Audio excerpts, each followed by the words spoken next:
Right. Hey, y'all, come look at this. May I step to the door once more? Yeah, and let me, before you step to the door, is there at this stage, which is mid-trial, anything else, whether Brady or not, that you think might be relevant to either the state or the defense in trying this case that you, the state, know of that the defense still does not know of?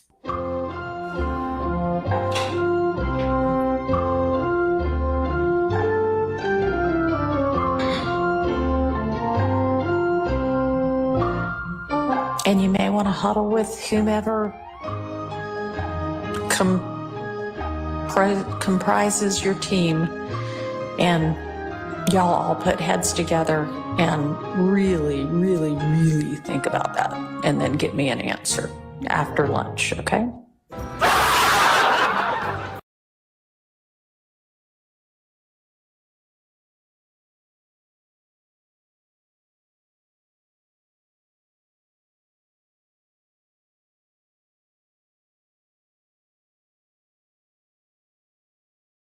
See, grace and peace, everybody. We're back. That's why we got to do these mic checks and make sure we don't mess up anything.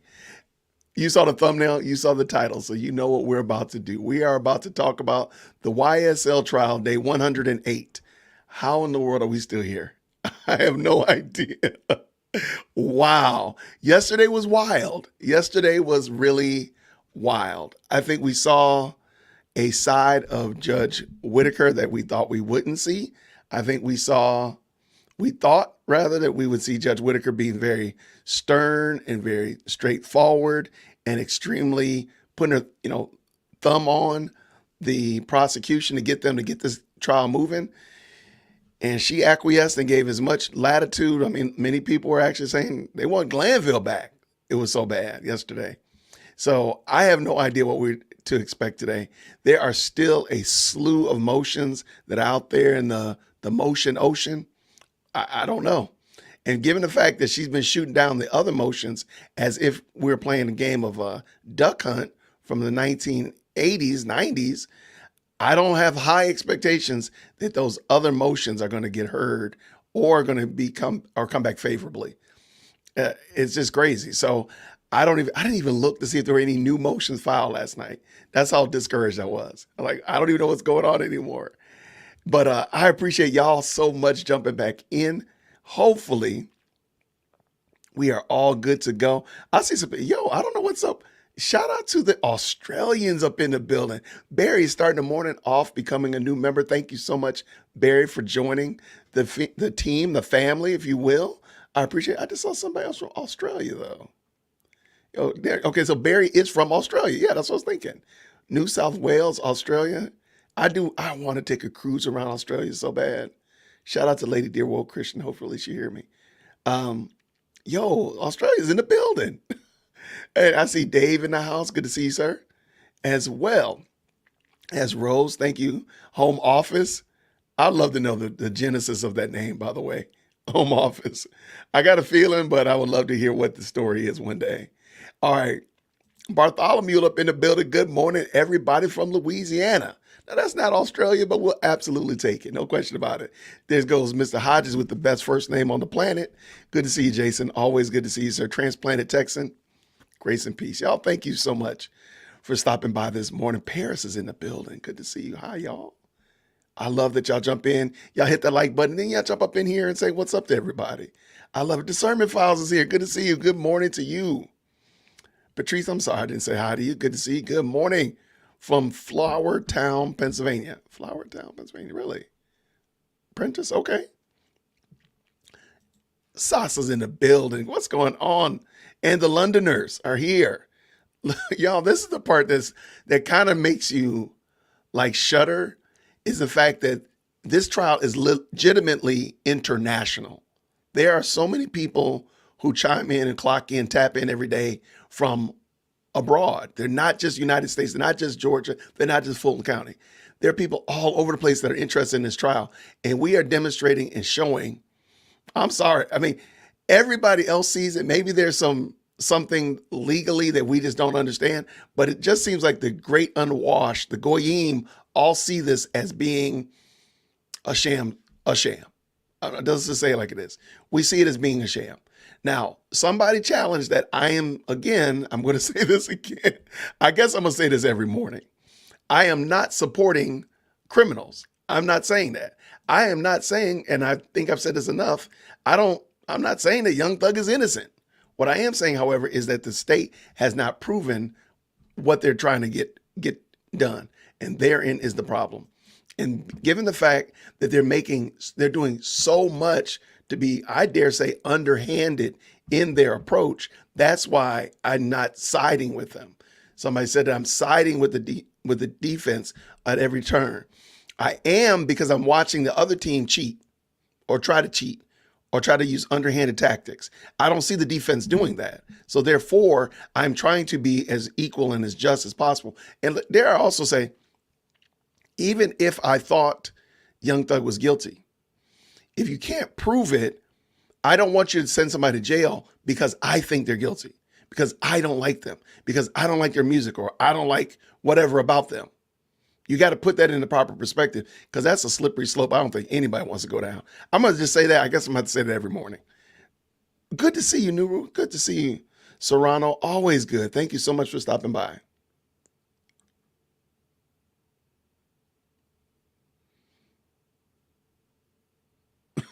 Wait.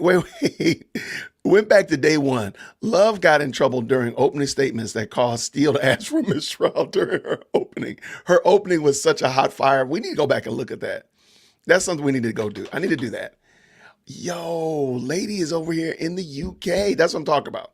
She said good afternoon. I'm talking about some good morning. She talking about some good afternoon. Paris, in Australia. Yo, we might have to make this the Australian channel. I think it's only right. I should do an Australian meetup. My wife would be like, boy, what's wrong with you? I think there's just too many people in Australia. I need to go and do an Australian meetup. That's it. And that's just the right thing to do. That would just make sense. I got so many questions about Australia. I'm not going to turn this into like a Australian fanboy channel, but I got some questions about Australia. I think I should go get those questions answered in Perth. I should go right there to New South Wales and get all my questions answered. There you go. That's it. And I'm pretty sure they have a Presbyterian church there.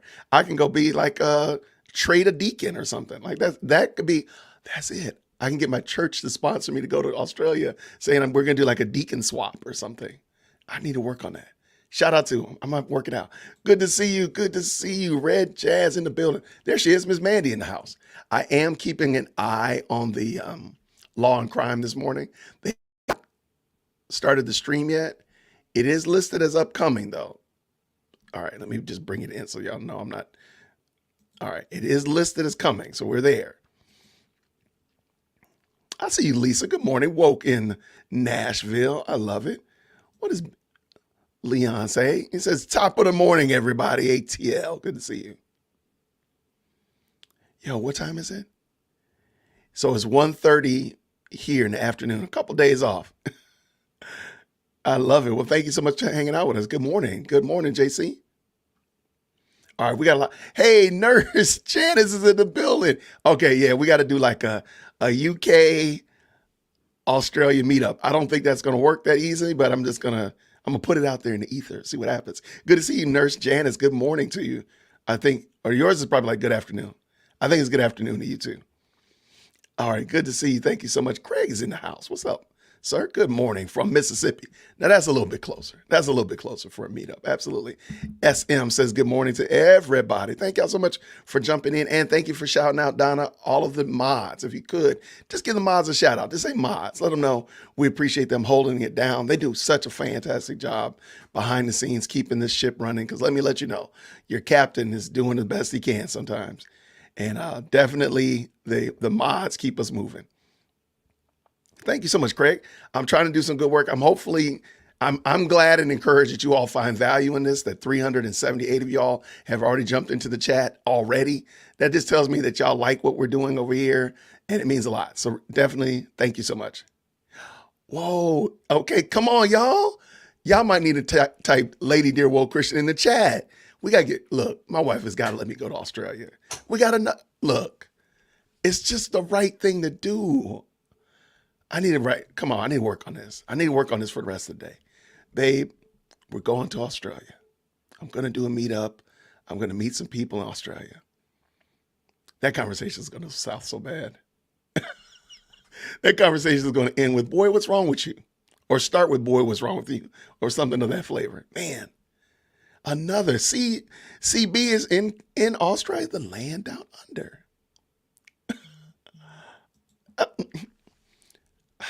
Now I got a place to stay too. Come on, babe. Let me go to Australia. I know what you meant, David. No problem at all, my friend. No problem at all. Okay, so lots going on yesterday. As I said before, today should be hopefully. I just hope they move the chains. I just hope they move the game forward. For whatever reason, Judge Whitaker is lockstep in this case, going all the way to the end. This case is going to be on flat tires. The engine is going to be on fire. The windows are going to be broken out. But she going to push this thing over the finish line, come hook or crook. That's my expectation. Now, I don't expect the jury to be in on Monday. I think that is definitely a pipe dream. However, I think yeah, she's dead set on it. I don't know why, because if the case was a good case, I would be like, oh man, this is going to be, it makes sense. But it's not. And we're watching so many missteps. To me, it makes no sense. It makes no sense at all. And again, I'm putting all my expectations are downstairs in the basement. I kind of like John Wick. I buried them in the basement, cemented them over. Whatever happens, happens. Now, that being the case, I'm watching today just to see if any of those motions get ruled upon. Any of those motions that she was supposed to rule upon, I think like on Tuesday or Tuesday. It just seems weird that they're still hanging out there. And I don't know why that is and why she chose not to move on them sooner than later. But okay, so now the timer for law and crime is saying 2 minutes. So, okay, they're cooking. With that being the case, I'm just going to hold down all my expectations on this thing and just say, we're going to see what happens. Hopefully we're going to get some motions moved. They're supposed to clear out the rest of the transcripts and then get into lining up the witnesses. And then I believe they're supposed to get the jury instructions. I don't know why they haven't done jury instructions already. That just seems like such a big glaring problem that they're going to have to wrangle through, because I think we all can attest that they're probably not going to agree on a lot of what's the standard? Like, is there a standard for the jury to be involved in this case? Like, for example, I know, and you all know, that Nurse Janice is juror number 9. We already know that, but don't tell nobody. So, like, how much influence can Nurse Janice have and remain a juror? Like, and then, of course, y'all all know that Donna is juror number 4. Like, I don't know if anybody knew that, but Donna's juror number 4. So, like, how much influence can she have before they're disqualified? That I don't understand. And there's only 18 jurors. So there's 6 alternates and the 12 that are the original jurors. So I don't know how that's going to pan out. Let me bring this in just to make sure. So I think that's going to be interesting. And I don't know if they already have a standard, like they can only have watched 2 Woody videos and maybe seen Woody at the Home Depot, or like, I don't know how that works out, but we're here. So we're going to see in a second. All right. I'm waiting for them to go live. As soon as they go live, we're popping and locking. So thank y'all so much. Everybody that's stopped by, thank you so much. Everybody that's already jumped in the chat and said good morning. We appreciate you. We got 512 of y'all here. Thank you so much. That means a lot, man. Thank you so much, Paris. I appreciate it. I'm glad that y'all like the work that we're doing over here. It means a lot.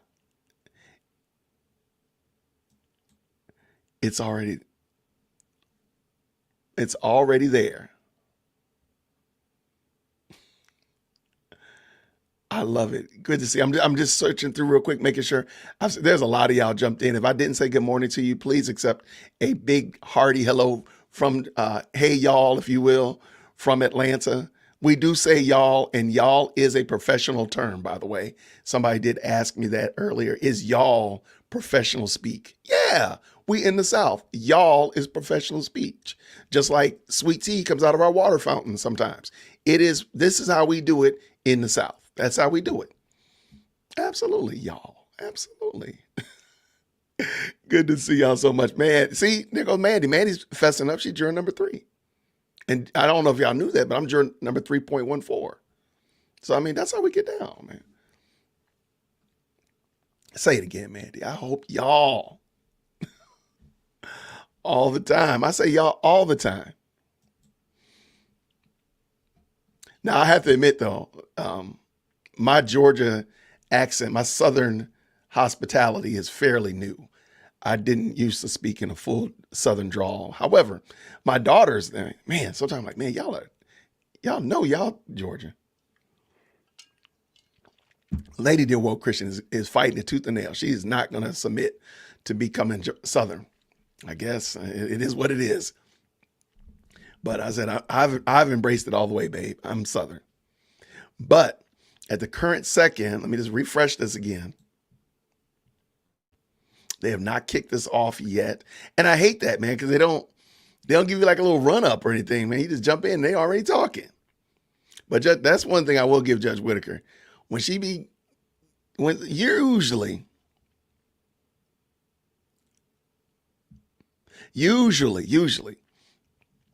she jumps in and she jumps and going.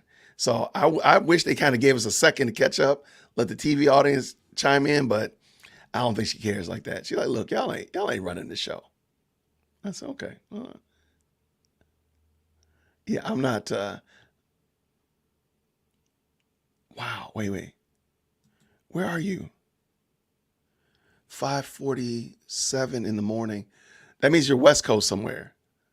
Man, that's the thing I love about this, man. The fact that there are people jumping in from, again, not only here in Atlanta, but around the world, literally, UK, Australia, West Coast, and all these other places. Again, the Philippines and South Africa and Zimbabwe yesterday. Like, what in the world?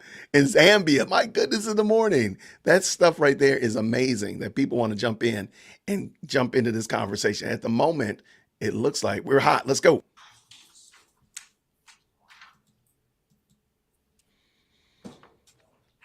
That poor guy, look like he's struggling. And Your Honor, this one, it dovetails with a topic we discussed yesterday. This portion regards the phone call that when Mr. Zachary was at Big Boo's house. Okay. And Woody and I believe Shannon and Little Pokey had left with the shooting of Mr. Bennett's mother's home. So this is all about what Zachary is stating about Big Boo got the phone call that there's $10,000 on whoever's head did that. And so the state's argument is similar to what was stated yesterday in terms of the fact that that phone call was made, that Mr. Copeland specifically, also Mr. Zachary, whoever was listening to that call would have know that there's money on the head of whoever did that. It interweaves into the retaliatory nature of what's going on at that place and time between the two groups.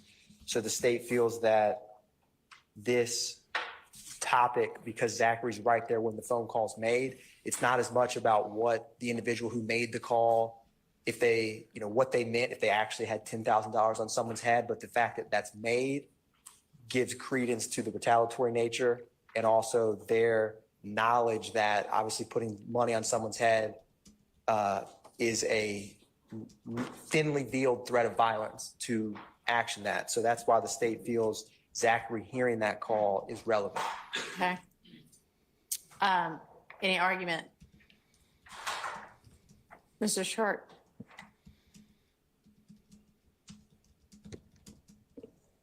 that it seems to me that well, first, good morning, Judge. Good morning. This all seems to tie in with what we previously discussed. You know, my issue isn't so much about the call and the contents of the call and Woody having money put on his head. My issue comes in when my client is somehow, this is attributed to my client. All right. So I don't believe it can be attributed to my client. In and of itself, I don't have a problem with it. It's Okay. when they try to link it. So I guess that's my answer. Okay, and I think that just as I put parameters on the last item that we took up yesterday evening, I think the same parameters are on this one, unless you can establish that Mr. Stillwell is there when they return and hears this, then this would go only to Mr. Copeland's knowledge. Yes, Your Honor. Okay. And when you say, did you mean, Your Honor, Mr. Zachary's knowledge? Or I didn't quite understand. Mr. Zachary and Mr. Copeland. I mean, Okay. they're both present for it, but the point being not Mr. Stillwell. Okay. So yes. Your Honor, number 23 is also on the same topic. Okay. And so Mr. Shard had objected to hearsay about who shot up Mr. Bennett's mother's home. This portion, the question that Detective Dennis, from listening to the time hack, said, what kind of gun do you think Shannon had on him? And then Zachary says, I don't know. They had an AK and another 223. It was two Okay. 223s and an AK.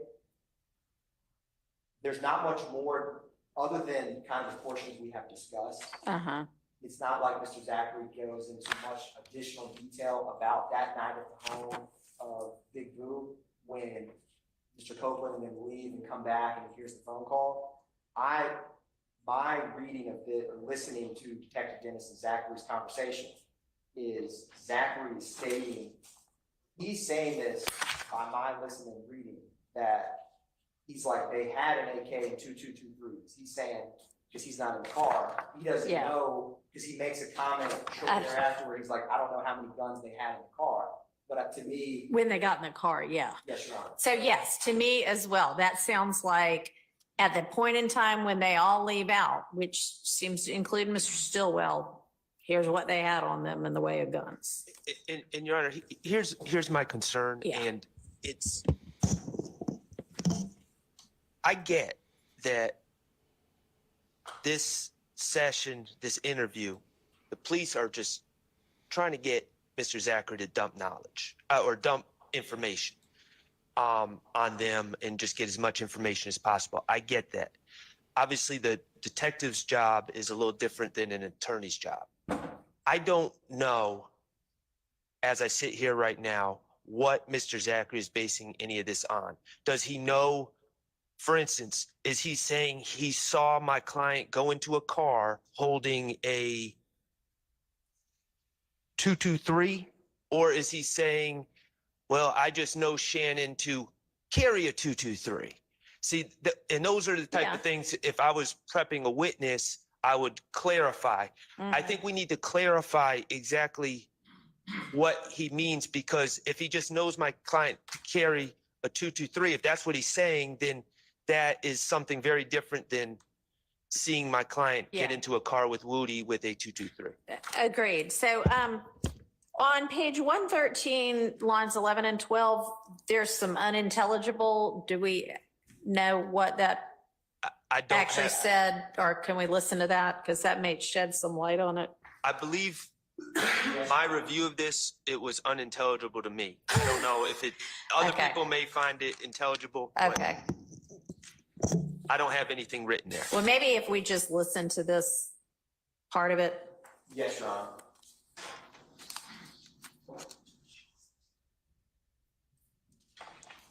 Your Honor, we will pull up that video to play it. Okay. It may take. Sure. So we can move on and come back.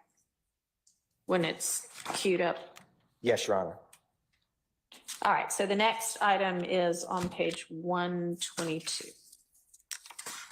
And Your Honor, this portion is regarding, they're asking Zachary about what Birdman knew about the shooting of the Little Wayne tour bus, and they also asking questions about the murder of Donovan Thomas. Uh-huh. And so this kind of falls in the category of the state.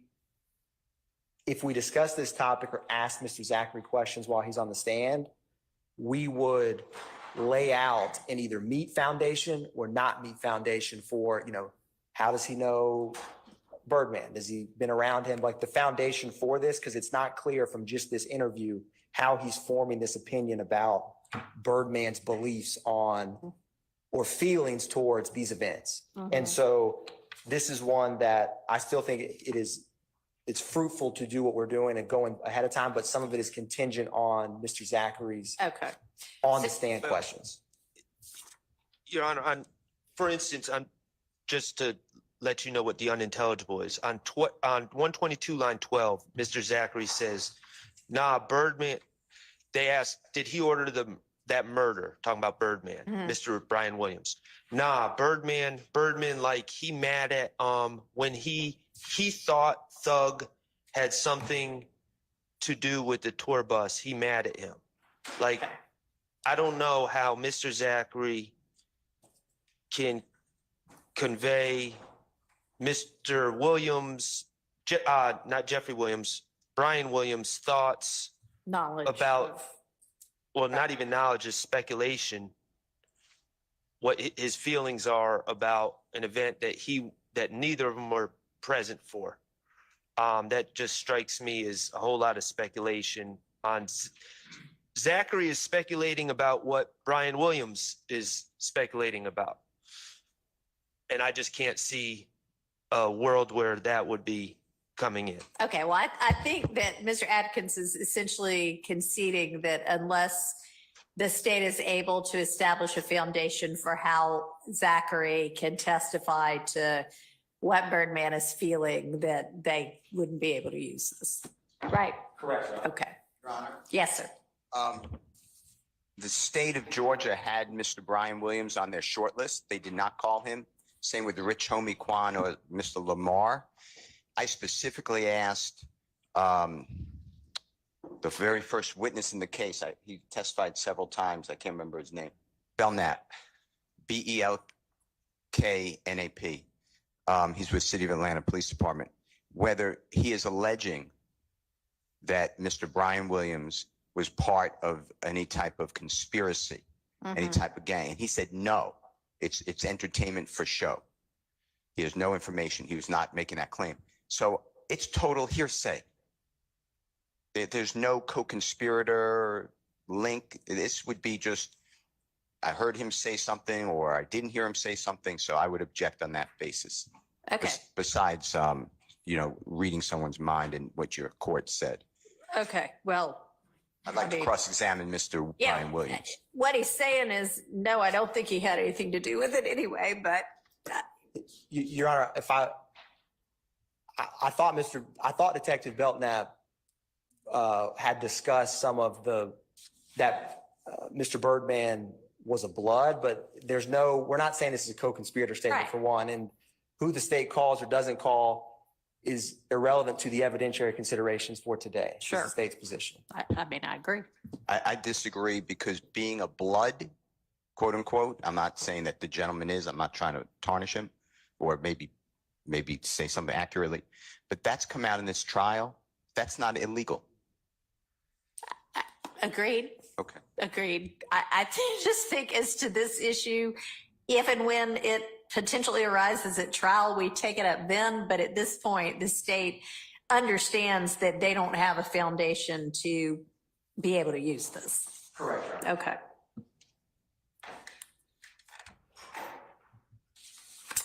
All right. 123. Your Honor, we addressed part of this yesterday in terms of Detective Gaither asked, do you think that Thug ordered that against Nutt, talking Right. about the murder? And Zachary says, no, they're just trying to get a name. this had came up yesterday. It kind of falls in a similar category where the state would have to lay more foundation for how Zachary knows that their motive, knows someone motive. Is it because they told him? Is it because he interacts with them daily? So we would not just ask Mr. Zachary cold, why did they do X, Y, Z? There would have to be adequate questions for that foundation. All right. We would object to an order now to eliminate the first word of no. I don't believe that Jeffrey Williams ordered that. If you're saying it's a co-conspirator and he would know about it, then that is relevant. And so I don't want it axed from the questioning. I'm not sure if I follow you. Okay, so I think that the answer by Mr. Zachary, the direct question is, do you have any evidence that Mr. Williams, Jeffrey Williams, knew about or ordered the Right. killing? The answer is no. Right. Then he goes on, and that part, I agree, should come out. But the no, or the nah, N-A-H, I assume, should not be struck if you're striking things. Okay, well, I'm not striking or not striking this right now. All of it could only come in if there's some sort of an inconsistency and they're presenting it as, to impeach or something like that. So In Your Honor. I guess there are two separate, do you think that Thug ordered the murder? And the answer to that, and then The next part. the people that he thinks did do it and why.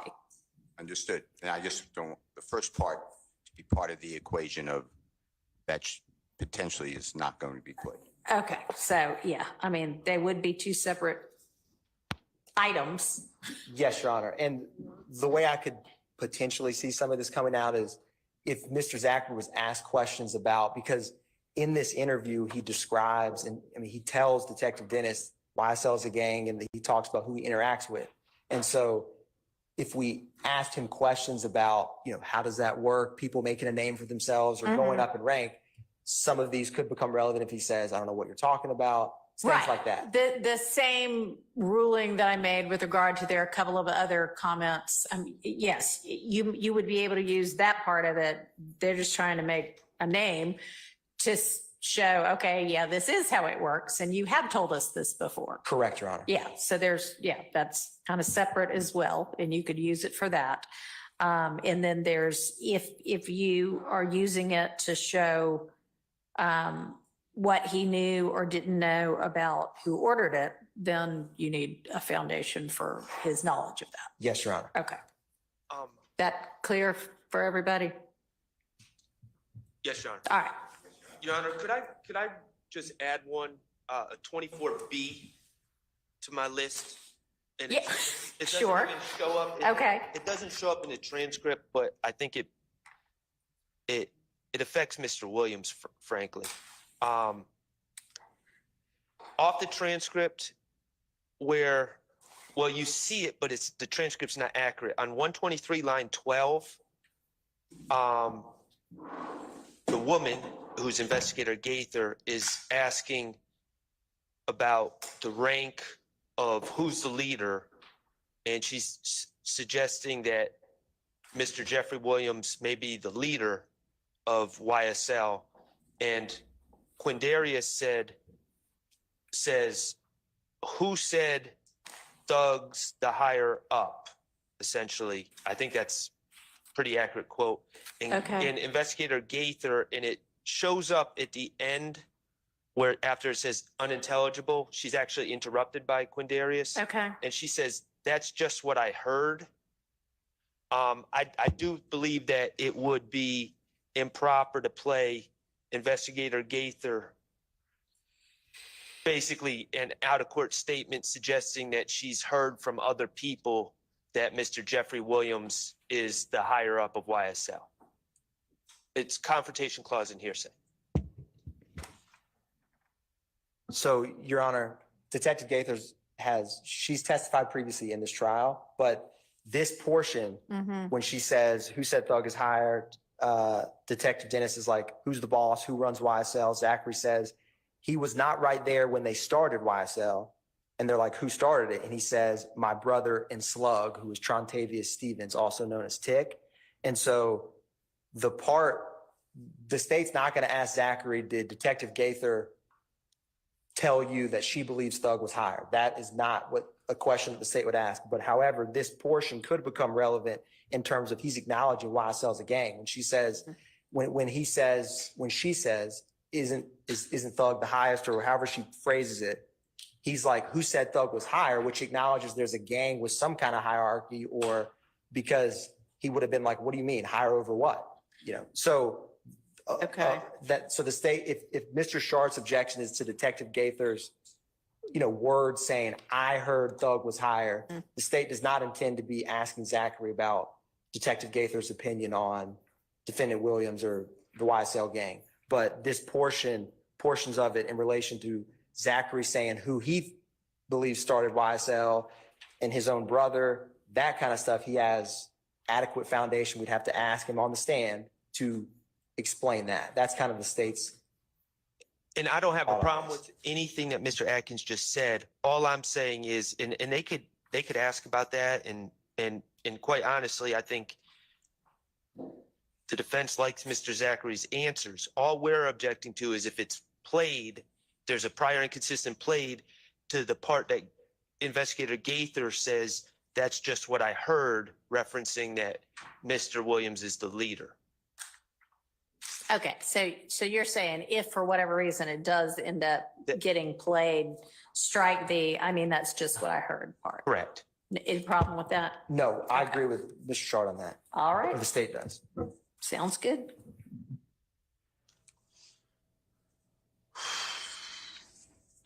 Your Honor, the next one, to make it easier on everyone. So I think there was a bond hearing or something that Detective Dennis or Gaither, they're referencing a court hearing and arguments that Mr. Zachary's attorney made. They were like, those are good arguments. We all know that. Anyways, the state is not going to be asking. We're conceding this in regards to, it's a really brief back and forth where they're laughing about a court hearing, about the argument on bond, about the gang. And so the state's not going to be asking Mr. Zachary anything related to number 26. Okay. So redacted by agreement. Your Honor, and also on number 27, Yes. there is and he says that earlier. And so when Detective Thorpe, who's the lead detective on the Donovan Thomas murder, comes into the room, there's some greetings, and then Detective Gaither kind of tells Mr. Zachary, Thorpe's been working really hard on the case. We've been talking to a lot of people. We appreciate your honesty.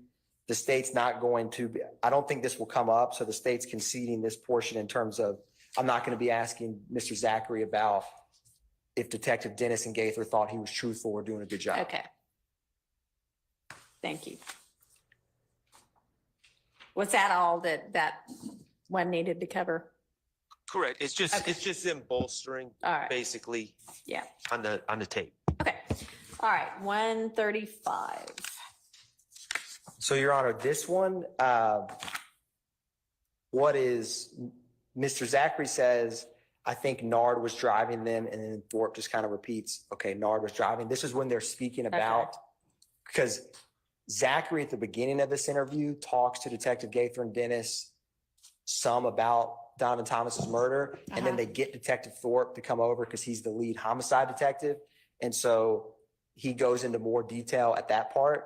So the state, this part of the interview, Mr. Zachary, as like all of these interviews, he's not saying directly where this is coming from, but the state's position, kind of similar to yesterday, is that the primary source of Mr. Zachary's knowledge is from when he says Defendant Stillwell, Defendant Kendricks told him that night. He also has a brief mention when he goes down to Miami with them that he had some kind of conversation with with Demise McMullen, Nard.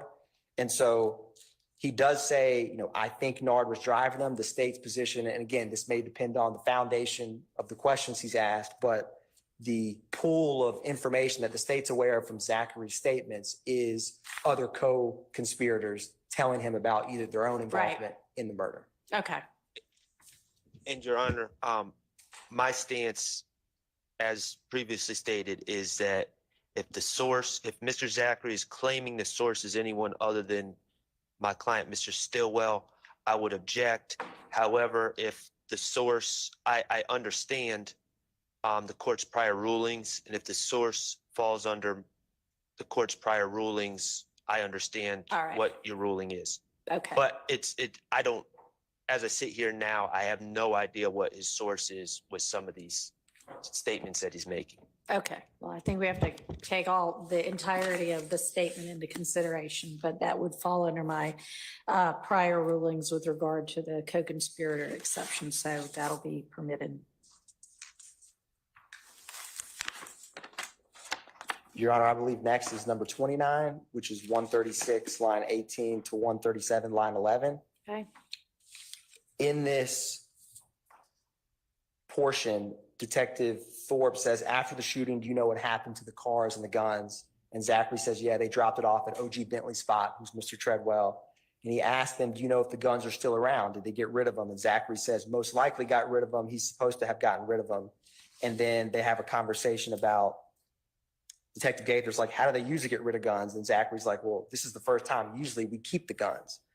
And Okay. Detective Thorpe asked if anyone got a word to shoot nut, which is one we kind of just addressed. And he says they just wanted a name. So it's speculation and hearsay. I think the speculation objection is coming from where he says, do you know if the gun's around? He's like, they most likely got rid of them. The state's position here is that, again, his source of them going to Kevin Treadwell's house is, again, the same co-conspirator statements.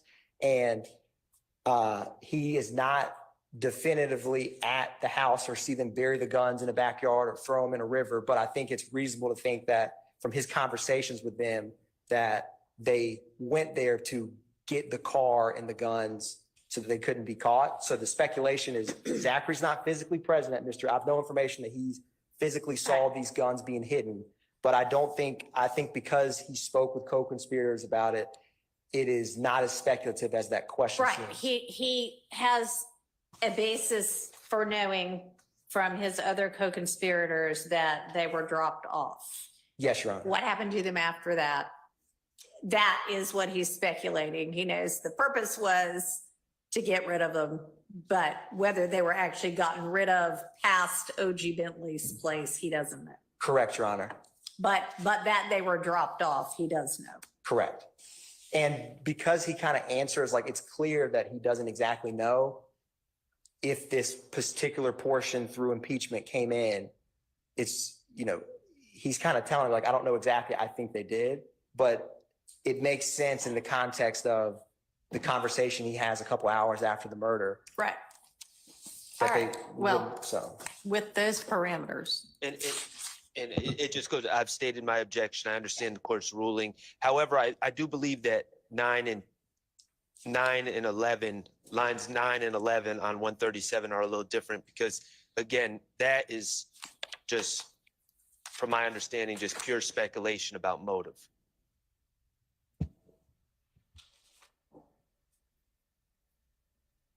And this is kind of similar, Your Honor, in terms of the state would have to ask him foundation about how does he know they wanted a name? Sure. All right.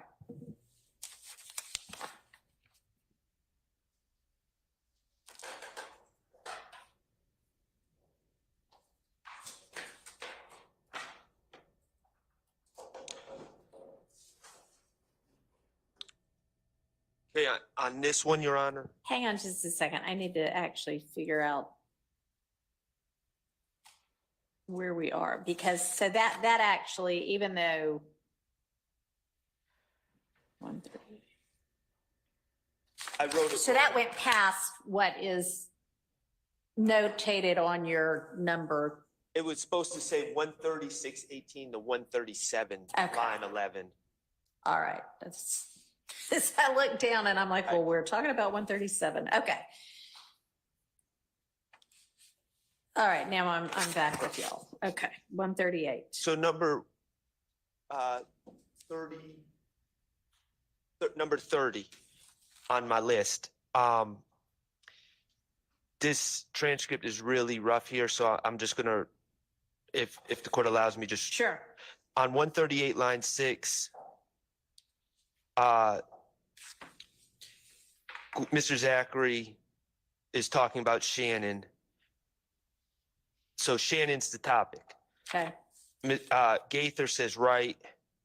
Zachary says, like, Thug really wasn't messing with him. He was around Thug as Woody's friend. Okay. Okay. So they're still talking about Shannon. Line 13, right. So once he did that, it was kind of like, we can trust him. Zachary says, yeah. And then line 17, she says, we know he a shooter. Okay. That's my objection. The law enforcement saying, we know Shannon's a shooter. Okay. And so, Your Honor, this portion, which I agree with what Mr. Shard's saying, that this time hack states.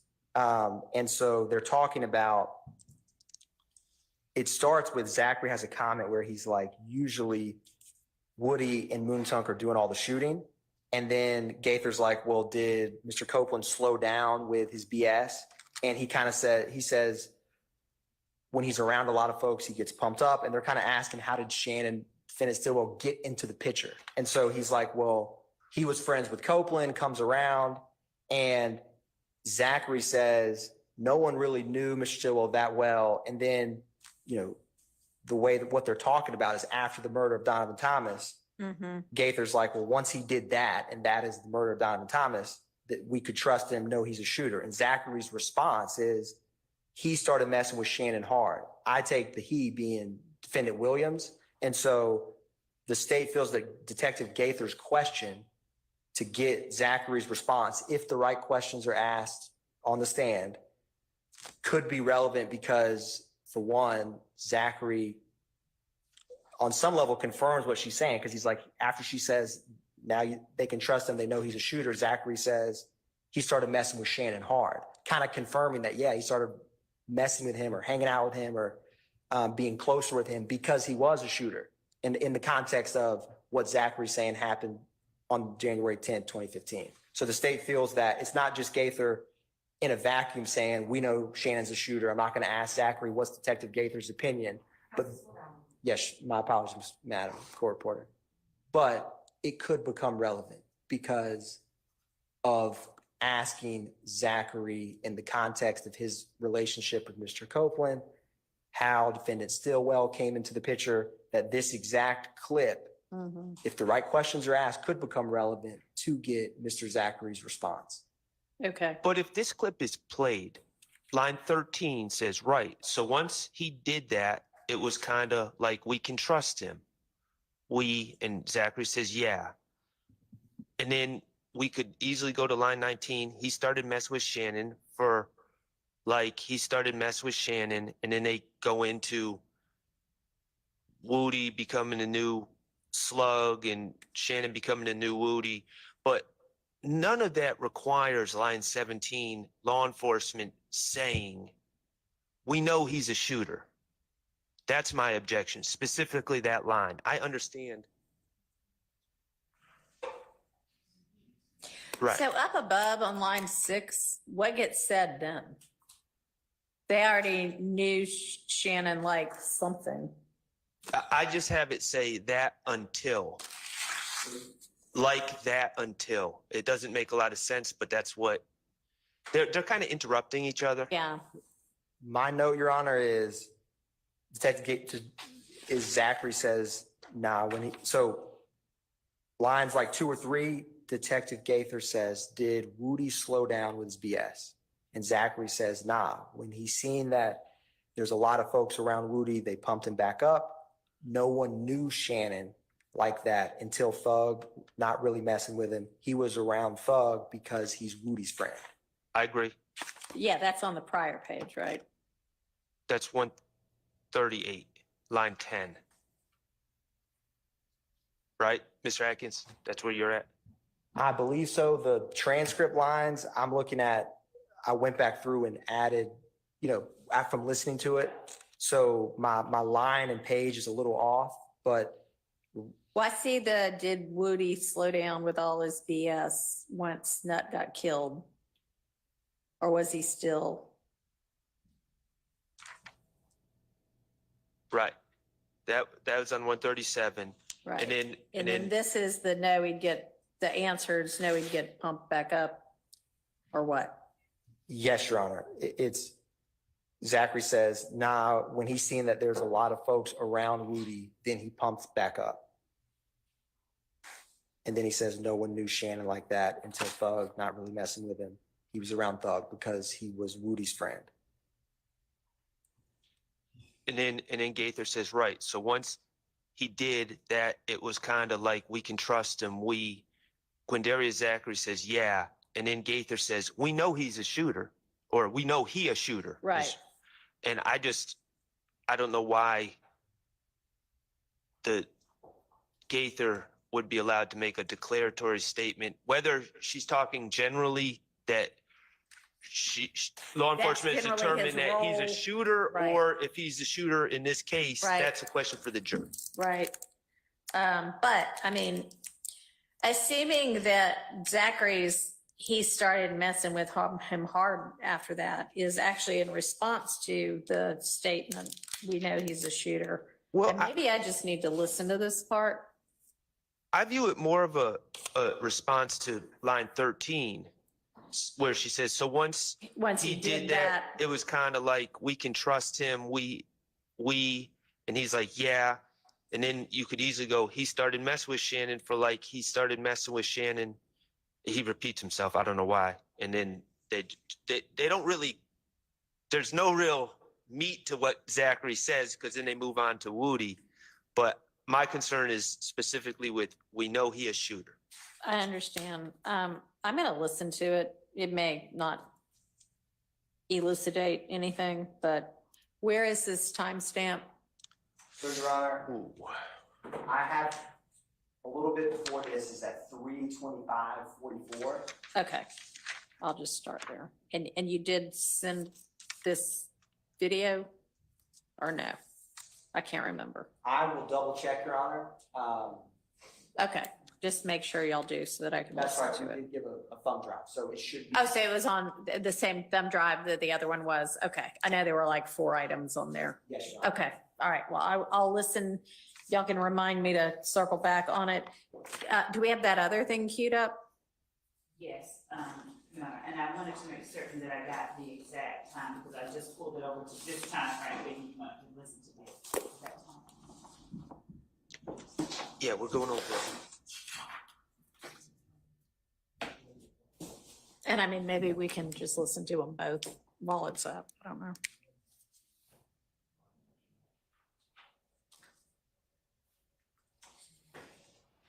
Keith, can you forward it to Garrett?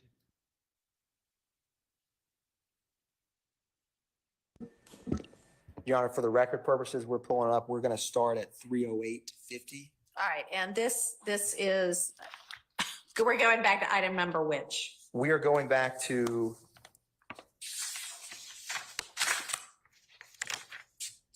this actually kind of tackles a couple items because this is all about who shot Lucci's mother's home. But I believe what prompted us to go back was, Item number 23, was that the one we were? yes, Your Honor, I think it was 23 Yeah. because we weren't sure if Zachary physically saw these guns or. Right, okay.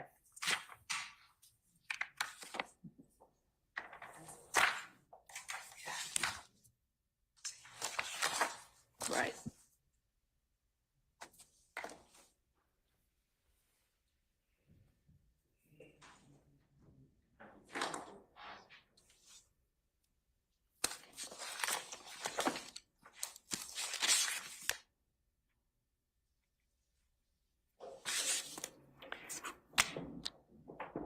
And I've been told that if I plug a headphone into the computer, if I'm on Zoom, maybe I can hear it better. I don't know if that's true. I'd have to get on Zoom first. Are you playing it through Zoom or are you playing it off your computer? All right, let me then join Zoom.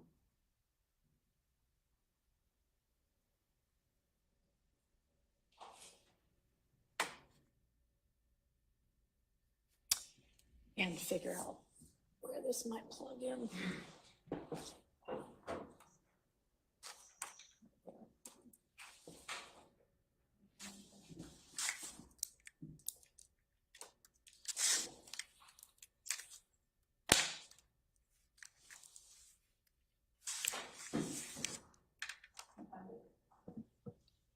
Your Honor, before we play, so 30850 is when they first start, literally Detective Dennis asked him who shot up Lucci's mother's home. And then I'm happy to start there for the court if the court would like. There's about 3 minutes of conversation, but when he specifically starts talking about what kind of gun did Shannon have on it, which is more tethered to number 23, I can jump just to that part. I want to just ask the court if you want me to play a little bit before or go right to when he's discussing the part about who had what firearms.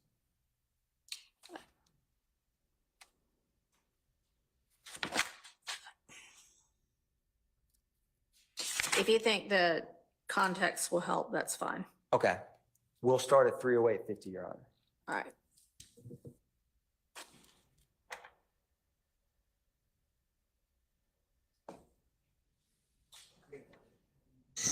Officially 30841.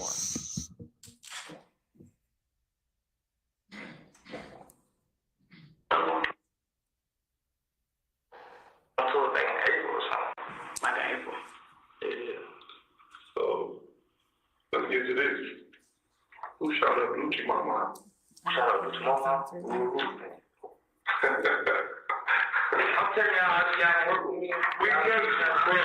Like You're doing great. Rudy, Shannon, and Lil Pokey. From Boulevard? Nah, those the nephew. The Pokey's in jail right now. Quentin Pittman. So, how did, cause that was the gun that you had, that you got caught with. No, that's too long. So, how did Woody end up with that gun that day? We was at Boot Mama House, Big Boot Mama House. And we was like, hey, folks, they're right. Okay. Then when they came back, they ain't even tell us what they did. What kind of car were they? They were in what? It was in that white Charger. Woody Charger? Okay. And then the boy, Mushu, who he be Lucci, Mushu, yeah. He called Boo, like, when Woody got back, he called Boo, like, Boo, they got in. Boo, like, what? Like, somebody just shot up Lucci Mama house, and Mom got shot. And Boo, like, don't tell me how they did that. Cause they come back and they say that. Don't tell me how they did that. Then that when Woody got scared again, cause Mushu, I got 10,000 and who else did that? Who had the Monto gun? Woody. So they actually came back and said they did it, or y'all just assumed it? No, they said they did it. He finally said it when Woody, like I told you, Woody got scared when they said he got 10,000. Like, man, we just shot up Lucci Mama house. So because Lucci was close with Nut, they just... Lucci was hanging with Kel. Right. That's what he's all about. Right. Kel. Like, Nut didn't go get killed. I don't know what made him do that. Did you know Nut? Yeah. He gave me $20 and stuff. You know, I put him on, get some gas money, phone bills, and stuff like that. So he's like a big homie. Yeah, he cool with the whole city. That's what everybody said. So everybody speaks highly of him, but he's still a street nigga. So he had dirt on his head too. Yeah, he was trying to, but he, like, every time I see him, so I feel like I'm gas in the car, so he give me $20 for So it. they look at you like a little like, Yeah. I ain't no harm. Basically. So, what gun did Shannon, you think Shannon had on that? I don't know, they had a 8K and another 223. It was 223 and an 8K. I know they had that big 8K. That was poking on. The AK was? Yeah. And what Shannon had? They had one of the 223. Oh, he had an AK. I don't know how they got in the car. I didn't know guns. They go like house. So answer this question. So when we were in court and you found out that gun, All right. I mean, it sounds like, to me, like he's saying, essentially, this is what they had with them when they left out. That's the state's, we're in agreement, Your Honor. So I'm going to permit that. Overrule the objection and permit it? Yes. Yes, sure. Okay, so can we move to the other one that I was going to listen to? That we know he a shooter. Yes, Your Honor. That pretty easy. Yes, Your Honor, it is. Okay. So we're going to 32544 for the record. All right.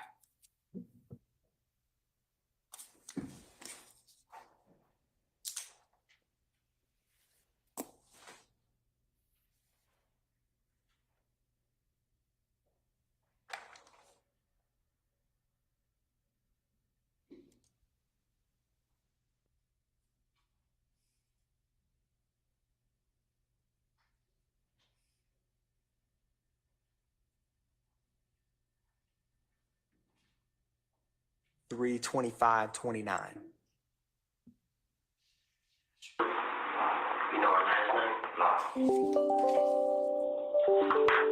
You know where she rented it from? So, after the shooting, do you know what happened to the car and the guns? Yeah, they dropped off at OG Finish Line. Do you know the guns still around or they got rid of? More likely they got rid of them. I think when they dropped them off at Finish Line, they probably had got rid of them. How do they normally get rid of guns? I don't know. That ain't the first time they ever usually keep them. Yeah. Okay. So, did anybody get word to shooting up, or this was just an opportunity? They just wanted the name. They just wanted the name. Cause it used to be one and multiple going out soon. They just wanted the name. So did Woody slow down with all his bullshit, or once Nuck got killed, did Woody slow down with his stuff, or was he still? Nah, when he seen that he had a lot of folk that ran with him, then he popped back up. Moody. Yeah. But see, they nobody really know Shannon like that until then you did. Right. Like those weren't really messing with him. He was around for we water from him. Right.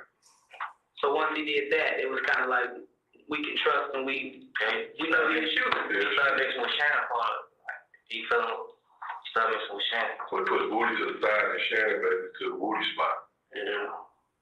So like Woody took Slug spot. So Shannon and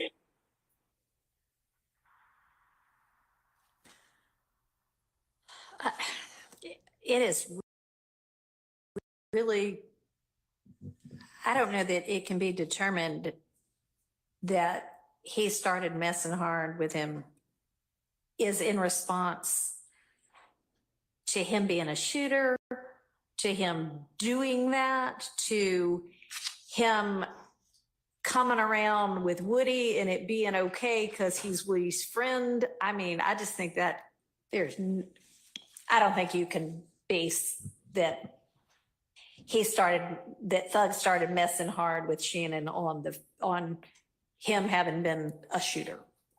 I'm going to exclude that. Understood, Your Honor.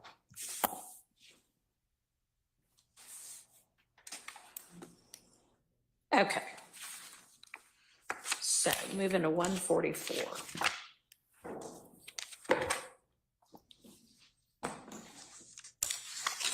Give me just a second.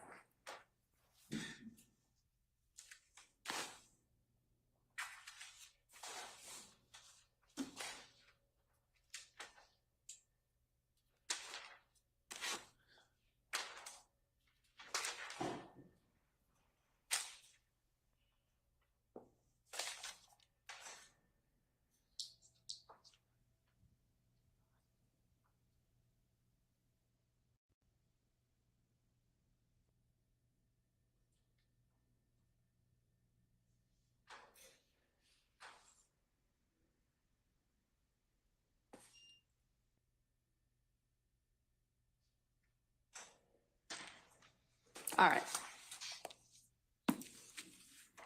Your Honor, with this next one, I'm in agreement, and this is probably this section where Zachary is stating that his older brother used to hang out with Defendant Stillwell, and then Zachary says something along the lines of, until Shannon got locked up. Okay. The state would omit or ensure that the jury never hears about Shannon getting locked up, but may ask him about him knowing his brother. Okay. That takes care of that objection.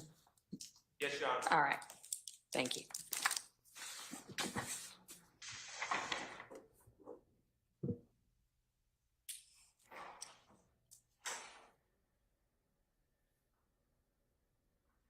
Now, this next one, Your Honor, 32, I'm pretty certain she's not referring to Shannon. I think she's referring to Terry Rivers, Okay. who I don't know if his name has come up in this. He's certainly not in this case. He's certainly not indicted. My understanding is he's alleged to be associated with some of these gentlemen in some way, but then Gaither adds Yeah, I know Terry Rivers used to steal ATM machines, and I just think that that's just Okay. throwing another. Your Honor, the state agrees and concedes this. All right. this If portion y'all of are it. going to agree, tell me before we Yes, Your listen Honor. to the argument, and it can save Mr. Short and my voices. Yes, Your Honor. All right. There is some agreement with this next number 33. Okay. So they're talking about the Dexter Montgomery shooting, which was in Act 36. We've already introduced at trial. Mr. Zachary was not present. He admits in this interview he doesn't have any personal knowledge Right. about it. The part of this that the state may get into is the photographs used in that case. For example, Mhm. there's gas station surveillance stills. Okay. He recognizes, for example, Demise McMullen, who was one of the defendants in that case. Okay. The same photographs that Detective Gaither and Dennis are showing him during this portion are already in evidence. And so depending on, there may be some questions with those exhibits, Okay. but we're not going to be asking Mr. Zachary anything about what happened to Dexter Montgomery because he doesn't know. All right. You'll just be using it. That's fair. I mean, I don't. Mr. Murphy, DK, took the stand and he's acknowledged that it was him in Nard. So I don't think that's really in dispute. I would add though, and this doesn't show up in the transcript, Investigator Dennis has a habit of doing this with a lot of these gentlemen he interviews. He takes out a picture of Dexter Montgomery's head, which is actually in evidence. And he just goes into this big thing about, oh, he's got half a head. What do you think of that? And I just don't think that's appropriate. Okay. But if for some reason there's an issue about who was there, I do concede that Quindarius Zachary, after Investigator Dennis does the half a head thing, does show him pictures from the scene, and he says, oh, that looks like Nard, that looks like DK, or Okay. so I concede that he Alright. does do that. So to the extent that this is him identifying, yeah, that's that person. I know that person. That's this person. We don't need commentary about, oh my God, look at this guy's head. You know. Agreed, that. Your Honor. Okay. Great. Number 34 also is an agreement. Okay. This is in relation to something that's been suppressed Yeah. under Yeah, I grade of think a you house, told me so- that already. That's right, Your Honor. Okay. 35, this is a portion where Mr. Zachary they're asking his girlfriend, Summer Good, says that basically she doesn't like him hanging out with them. And then he mentions defendant Stillwell because like Zachary gets in trouble with them. And so the state feels that, in the context of when, and the Detective Dennis is going to be also, he's testified before, but he's going to testify again. He's on the witness list and he's in this interview. This could become partially relevant in regards to this. In what's going on in Mr. Zachary's life at this time, he's trying to pull back, in his words, and kind of get a Right. fresh start, spend more time with his girlfriend, things like that. And so this is kind of wrapped into why at this moment in time he's in jail. He's speaking with the police. And so the fact that his girlfriend, who he's kind of self-admits is very close with, interacting a lot, she doesn't like him hanging out with them. And so the state does feel like this could become relevant with the right questions of Mr. Zachary. Okay. And it could. So I think at the point in time when y'all think it does, that's maybe something we'll just have to wait on. Okay. Okay.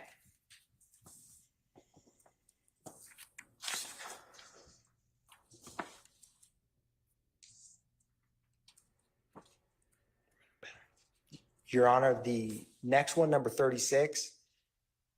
So Zachary is discussing when his brother died. And what he says is he died when Haiti Gang robbed him. Okay. Haiti Gang is kind of a subset and affiliated with If Gang. And so the state feels like this is very relevant because Zachary's older brother, who in an earlier part of the interview, he says was one of the, Zachary says, Founders. correct, Yeah. that the fact that Haiti Gang robbed and killed his brother, that is relevant to how he kind of got involved in a gang. So it's not as much about what happened. We're not gonna be asking him details of his brother's murder, but this portion could become relevant when we ask him questions about his brother so that's why the state wants this to come in, at least in relation to, because the objection was discussion about the murder of the witness's brother. So it'd be a brief discussion of that, if at all, depending on how he answered. Okay. Well, I mean, 159 looks to be like the details of it.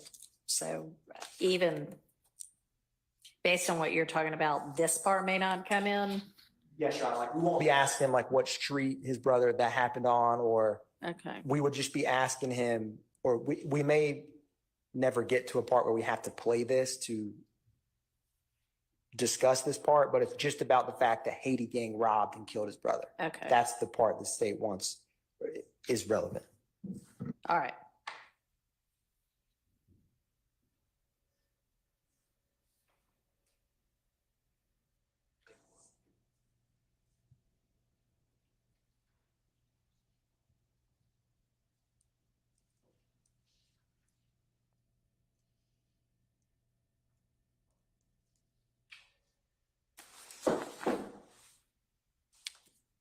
All right, number 37 is on, starts at the bottom of 163.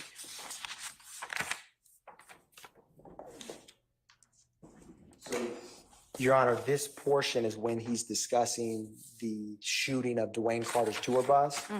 So Zachary, Detective Dennis personally sees Zachary when he arrives. They're at a nightclub outside. And then there's a lot of things that happen, some of which Zachary's present for, some of which he's not. And so he is not in any vehicles. He never says he's in a car that did the shooting, things of that nature, but he mentions being with different members that are there, like co-conspirators, defendants, other witnesses. You know, they go different spots in the city before they arrive at the nightclub. They go to places afterwards. The events of this shooting become something that gets discussed amongst each other. And so the objection was, the investigator testified about his theory, hearsay and speculation. The state's more concerned with what Zachary, you know, what he states happened. Like, for example, he's discussing what cars people went in, like Detective Dennis asked, did they put Thug's sisters out? Like, because some people got in different cars. And Zachary says, he's saying, I don't know where she lives, but he confirms like Max is who he calls his sister was there. And so, and Mr. Shard, correct me if I'm wrong, if there's a specific portion, but Zachary's knowledge of what happened that night will be something we'll be asking him about. And so this may be one that we have to, it really depends on the questions he asked, because it would only be impeaching him if he kind of backs off the details of that night. And so I will not be asking him about Dennis's theory of what happened, but depending on what he testifies to, certain of these portions, you may need the question asked in his response, but this is kind of very much wrapped into how he testifies, because he goes through a lot of different facts of that night. All right, and it seems like, Mr. Shar, you're objecting to man one, who's one of the investigators, saying, here's what I know, or here's what I saw. I am right? objecting to that. I mean, my understanding is that's Investigator Dennis, and he's already testified to what he saw on the stand. Okay. And So they wouldn't be offering that for it to get in anything about what he actually saw. This would be if it becomes relevant to, if the answer becomes relevant. this is the dilemma, Your Honor, as I see it. I concede that it seems pretty clear that Quindarius Zachary was at the compound that night. The compound, I don't know if Your Honor is familiar. I've been to the scene. It's Gigantic. It's very large. Yeah. It's unclear to me. I know that he was not on 285. That's pretty clear. Or he's saying he wasn't on 285 or when buses were shot. What's unclear to me is where he was when he's claiming people were leaving out and switching cars. He's Right. definitely giving that information. It's unclear to me if it's based on, and this was a widely reported event. There was hip hop gossip, internet sites almost immediately that are reporting what happened, different theories. So it's unclear to me whether he's there when he's saying people were leaving in certain cars. Yeah. And I concede if he was there, if it's established that he was there and he's saying he saw things with his eyes, I mean, it is what it is for me, and I'll have to deal with that in cross-examination. But what I don't want is the state for him to say, well, I wasn't there for that part, and then the state to start impeaching him. Well, didn't you say this and this and this? And then it was just all based on speculation or internet gossip or other things. So I don't know what his source of information is for some of this stuff. And that's what I'm struggling with. I understand in a certain circumstance, he would be able to testify about what he saw. Well, in any circumstance, he'd be able to testify to what he saw. But I'm not sure he saw these things. I'm not saying he didn't. I don't know. Well, I think we already made rulings, and by we, I guess I mean me, Well, about that. you made rulings, my recollection is you made rulings about what Demekion Garlington allegedly told him about the Donovan Thomas situation. I don't. Okay, I thought we had talked about him. Maybe we haven't, but I mean, to the extent he gets on the stand and says, yeah, I wasn't there, I don't know any of this, the state can cross-examine him about what he said before, and it may be that it's established through, not cross-examine, but examine, and then y'all can cross-examine him about whatever the inconsistencies are. Even if he says, you know what, I don't know who got into any car. I wasn't there. I was in Alaska at the time. They can cross him. I mean, they can examine him, impeach him with this. Alaska. Well, because that would be clearly inconsistent with his prior statements. But my concern is if he says, you know, as the crowd was dispersing, Investigator Dennis saw me and said my name and I ran. Yeah. And I ran from the scene and got into a car and left and went home. And then they're like, well, didn't you say that Shannon got into this car? And it turns out that his testimony is actually that he wasn't there for that part, and what his prior statements were based on something else. But who knows whether it's true that I understand. what his testimony is, you know, whatever, next Wednesday, that he says, oh my gosh, the cops saw me and I ran and I went home and got in my bed. We don't know whether that's true or not. So he's still going to be able to impeach him. And then y'all are going to have to ask, you know, hey, you know, how are we supposed to believe that this is true? And he can say, well, you can see it on my ring camera. You know, I walked in the house, and y'all will just have to explore that. I mean, we don't have any way to know. They're telling the truth. They're supposed to swear to tell the truth and then tell the truth, but we don't know that. So I can't do what it is that you're asking me to do here. Okay. I understand the court's ruling. All right. Your Honor, number 39 and number 40, they all are in relation to the same topic regarding the shooting of Dwayne Carter's tour bus. Okay, hang on. Did that cover 38 and 37?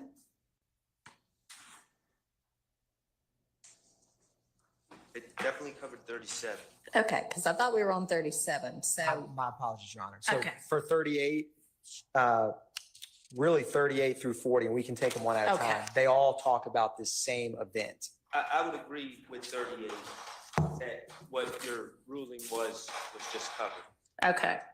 All right. So moving to 39 and 40, is this also still the same Uh, incident? I'm catching up. Me too.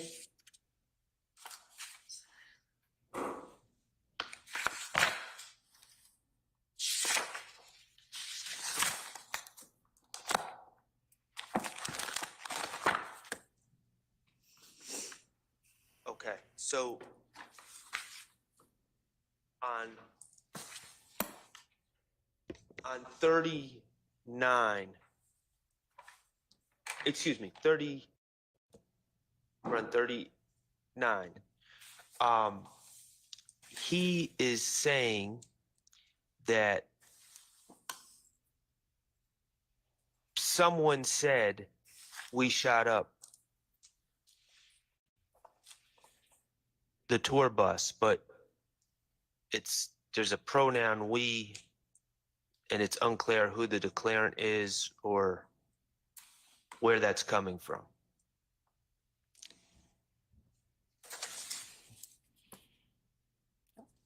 He's saying that people showed up at the studio later that night and someone said we shot up the tour bus. Okay. Okay, so does he ever say who showed up at the studio later? He does mention where various people come, but I don't have memory of him ever clarifying exactly. Well, I will say this. Give me 1 minute, Your Honor. I'm trying to find this part in my more detailed notes.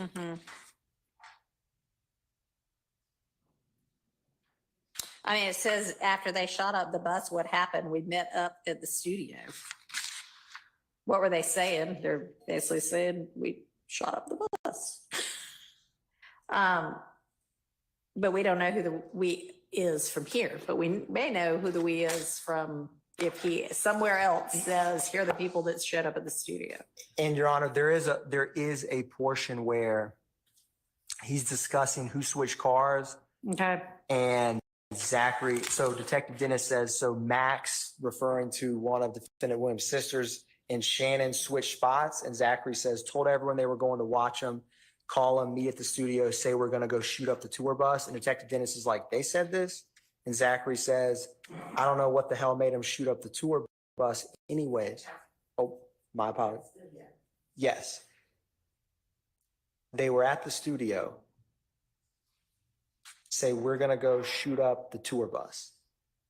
Detective Dennis says, they said this? And Zachary says, yeah, I don't know what the hell made him shoot up the tour bus anyways. Detective Dennis, who said it? And Zachary says, Pee-wee, referring to Jimmy Winfrey, who was the individual, it was a Cobb County case, but relation to this incident. And then Shannon said it, and Detective Gaither's like, well, who was more hype about it?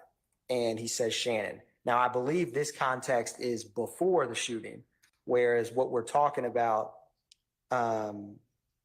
is afterwards, but this is kind of very much wrapped into how when we get to this part of the interview, we'll be asking him questions about that night. And so depending on how that questioning goes and what his answers are, he will have to have, the foundation for who he was speaking with or interacted with. And I actually say a little bit further, Your Honor, and I can actually play this if we need to. I have 3:45:49. Detective Dennis says, after they shot up the bus, what happened? Zachary says, we met up at the studio. Detective Dennis says, they came back to Metropolitan. What did they say? And Zachary says, they say they just shot up Wayne's tour bus. It was Max's truck with them in there and Pee-wee's car, referring to Mr. Winfrey. Don't know who Pee-wee was with. And Gaither's like, so both cars up there, other cars following them? And he says, probably follow them to Expressway, not sure if they followed them to the shooting. And then he just goes into a diatribe about how Mr. Winfrey came into their friend circle. So I don't see where he definitively says who it was at the studio told him. But there, this event happening there's a lot of communication about it because it becomes a big incident that happened. And so I don't know definitively who at the studio told Mr. Zachary, but I mean, I know that this is alleged to be a gang act, and I would assume part of your RICO. correct, Your Honor. Okay. The only complication is with our potential limiting instruction about, you know, who, well, I mean, it would only be charged against the people that it's charged against. And it's Act 39. It's only in relation to the RICO count because this incident happened in Cobb County. So this is. That makes it easier. Yes, Okay. yes, Your Honor. So. All right, so then that, it is, yes. Your ruling, only Mr. Winfrey is alleging that overt act. He's not on trial.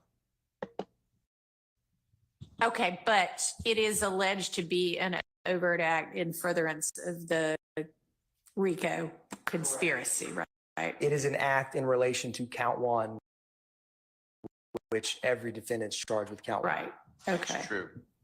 But also the overt acts have a statute of limitations of 5 years from the time that the indictment's returned. This is in 2015. There's a series of overt acts that Judge Glanville said, I understand your argument. We'll get to that. He just passed on it, basically, that those could not be considered by the jury in reaching a verdict. I asked for a special verdict form. So all of this, I just want to raise your Okay, attention. no, I appreciate that if that's yet another pending determination for me to make, but I would think that they can still be, I mean, nobody's being, even if it were in Fulton County, nobody's even potentially being convicted of this act, but I would think that statute of limitations or no, it can be considered by the jury in determining whether the people charged are guilty of a RICO violation. So if you've got case law that says differently, and if you already filed it, just let me know where to find it. But if And Your Honor, and is that the argument that you're making, that they cannot even consider when they're considering whether anybody is guilty of a RICO violation, acts that there is a statute of limitations for, and that statute has run? So I think when you say they, my position. They, the jury. Okay, so the jury can only, they're going to have to find the overt act because it's a conspiracy. Uh-huh. That overt act must be, in my opinion, and the case law that I'll again show the court or show this honorable court would be within 5 years. Okay, But- well, if there's case law that says that, then certainly I'll take a look at it. And it sounds like that issue is still on the table to be determined, right? Yes. Your Honor, being a newer addition to this team, I wasn't present when this, I'm being told that this issue has been addressed before. And so if there's going to be further, I don't have the case law right now, but in terms of Act 39, the fact you can charge overt acts in furtherance of a conspiracy that happened outside of Fulton County. That part is clear. Oh, yeah, no, he's not talking And- about where it happened. He's talking about statute of limitations having run. And there is, to my knowledge, and we can, I don't have a case to cite right now, but we can, if this needs to be briefed, we will brief it. But that is not the state's understanding with, It's not the court's understanding of it either, but I mean, been wrong before. I could be wrong right now. It is not my opinion that matters. It's what the case law says that matters. And if it has already been briefed by both sides, super, just point me to which brief and which response I should be looking at. And it very well may have been addressed before, but not decided. Ms. Lev, do you think it's already been decided? Judge, that's what I was just saying. I Okay. believe that this issue was raised by Mr. Steele very early on, and I believe that it was decided in the state's favor against his position. Okay. And I was saying that we can check the transcript for that because my firm belief, because I remember the argument, is that it was actually argued and decided. We will also look for an order Okay. to that effect. But I specifically remember Mr. Steele's assertion regarding a statute of limitations. I believe that it may have been Mr. Floyd that argued that, All right. but we'll check and see. All right. Well, thank you. And whatever you find, send to me or point me to it at least. Now, this is not really an evidentiary ruling that's been, assuming it has been decided. This isn't really an evidentiary ruling. This is a ruling that's going to impact how I tell the jury to deliberate on issues and what kind of verdict form we need. And so it really is something that I don't find myself bound by whatever the prior ruling was, even if it was made. I want to take a look at it myself and make my own determination based on the case law.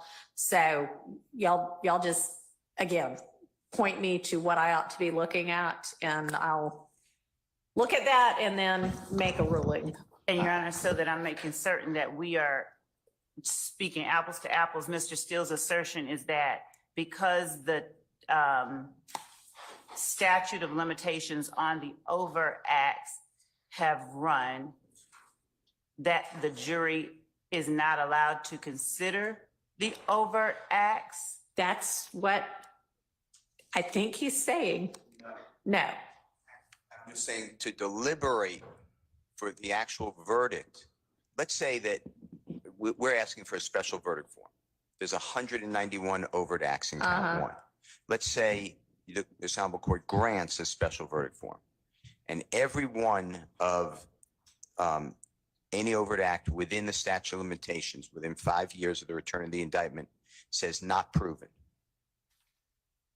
But then there's one or more overt acts before 5 years of the return of the indictment that says proven. Our position would be the overt act is not satisfied because the statute of limitations bars the conviction because the overt act was previous. I'm not talking about evidence because that shows the history of the quote Right, organization. it could just be intrinsic or whatever. So Right. I mean, okay, so I mean, but I do understand they can consider it for whatever, the history and how it all fits together. But you are saying that case law bars the jury from returning a RICO conviction if the only overt acts that they find to exist are overt acts the statute for which has run. Exactly. All right, well. And the state opposed at our previous argument a special verdict form. That was the Honorable John Floyd. And what Judge Glanville said was, we'll address that later. Okay, well, That's what we happened. need to address that. We'll do it anew, obviously, because you're. What? I think you just lost the battery in your. I did. I'll put it in writing because, I think it's a fascinating issue, but we'll put it in writing. Okay, and if it already has been put in writing, you don't have to do it again. You can just point me to, this was, motion number 50,000 filed on May 1st or whatever. If you haven't put it in writing yet, great, do that. And same for the state with regard to a response. And if there is a ruling, I want to look at that too. I mean, I don't want to reinvent the wheel either, but I will make my own determination about it. Yes, Your Honor. Okay.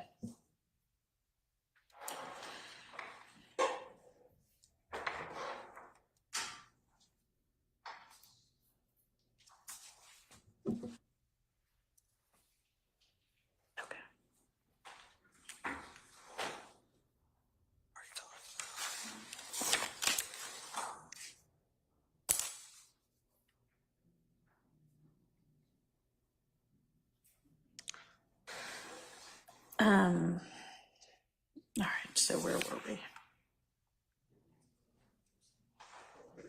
Your Honor, we were on 176, line 6 is Yeah, what we were and just like- discussing. Okay, And just to be clear, if the foundation is laid that Mr. Zachary is falsely asserting that my client stated that, then I understand that that's just going to be a subject for cross-examination. However, if it comes from a source, allegedly comes from a source other than my client, our stance would be that that would be either rank hearsay, something he read off the internet or something, or if it was said to him by someone else. Okay, I'm just using an example. sure. Pee-wee, that would be spilling the beans. And that's, Okay, well, and I'm rejecting your spilling the beans argument with regard to all of these things as they're going down and immediately after they go down. Now, if his source is off the internet, then that's a different story. But you have you have a basis for, they all get, whomever they get together at the studio afterwards and talk about it. So, Yes, Your Honor. And Zachary says we met up at the studio, and then Detective Dennis says they came back to Yeah. Metropolitan, and he says they say they just shot up the bus. So he's kind of responding to like a person he's around. Mhm. So, but understand, and we will ask him the right foundation for that before just asking an out of the blue question of, they All right. told you they shot up Little Wayne's tour bus. Okay, And certainly the next two, Your Honor, the state is in agreement in regarding Mr. Shard's number 41, page 178, line 1 through 2. It's a comment that Gaither makes, so the state, I'm going to withdraw. Can we deal with 140 first? 40 first. my apologies, I skipped over that. 40 is just him saying what he feels that there were cars following on the expressway. He wasn't there for that. And he actually says they probably followed them to the expressway, but I don't know if they followed to no shooting. Yeah. So he's just speculating there. he's basically saying beats me. So, Yes, Your Honor, we will Okay. not be asking about all right, those cars on the 40 highway. is out by agreement.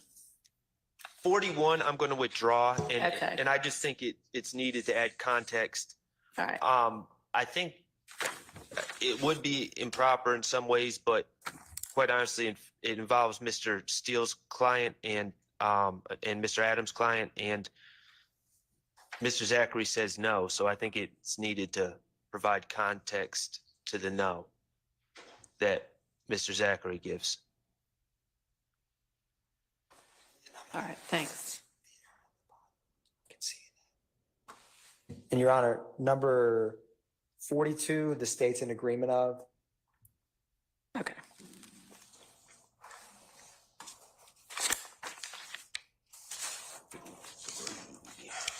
All right, and then 43 is our last item on this statement. Your Honor, we're also conceding number 43. All right. We'll not be talking about this Okay, topic thank you. with Mr. Zachary. All right, then we've gotten through this statement.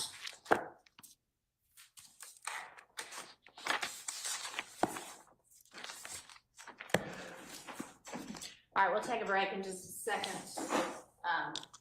Housekeeping wise, did Ms. Love, were you able to email over to everyone last night what you have so far? I sent some, and I knew then it. I I knew it. have the broader folder containing Mr. Sledge's exhibits that numbered, and so I will share that. I haven't shared it because I was actually still typing in it just now, but I will share that with counsel for the defense. And Your Honor, as I look towards next week, it would be Mr. Sledge before Mr. Zachary. Okay, So, so we did this in the wrong order, but. All right, that means we need to get to all of what might be used with Mr. Sledge today. that's the No. folder that Okay. they're about to, That's All right, their well. fault. and it's not, Not voluminous. I don't consider it voluminous, but You don't consider anything, No. though, Okay. Adrian? That's terrible. drop that All right, so go ahead and send that now. And then we've got to sort out potential jury instructions for when they come back today. We're not going to have court on Friday. Okay. So let's take a 10-minute restroom break and come back and get to work.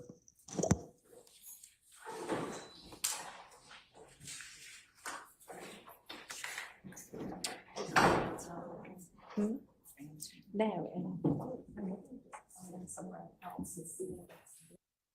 Sorry about that, I'm muted. What do y'all think? What do y'all think about this first hour and a half? Give or take, a lot of horse trading. So no court tomorrow, but they're going to have the jury in on Monday. Okay, sure. No motions have been filed. I mean, I'm sorry. Judge Whitaker has let me down a lot. So the motions haven't been dealt with. The jury instructions are not dealt with. Now Love is out of order. I think she should be held accountable for that. If she's out of order and they've been going through Zachary's testimony, but they need to be going through Sledge's testimony, and now she wants to make Sledge's testimony the first one when the jury comes back, that's on her. I don't see why that this is the fact that this is study hall is crazy. Crazy.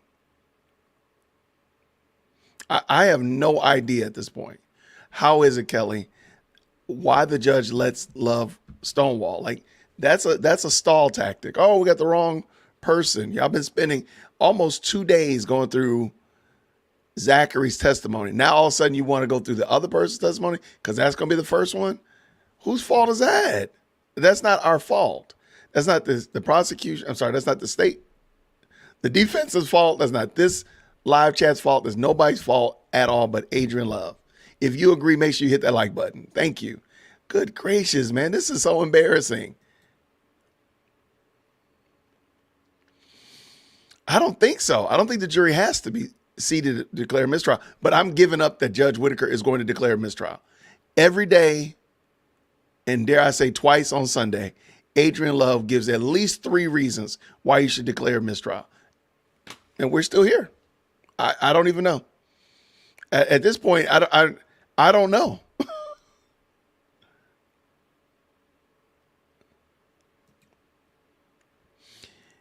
If you didn't show it, nobody would believe it happened. I mean, really, y'all knew good well Adrian Love did not have that paperwork done. You knew it. Y'all all knew it. You already knew when she was sitting there quiet as a church mouse. You knew good well she hadn't done what she was supposed to have done. Yo, but shout out to Atkins. Yo, hey, he has a real name now. Mute Man has a real name. Atkins has been representing. I'm sorry. I'm really surprised. Like, they let that guy sit there and be quiet for, I'm sure he spoke, I'm sure. But I think since we've been watching this together, he hasn't said anything. Dare I say, definitely in the last month and a half. I've heard anything from him. And all of a sudden he comes in here and he's really doing a great job. Yeah, Love needs to be told, no, it's okay, Judge Whitaker, just say no. And yo, I think he said, look, this ship is going down. Let me let other people know that I can argue cases. Let me let other people know that I got some chops. Because when this thing goes down and I'm looking for somewhere else, I can use this on my resume. That's the only thing I can think he can do.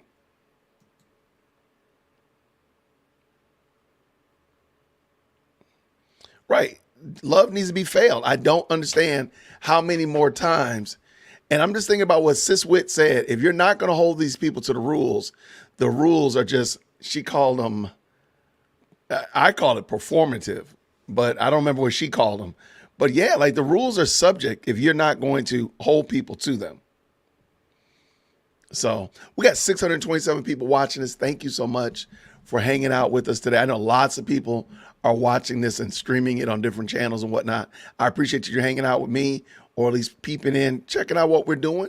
If you don't mind, drop in the chat, say what's up, all that kind of good stuff. The price of admission is just hitting the like button. Let's see what else we got up in here. I'm not even gonna hold my breath. I'm not home. I thought for the last week, I just knew this thing was gonna be in the can, but we still here, and they talking like nothing has changed. Like we've not been on recess for 2 months. I mean, literal YouTube channels have started since this trial has been on recess. That's crazy.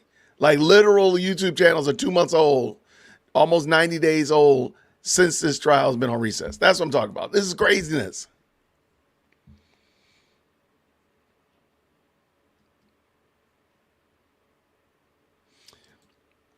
I think Fonnie sent that response to Love and Hilton getting kicked off the case, and the judge got scared. It's very possible. You know what? At first, I said no. If you sent this to me, K-Way, if you sent this to me about 3 weeks ago, I would have said no way in the world, no way, you're crazy. Now I'm like, you know what? It's possible. It's possible. Because at this point in the game, there's no reason. None of this makes sense. I'm sorry. What's going on, Kathy T? Good to see you. Thank you so much. She ain't never prepared. She's never prepared. That's great. I mean, show me an instance where Love has been asked for something and she immediately gives it to him in its entirety. Show me one of those instances. And not something like out of pocket, like, hey, give me the recipe for something that isn't even related to your job. That's crazy. I wouldn't expect her to be able to do that. But like yesterday, she knew what Judge Whitaker was going to ask because walking out the door the day previous, she said, I'm going to ask you for this tomorrow morning. She comes in tomorrow morning, the next morning, like, what do you mean? Oh, I think Whitaker's holding it down. I think Whitaker's holding it down to get this trial across the finish line. And I mean, sadly, she's going to need a tow truck because the car is on fire, the engine is blown, it's on flat tires, and she's dragging it across the finish line. But I do think she's doing a better-esque job of like courtroom management and such stuff like that. I'm not taking anything from that at all. Yeah. It was supposed to be turned in within 45 minutes, and we're still here. And now that she said that there's not going to be court on Friday, the likelihood of her turning in some of the things that she's supposed to turn in by lunchtime on Friday is null and void because she's not going to be penalized for it until Monday. So if she doesn't turn in her paperwork on Friday by lunchtime, who's she going to tell? Who going to tell? They're not going to even they're not going to even be in court to even hear about it until Monday. Then she can have it done. She's stalling, hoping the judge will give her the weekend to send in the paperwork. There you go. You right there in my mind. Imagine if this had been the defense doing this. Oh, well, hey, Judge, again, like the pace of the trial is, in my opinion, greatly determined by the prosecution. This is their case. I don't understand why she's being allowed to slow drag it, and then it's the prosecution, the defense's fault. Yeah, I think this would have been a very great question. Retired said, imagine if Atkins had been questioning Woody. I think it would have been different. Hands down. I mean, definitely ADA Atkins is the star of the day. If you're playing bingo, I think his name is Mute Man. Let me see, check my bingo board. Your boy forgot his bingo board. Pull it up this morning. I forgot to do that. I do not have my bingo board. That's crazy. But anyway, I'm going to leave that alone for right now. But, yeah, I think Atkins is definitely the star of the show today. The whole thing is going to get tossed on appeal. We already know that. I mean, there's no reason to believe otherwise. Maybe you believe otherwise. Tell me, what is your rationale for that belief? All right, so just for a quick, all right, so drop this out. All right. Why is that so small? That's crazy looking. All right. They did a jail call. There's some projection. I've been reading Thugger Daily, shout out. roll back the law. No, they did go over the evidence list, free thug. They didn't talk about ex parte. They have not mentioned Little Woody yet. Motion denied. Yeah. Let's see. Oh, homework right there. Jury. She does mention jury. Oh, there's not going to be any yelling. They did say gang. Did we watch a video? We did watch a video this morning. Yep. Okay. Did they mention the jail though? I thought they mentioned the jail. I'm sure they will. I think they mentioned the jail because they were talking about one of the guys was in jail. I think so. I'm going to give myself that. All right. And if you're playing if you're playing bingo with us and you need the word, you know what? I'm going to give you the word Fonny, even though Fonny's not shown up, and I doubt that she will.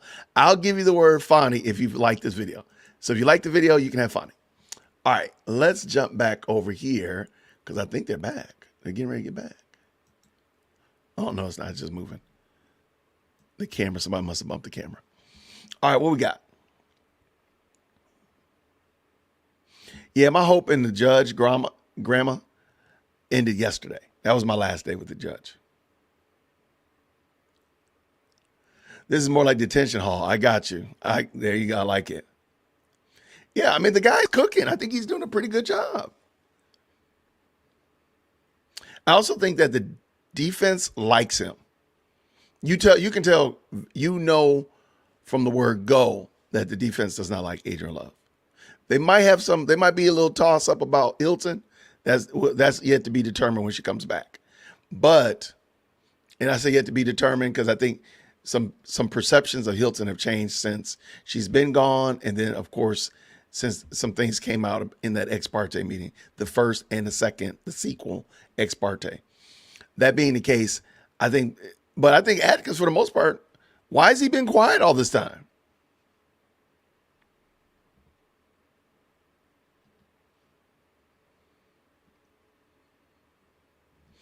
You think he'll get shipped out?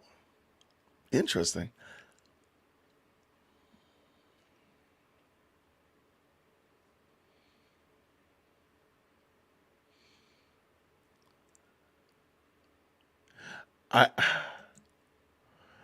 So yesterday, I mean, I was under the, I guess, strong delusion that was a Brady violation with the whole information, but they basically said it was just a delayed in getting the right information to the defense. I mean, that's basically what they summarized it as. It wasn't a Brady violation. Let me say it like that. It's not a Brady violation at all. So kind of crazy. She's not going to go to a mistrial. I agree.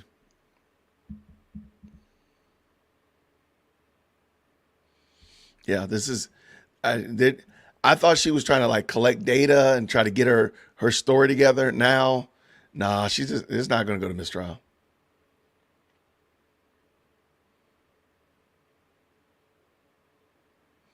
Nah, Mimi, I'm not holding up any hope that Love is going to get any kind of real, true consequences for her behavior.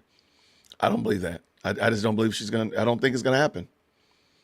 I mean, she literally has been sitting there not having that work done, knowing that she was going to have to give it and feverishly doing something, but that work is not, no.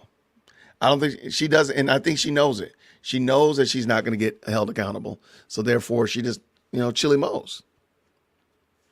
I mean, she might be bold and start ordering shoes on Zappos. Cause I don't think that she's trying. I just don't think it's going to happen. My 2 cents. She got a lot of motions, but there's at least 3 motions for mistrial. And again, I have 0. Look, I'm fine with being surprised. I'm just letting myself, I've prepared myself that this thing is going to be going on for however long it's going to be going on. That's a great question. Corey, I want to say it was day 88. I'm not 100% certain because I wasn't numbering them. And yeah, I don't remember what day it is, bro. I ain't gonna even lie. I'm not gonna even lie. I have to go back and look.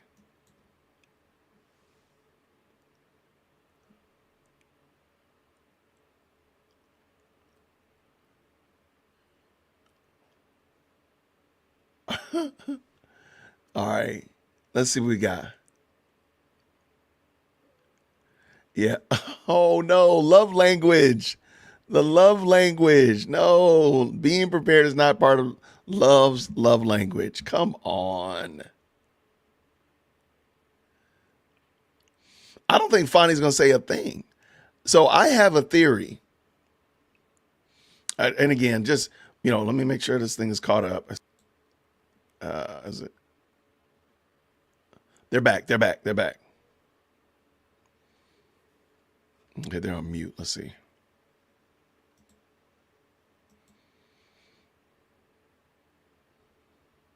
All right, one in the chat you can hear. All right.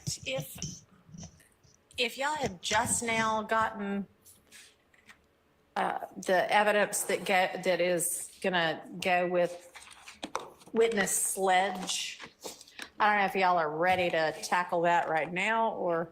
It can't be, because it's still sending and uploading. So Incomplete. I'm on Dropbox trying to. All right, well, what all is it? Because, presumably they've gotten it all before in discovery anyway, right? Definitely have, and I can do that. Yes. I can address, Mr. Sledge gave a prior statement that's can be played on evidence reviewer, following his arrest for the 2015 alleged shooting of houses. He was arrested as well as Mr. Zachary. Okay. I can address that. And there was one on what Mr. Adkins said, there was one jail call that was identified, and I can address that as well.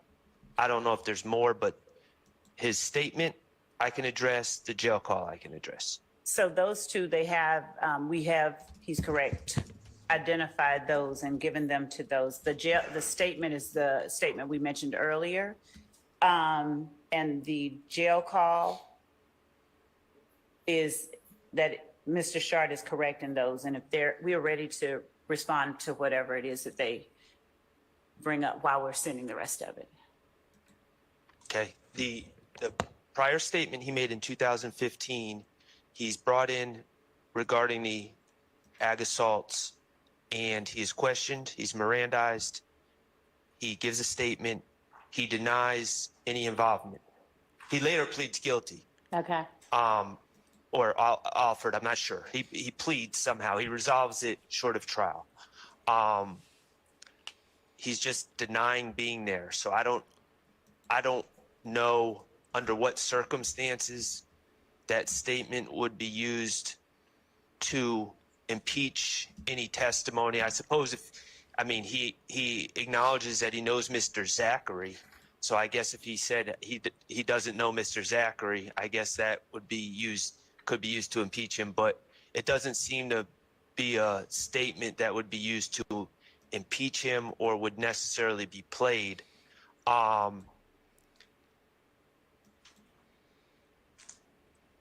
His jail call, I've listened to it. It's essentially him. He had a preliminary, he was charged with the murder of Donovan Thomas by Detective Thorpe. The state has since determined that he is not responsible. He had a prelim where no probable cause was found. After the prelim, he calls his significant other. I'm assuming it's a significant other. It sounds like it from the context. And he basically talks about the testimony at the prelim. He speculates about who witness 1, 2, and they used codes in the prelim, witness 1, witness 2, witness 3. He speculates about who that could be.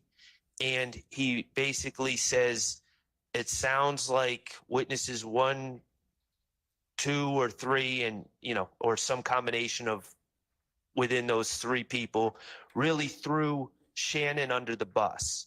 Okay. So he's commenting, he's speculating, he's commenting about testimony he heard from a detective about what witnesses told the detective, and is just giving his commentary. It sounds like people really threw Shannon under the bus. I have no idea why anything from that phone call to his significant other would be admissible in this trial. And Judge, the phone call would only be necessary if Mr. Sledge said something contrary to what he's indicating in the phone call. And I think a broader context, a broader sort of description of that phone call and what he says is necessary. So a few things are going on. Mr. Shard is correct. He's, there's a prelim. He's talking about stuff that has happened.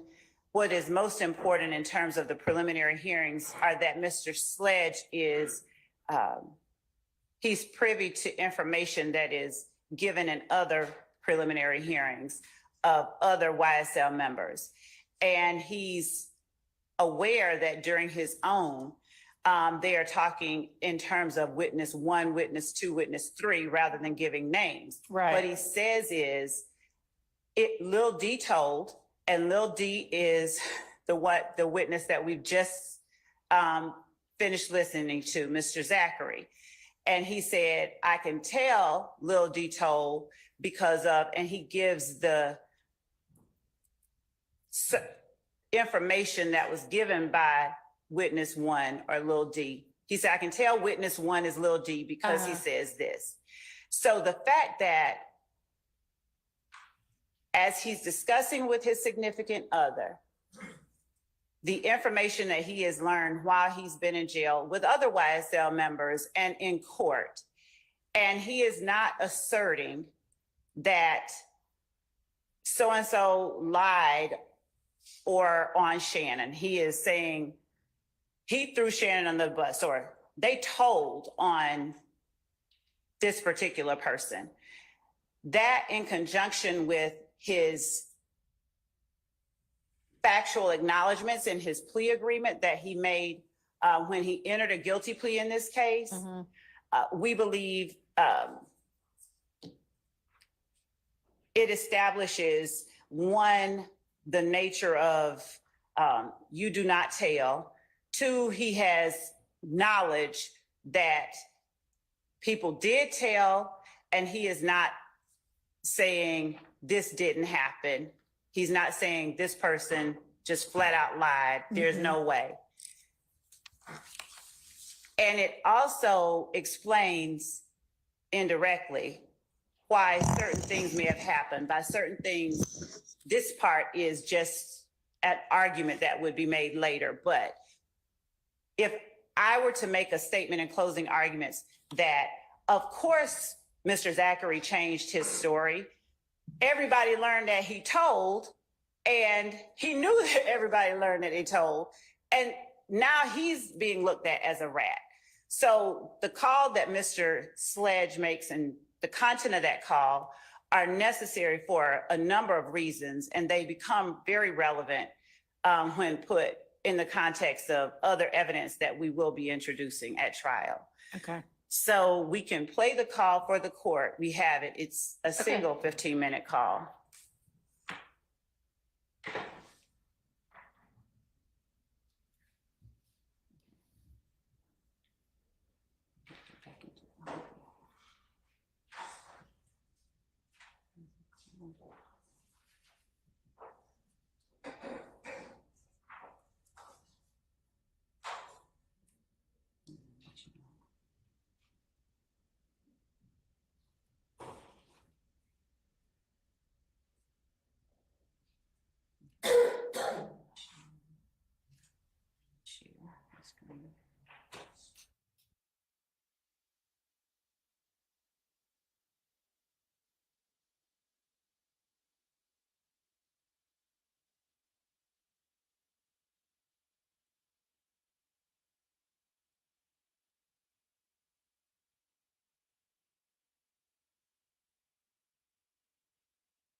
Do they know that we can't hear them?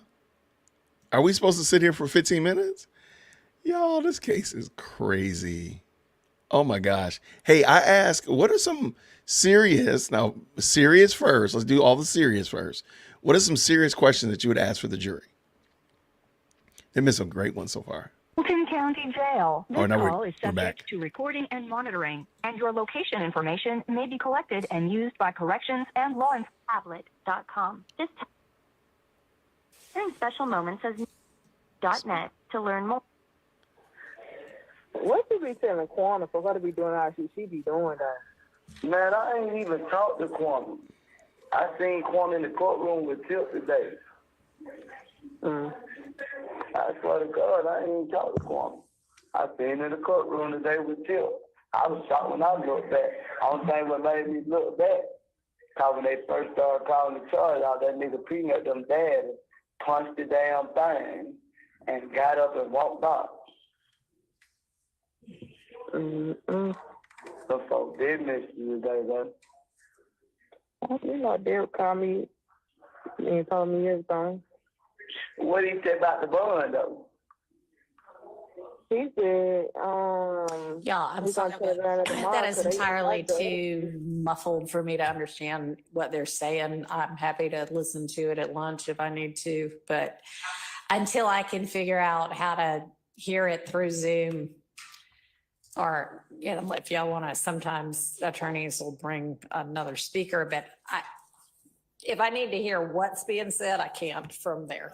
Sorry. So, I do have things, but I'd rather test it and then, well, I can try and test it, but I can send it to the court. I mean, if there's an interview we need to get through anyway, why don't we just do whatever the small, I guess, more discrete objections are to that interview. So, Mr. Shart's characterization of the interview is correct. What he does during the interview is essentially he's telling the police, you know, you don't have to do your job. So there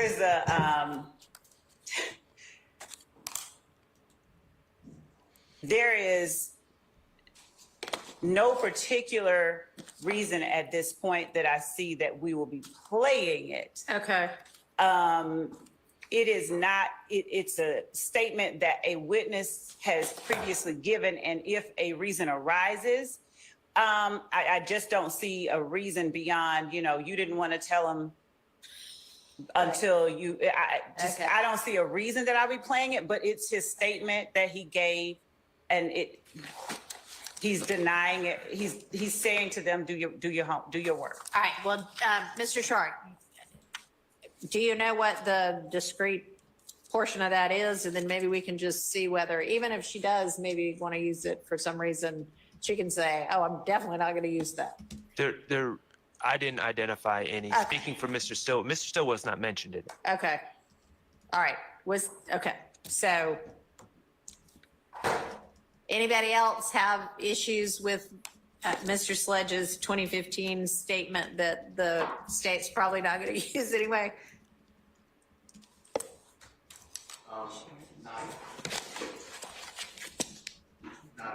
Mr. Williams, All right. if it comes up, though, obviously we'll. Well, There's nothing in that statement that is harmful to Mr. Williams, Okay. but, you know, depending on the circumstances, we'll find out. all right. Well, anybody else?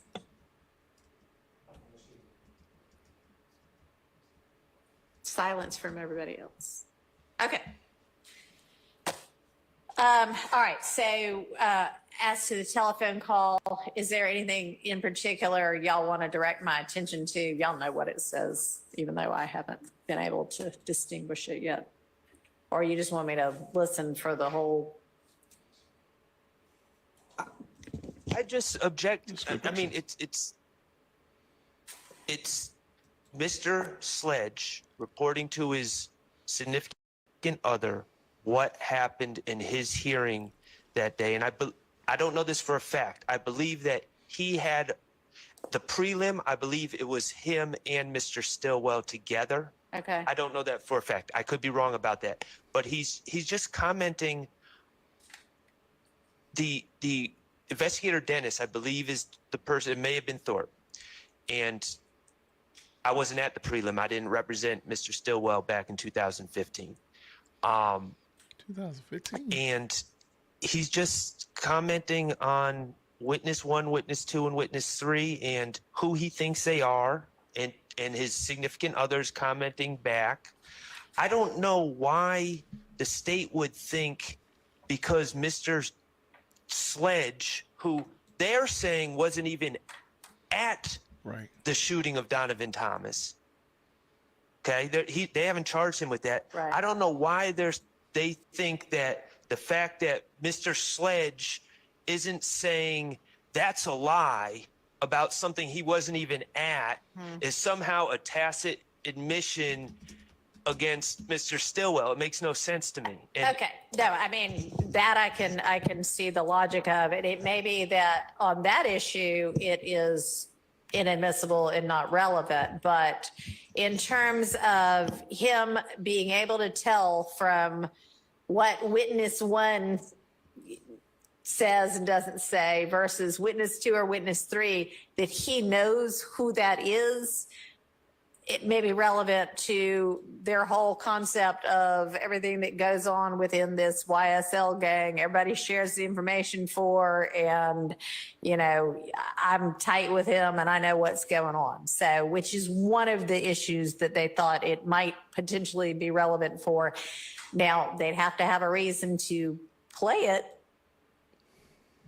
And I think we're going to have to wait and see on that. But if that becomes actually why they're playing it, then I think I would overrule a relevancy objection to that if it's, you know, legitimate.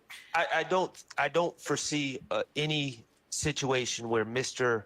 Sledge, I'm fairly confident, is going to say that he knows all these individuals. He knows Mr. Zachary very well. Yeah. He was charged in a separate crime and pled guilty to that crime with Mr. Zachary. But even then, I would, even if it became relevant for that, which I can't foresee any circumstance, I would strenuously object to him commenting on other people's testimony about a case that I against understand. my client that he Yeah. wasn't even present I mean, for, I according to the understand. state. And it may be that, and I think even the state's saying, I don't know that there are circumstances under which we'd be able to get this in, this would become relevant. If there are such circumstances, then I would think that much less than the entirety of the phone call needs to be played and we can limit it then. So maybe Miss Love, if you are thinking, or it starts to look like you're going to need it, then if you can, get with the defense beforehand and y'all come to an agreement, understanding what my ruling then would probably be on what part would be relevant to that and what part wouldn't, instead of just, hey, I'm getting this whole 15 minutes in now. Okay. Yes, I can do that. That makes perfect sense. All right. Okay. So then anything else on Mr. Sledge's, the evidence that might be used with him at all that we ought to be looking at beforehand? So the other items that I've shared, if I don't know if anyone has been able to, if it has shown up, but I've shared the link with everyone except Mr. Howell, whose name just. You just received. Right.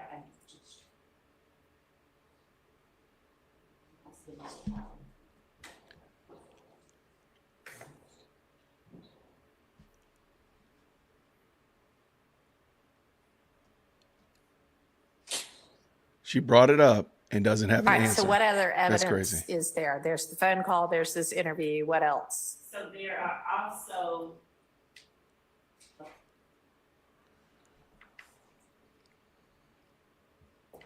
the plea agreement, the video of the plea agreement of Mr. Sledge. All right. We have had the need to play other witnesses' plea agreements. All right. Well, At this point, if he's testifying truthfully, then we don't have any need to play that. right. If he begins to intimate that I didn't know what was going on, it wasn't really freely given or Right. anything like that, then we would want to show him entering that plea. Okay. We also have, and we may have already admitted this, we're checking the exhibits, but there is the video where Mr. Sledge is with Mr. Zachary, and they are threatening Kelvin Watts. We labeled that, if we haven't already admitted it, as State's Exhibit 398 Yankee.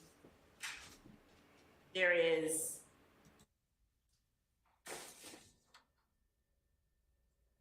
Mr. Sledge's cell phone records, which we would be using or asking Mr. Sledge, is this your number?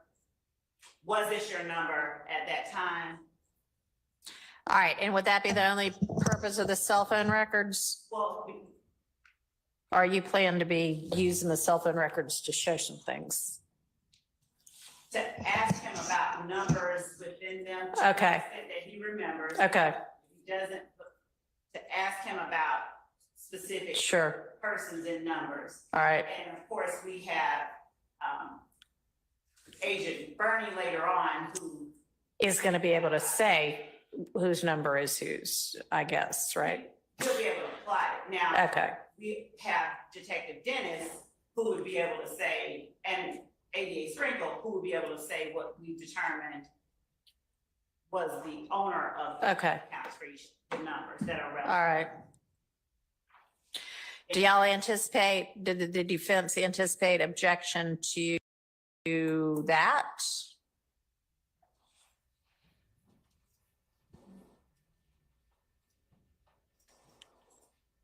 No. You're saying, Your Honor, you're asking about the, if he remembers his phone number? No, I don't. Okay, and how about the 398Y video being used with, I mean, are there, if it's already in, then the evidentiary objection's been dealt with anyway, but we haven't, I don't know where that list is right now. And he's in the video? He is. Okay. We're talking about the video with Mr. Zachary and Mr. Sledge. I don't think that's in there. Okay. If it's not, that will be 398Y. Uh-huh, And Mr. Sledge, I believe during his interview, he talks about that. okay. Is this like a music video? No, it's a video, like a selfie video. Okay. Or someone filming. All right. Mr. Zachary, threatening Kelvin Watts. Okay. All right, If there is, we can play that, it's not even long, it's about less than 5 minutes long, probably about 2 minutes long. If there is a specific objection to that. y'all all seen it? Is there a specific objection that you know of now? Or that you know you might have? Just want the instructions, I think, that you've been talking about, that we did, 105, Mr. Williams is not in that video at all, and it's up to the jury to determine whether that should be. All right, well, I mean, I keep asking for an instruction or a proposed instruction, and so far nobody has been forthcoming with one. So, and I've told y'all, until you get me something to consider, there's not much that I'm going, that the burden, the onus is on y'all at this point, okay? I think we, So, and considering this is our last day of court before we bring the jury back on Monday, now would be the time to do it. Your Honor, you should be receiving that shortly. Thank you. And Your Honor, with respect to the video, well, I'll just wait to see what limiting instructions, because it goes to count 1 Uh-huh, against each of the defendants. right. So I'll just wait to see what the requested instruction. Okay. So a potential limiting instruction, but with regard to anything else about the contents of the video, y'all don't anticipate an issue? Okay. All right. Any other evidence for him? There's two social media posts made by Mr. Sledge on the night that Donovan Thomas was killed. Okay. And they are, one is Mr. Sledge is that night around the time of the murder, he's watching the Patriots, and he captions it that he's watching the game, Let's Go Patriots. And there's another one where he is shown watching the game Okay. with his small child. All right. There is what we label Stacy Exhibit 399 Yankee. It's a video of Mr. Sledge. He is saying,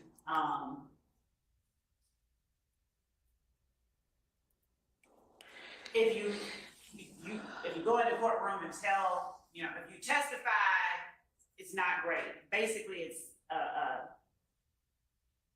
do I say this? So you lie to your significant others, you lie to your family, and then you get in the courtroom and you tell the God's honest truth. Essentially, that's bad.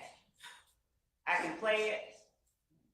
It's 13 seconds. I can play it for the court. Well, does the defense know the video she's referencing? Yes, it's already in evidence. Actually, Mr. Williams's video saying that is in evidence, not Mr. Sledge's. Okay. Maybe not in evidence. 399Y Yankee.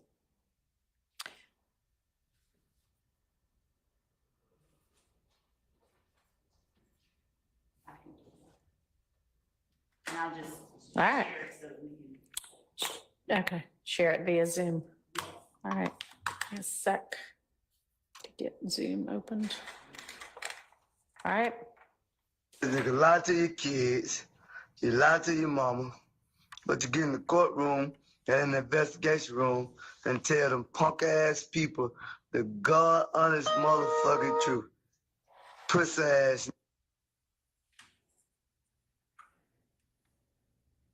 That's it. There's a word he uses at the end. But yes, that's the extent of that video. And this we'd argue, it shows the sentiment that YSL members have towards, frankly, towards, people telling them. Okay. Object to that. All right. And That may be that I think this video, it could be argued, shows Mr. Sledge's sentiments. Mr. Stillwell's not in that video. He's not speaking for Mr. Stillwell. I don't know. There was no vote to make Mr. Sledge the spokesperson for this group of gentlemen, and I would object. Mr. Sledge is not sitting here with us, okay, so I don't he- know how that's a comment. He already pled guilty, right? He did. Did he plead guilty to the RICO count? He did. Okay. Y'all can cross him on that topic. What about the two social media posts with him watching the Pats game? Any contemplated objection to those? Okay, what else? There's also a video that he posts, not a video, but a social media posting that he makes on June 24, 2015, free little D like right now.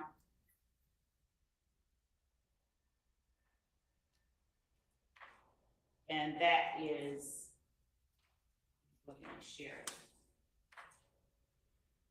Is he saying it or is it just like a written post? It's just a written post. Okay. Just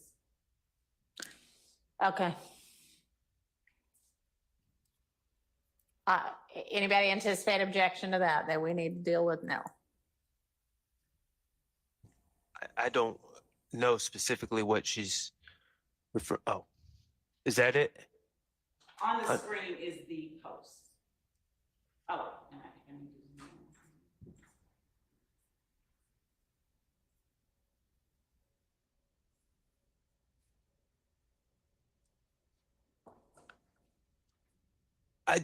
I just don't know what the relevance is of some of these things. Like, So 6/24/15, what's just happened? Why is he in? Why is the little D in? This is Which little D is it? Demikian Garlington. And he has been arrested.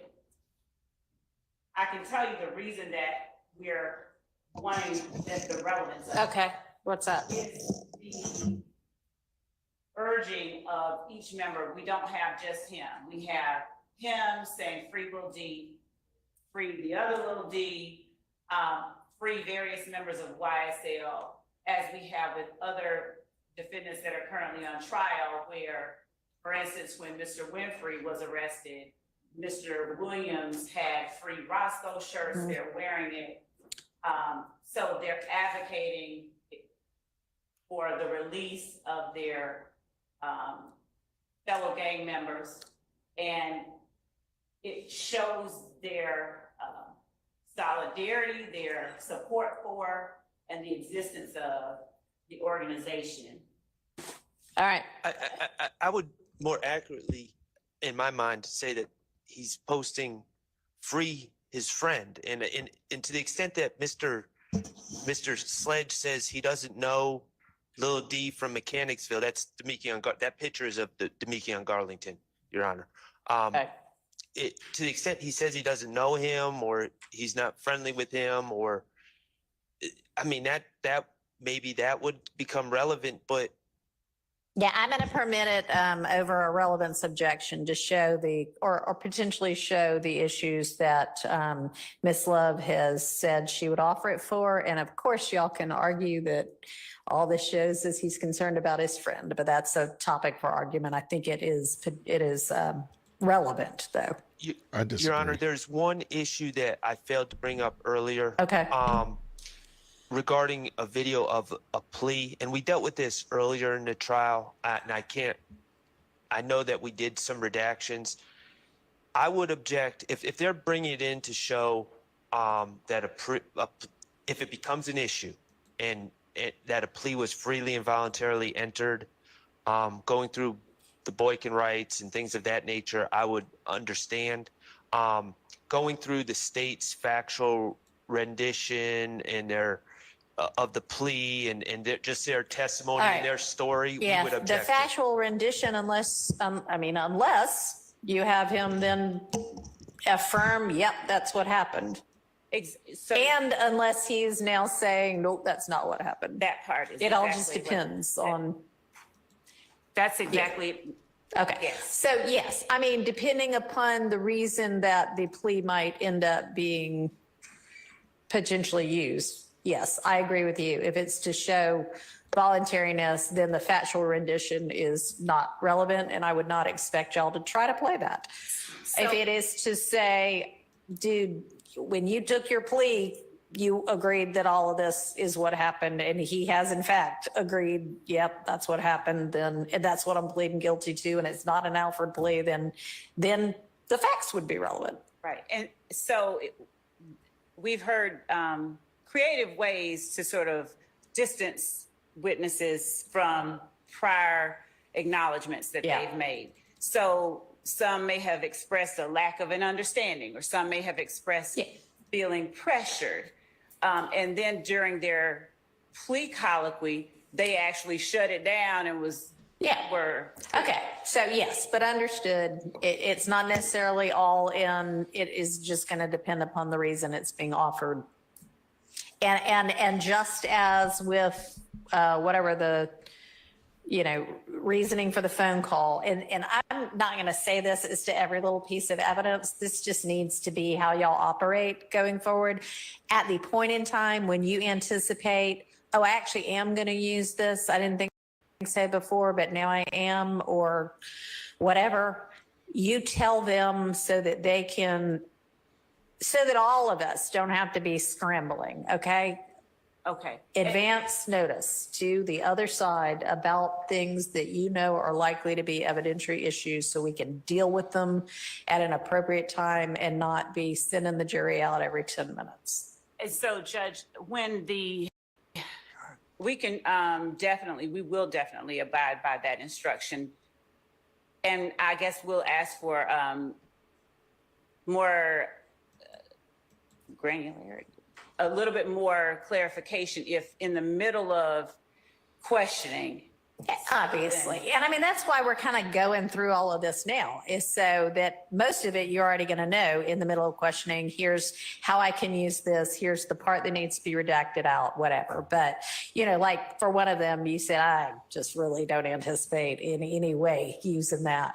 And then if you're like, oh, you know, we're in the middle and we take a break at lunch, you tell them at lunch, at the beginning of the lunch, yeah, I'm going to use this after all. It's just as much heads up, as much advance notice as possible. And given that you are supposed to be providing all of the evidence in detail for, you know, the first 30, and I think you're almost to the point where you're supposed to provide it for the next 30, this shouldn't be an issue. Not gonna happen. But, okay. Mr. Harvey, you wanted to say something? Yes, one other point, Judge. With the previous exhibit and this exhibit, we previously had a ruling and discussions about the commentary on these. Oh, I can't even see that because of what's on my screen. But yeah, I don't think, unless the comments are relevant, let's not have those on there. So now, sometimes the comment might be relevant. But we don't know who's making the comment. We can't cross-examine the commenter. And we have had Judge Glanville rule that the comments come out previously. Okay. I mean, who is this that's commenting 70 likes, one comment? Okay. You know, come All right.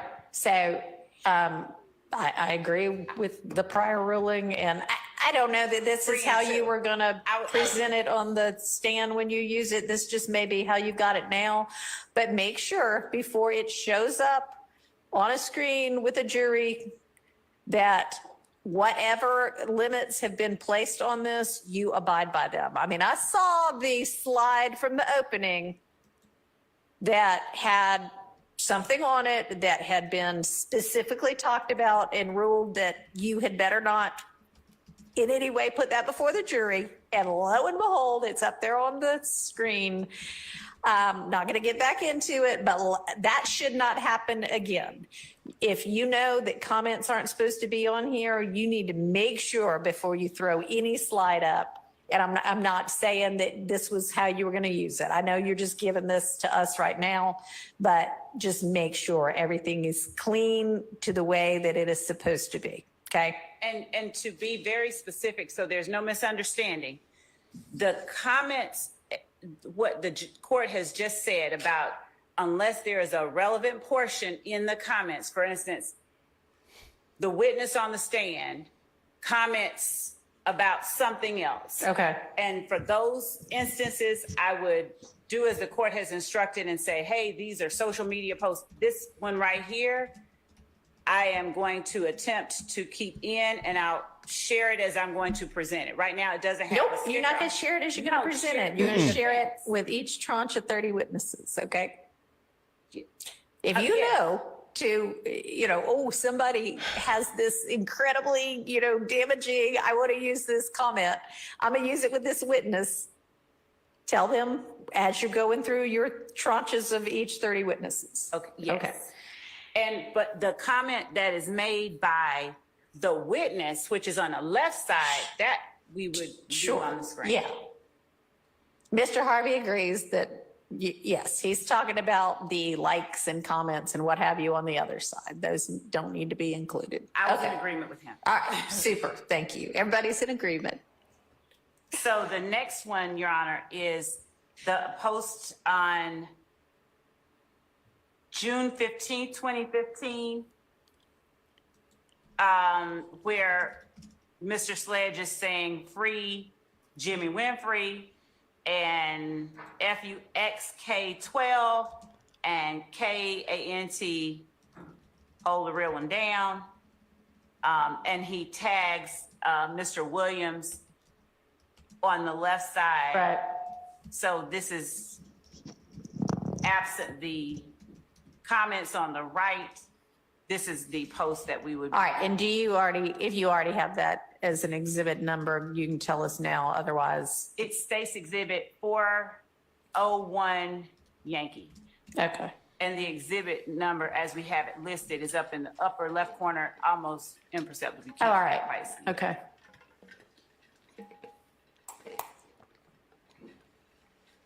Does the court want me to just keep going? All right. So the next- I'm not hearing any objection.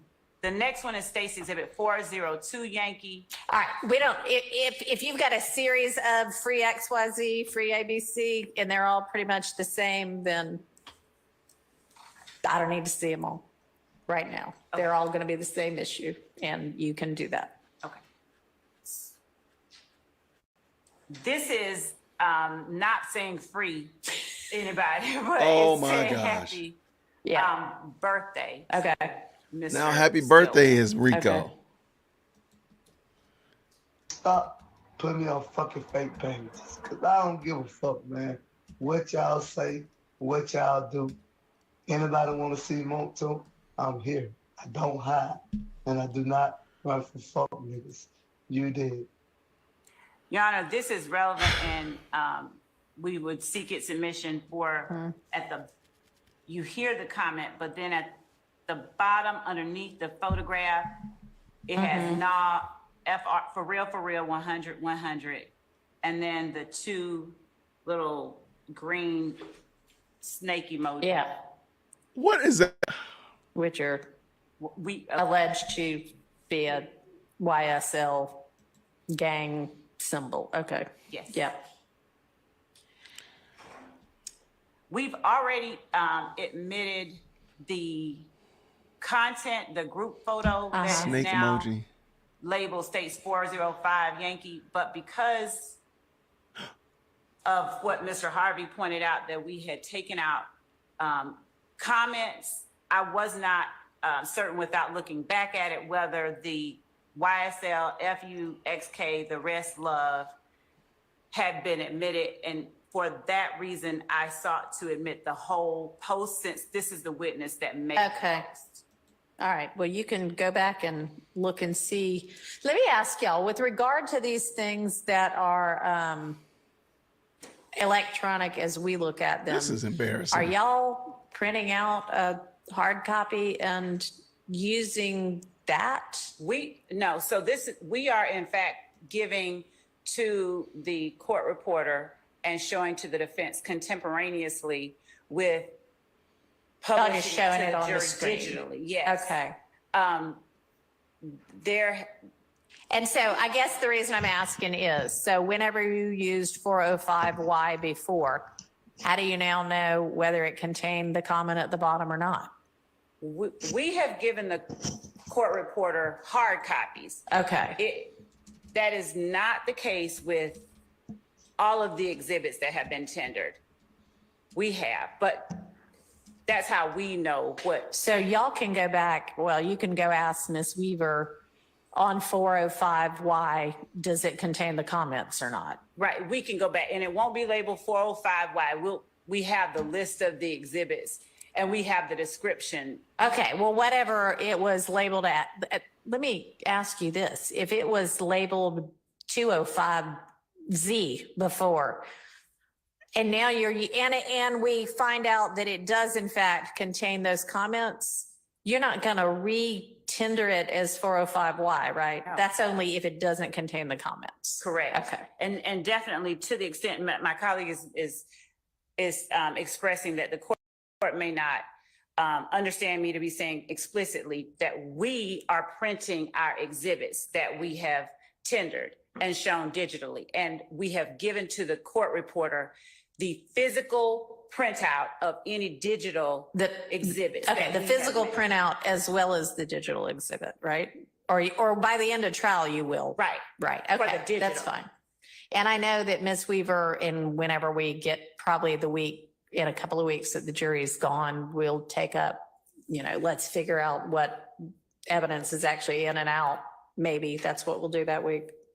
Not the whole week. We'll get lots more done than that. But I do know there Good luck with that. is an issue with regard to a couple of defense exhibits because they were only shown, I think, on a laptop, and we'll just have to sort that out at some other time. But we do need to think about going forward. If you're walking up to a witness and showing them something on your laptop, you might need to take a screenshot of what's on that laptop so that then the court reporter knows what it is. Okay.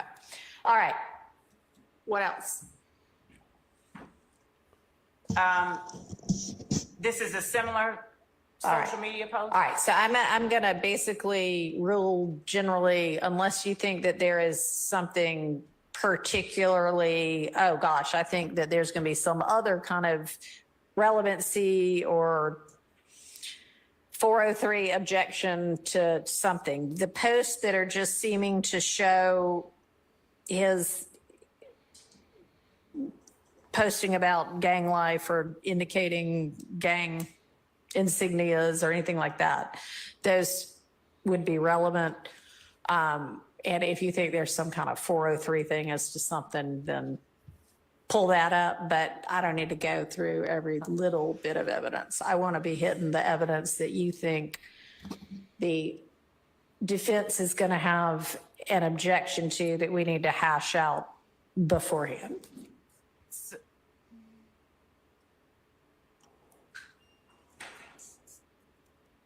I don't, so Okay. there are 3 videos Mhm. that are also social media postings. I don't Okay. see anything that would be 403 there. For instance, 416, Stacy Exhibit 416 Yankee has Mr. Sledge. It also has Mr. Williams and other alleged associates or members of YSL in it. And they are sort of just congregating it. Okay. I can since I've shared it, I can let defense look at it. It's labeled in the shared document as well. All right, well, and ideally, again, after they've got the big list with the 30 and all of the exhibits, then they can do their homework and they can actually tell me, like Mr. Short did for Mr. Zachary's statements, hey, here's what I find objectionable about that. So once y'all have got that, y'all can do that with everything and it'll be more smooth. All right, so, but you think that pretty much for Mr. Sledge, after what we've discussed, you'd be good to go, and the defense likewise. Okay. I do. I have shared with the defense just the case that is like the printouts from Mr. Sledge's federal case. I Okay. don't foresee, I'm not going to try and tender that as evidence. There may be a portion of it that I reference or need to reference if, depending on how he testifies, to refresh his memory or something, but I'm not going to try and enter his federal case as evidence.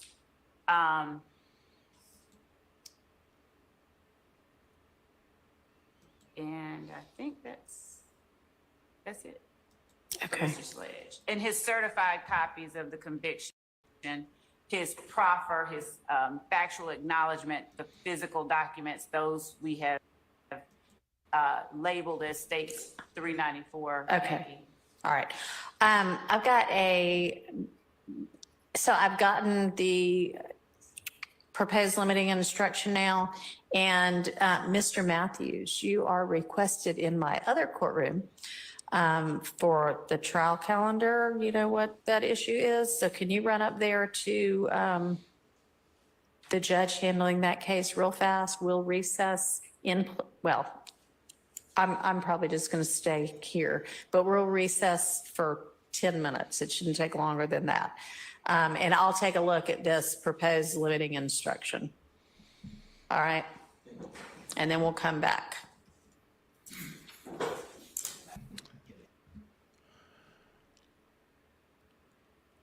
I have no idea. She is extremely, extremely optimistic. I have no idea. how she's so optimistic about bringing the jury back on Monday, being the fact that they only have about 5 hours left today. They still have motions that, again, basically she's saying the motions are not going to be dealt with, which is amazing to me, but I don't know what to do. It's like, that's crazy. I am floored. I'm floored. All right. What do we got here? Good people in the chat. Thank y'all so much. Wow. That Matt said it right there. Wow. Just wow. What? I don't know, Monica. She's barreling past all of the stops. And I mean, yeah, I have no idea how we're still trudging through this. And I mean, if nothing else, just answer about the motions. At least address them. Like, the motions don't exist. You would think there are no motions out at the way she's traveling. And I'm like, what in the world? What's going on? So this is wild. I'm loving you all's comments. I thank y'all so much for all that you all are adding on today. We got about 600 people stopped through today. At the current moment, we got like 575. A lot of people probably took a break, but I appreciate y'all. What do we got right here? What do we have?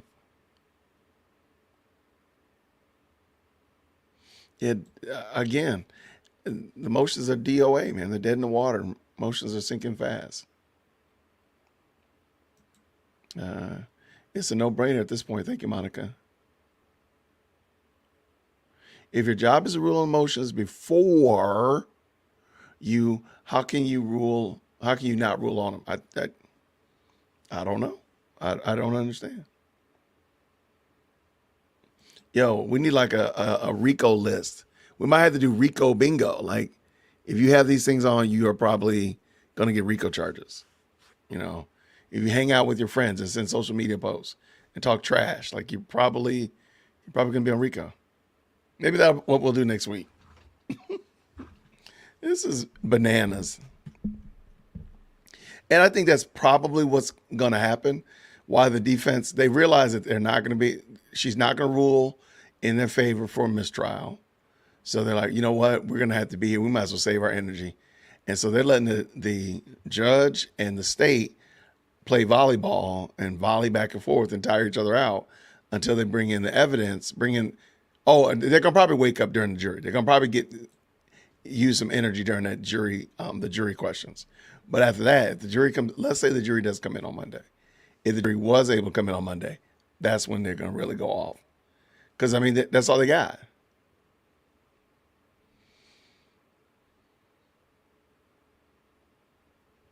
All right, what you mean, love? What you mean? Thanks so much again for everybody coming through. My man is an attorney, and my mom is an attorney. I apologize. My mom is an attorney, and she would be banging her head off the wall as she was following this case. Man, I would love to hear some other legal experts. What do they think about this? Because to me, it looks crazy. It looks every bit of crazy to me, and it makes no sense. Like, this is preposterous.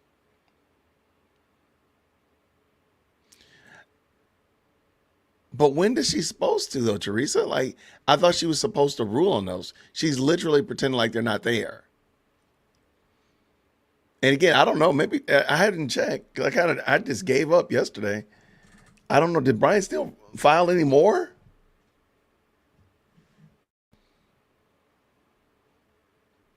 Let me just pull that up real quick.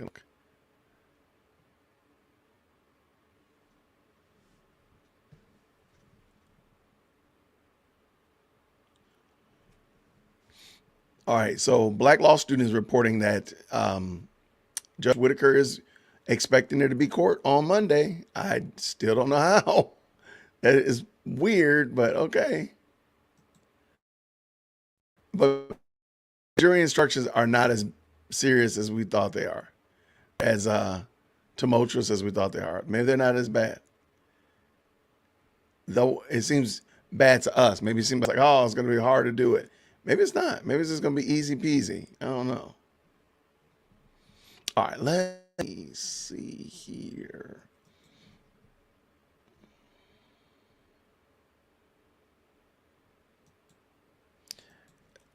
Even maybe she meant she wasn't ruling today. She will announce on Monday. She said she was going to announce over the week.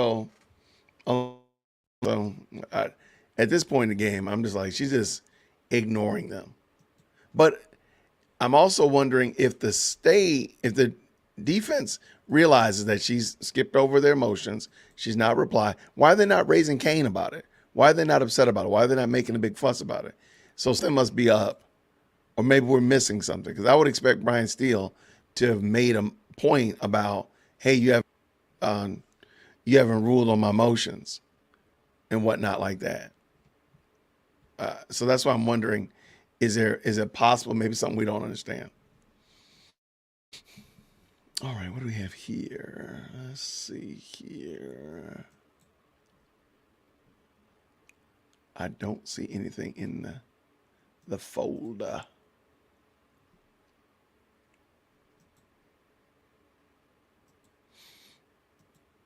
Yeah, I don't have anything from recently. It was just the most recent one I see is an additional motion to disqualify Love. Stillwell's motion for remedy. Yeah, there's still, I have no idea how she's not answered these motions yet. Let's see right here. Oh, a new one is dropped from Joseph. Thank you so much. All right, let's pull this one up. This one is from YSL Ponytail. I think his real name is Harvey, if I'm not mistaken. Am I right? Is that his real name? Harvey? I'm over calling YSL Ponytail. Let me stop that. Oh, this one is super short. Good gracious, man. This one's super short. It was filed like literally a minute ago. Oh, I'm sorry, 30 minutes ago. Okay, let me pull this in so I can see it. Because the court is not back. Let me just check. They're not back. So let's do this very quickly. All right, YSL Ponytail has come through. That does not look good, Jason. That's a little better. State of Georgia versus Quamarvius Nichols. I instruct you that some evidence may be admissible as to some of the counts or some of the defendants, but not admissible to other counts and other defendants. In that regard, evidence related to certain alleged acts specified in counts 1 of the indictment may be admissible against the defendant on trial charged with that count. However, I remind you that in order for you to use such of this evidence against those defendants not alleged to have been involved in the counts under your consideration, you must consider whether the alleged acts for which the evidence is being offered have been proven beyond a reasonable doubt to this point, or rather to the part or overall scheme alleged in part 1. Okay, so if I'm understanding, that's so much better, Jason. If I'm understanding correctly, you really have to, this feels like some jury instruction. Yeah, these are much better jury instructions. So he's already starting off his clearinghouse, if you will, of the instructions to the jury. Likewise, evidence of a person's prior statements that may be different from those admitted here on the trial may be used by you to evaluate the credibility of the witness testifying, but not as proof of the matters asserted or against others not alleged to have been involved in the events being testified about. All right, I'm gonna drop the link to this. I gotta understand that a little bit more. I think, let me drop the link if they didn't already drop it in. If the mods have already dropped it in, that's great. I apologize if I didn't. I think they did. They did not. Okay. I'm just dropping it in there again. All right, this is what I'm reading. I don't get that part. I gotta noodle that a little bit more. Let's see, make sure the jury's. Court is not back. They're not back. All right, and the last part. That is prior inconsistent statements are offered for the limited purpose of determining the credibility of the testifying witness and not to prove the truth of the statements made on this 8th day of August 2024. Okay, interesting. All right, and this is from Harvey YSL Ponytail. Mr. Harvey, I think I get it. I got to think about it. Hopefully they'll argue this out and we'll get a chance to kind of hear it out and what they're saying. But I'm sorry, you already put it in there. There you go, right there. Those are the jury instructions from Mr. Harvey. Thank you so much. Is that from Shard? Was that Shard or not? That is Shard. Was it? I'm sorry.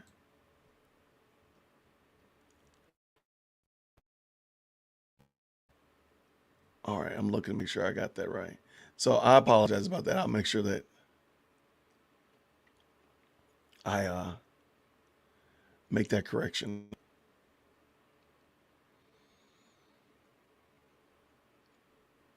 All right, let's see. I like it. All right, so we are waiting. If you're just jumping in, we're waiting for Attorney Matthews had to run out. And so Judge Whitaker recessed in place for a quick 10 minutes while Attorney Matthews ran to another court to set up the trial calendar, I believe is what they said, which is cool. And I'm looking forward to this. Let's see what we got.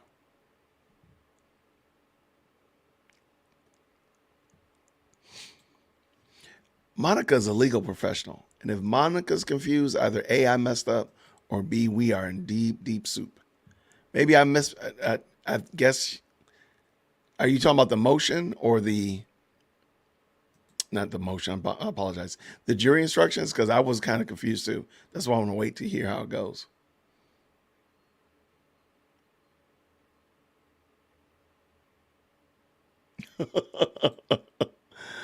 Mia said Atkins couldn't get a word in over love until she embarrassed herself. Yeah, once she embarrassed herself, she sat down. But that's interesting. She was quiet all the morning, pretty much all morning. I wonder why that was. Harvey, a.k.a. YSL Ponytail, and Nicole Westmoreland, a.k.a. Lil Sis, are defending Quamvarius Nichols. I apologize. I'm going to just call him Nichols.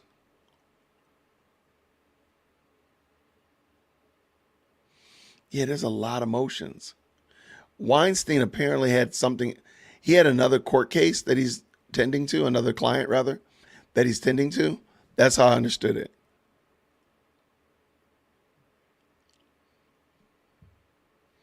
This is a great question. I don't know. Dee Dee says, are attorneys working on what to tell jurors, or is that totally going to be the judge? I think the judge is going to write it and then they can like horse trade about it. That's how I understand it. So the judge might say, this is what I'm going to tell the jury. And the state's going to hear and they're going to say, hey, I got a problem with that. Or the prosecution's going to hear and they're going to say, hey, I got a problem with that. Or the defense is going to hear and they're going to have a problem with that. That's how I think it works, but I could be wrong. Oh, okay, yeah. Talk to me. I talk back. They're going to do here just like they did with Glanville and go to the Supreme Court. Oh, that's going to be unequivocal.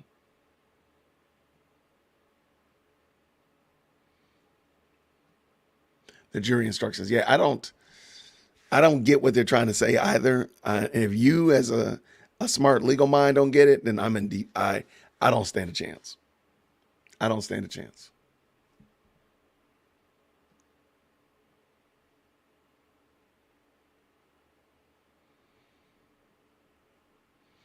All right, what does Clarence say? Clarence said this. In Georgia, there's no time limit on when a judge has to rule on a motion for mistrial. Okay.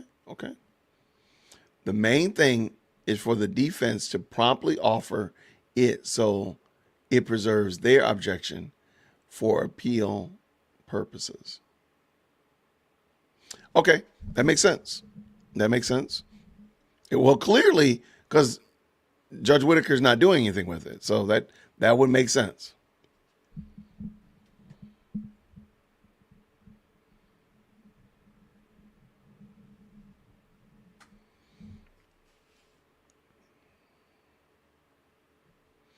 There are standard instructions, Monica says, that the state and defense will review. Okay, got you.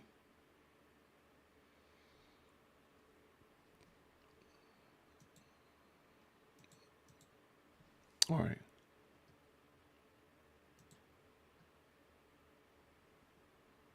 Thank you, Clarence. Yeah, maybe that's why. It just seems like maybe that's why they're always rushing, not always rushing, but it just seems almost instantaneous that when they make a motion, like their motion appears pretty quickly. So maybe that's it.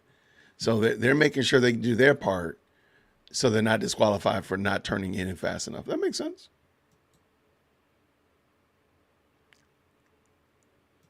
Three months to rule on a mistrial? Man, I wouldn't be surprised. I think it would be a tragedy. Yeah, it would be a travesty if she took that long, but I wouldn't be surprised at this point. One moment. I'm going to bring the screen back up.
Sorry about that. Thank you so much.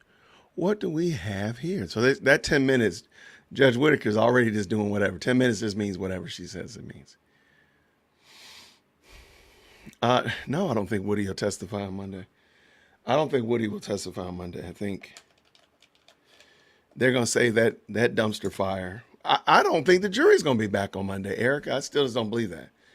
I don't see any reason why to believe that the jury will be back on Monday. Now, I'm open to being wrong, but I see no reason to believe that. But I want to hear what y'all think. What do y'all think? Do you think the jury's going to be back? I think I asked that poll question earlier. You know, I think the majority of people said not a chance. Monday on in another month, but not this month. Not was it Monday the 12th? Not Monday the 12th. Most people seem to believe that. So I don't think, I'm not of the ilk to believe that the jury will be back on Monday. So I don't think Woody will be testifying on Monday.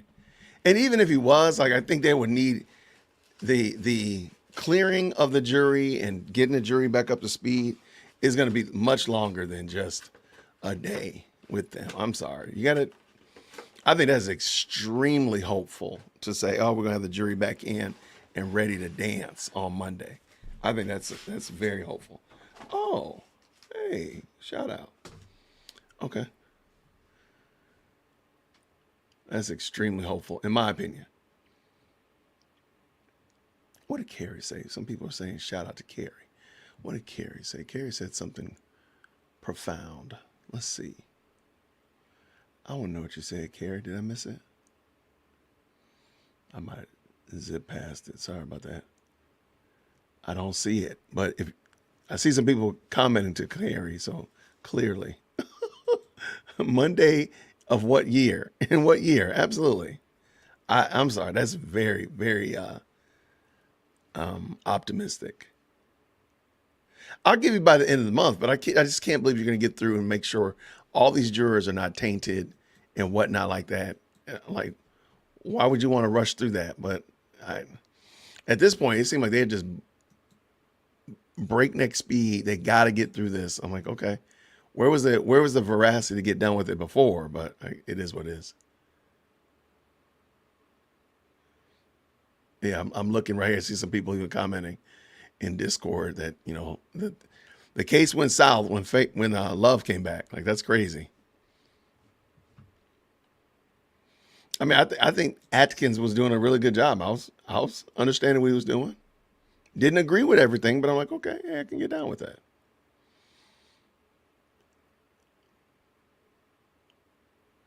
Okay, what did Clarence say? Clarence just said,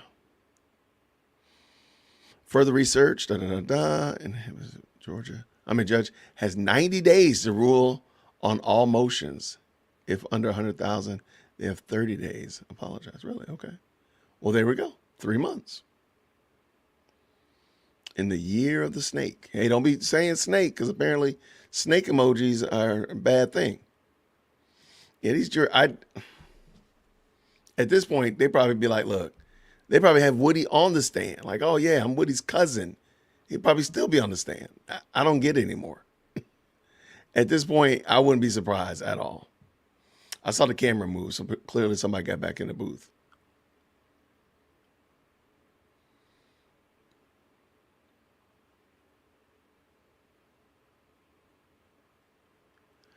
This is interesting. Teresa says, speaking of Woody, didn't they say they didn't want him in jail? Yet then when speaking in the time frames of his sentencing for pleading the 5th, she was wanting him to go to the end. Like, I don't get it. They're just a big contradiction. There's a lot of contradictions in that.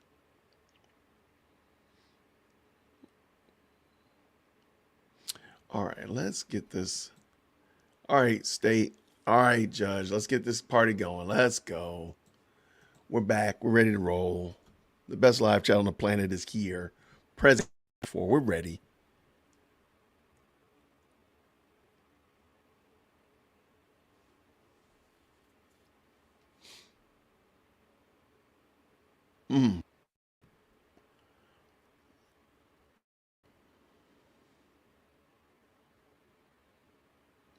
Very interesting. Let's see.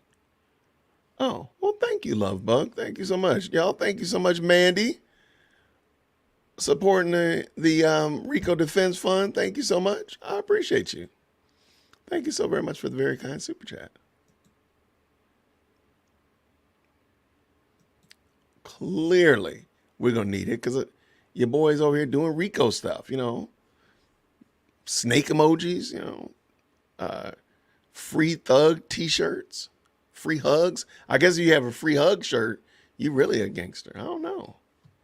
This is just craziness. The fact that this is still going on has got to be the high watermark of insanity for our culture. Red and green hearts are red and green hearts are gang sign. Man, come on. First, this is insane. But you know what? They're going to try it. I'm pretty sure we're going to get a good laugh out of that. Uh-oh, you in trouble now. Miss Mandy, you in trouble yourself now, Mandy.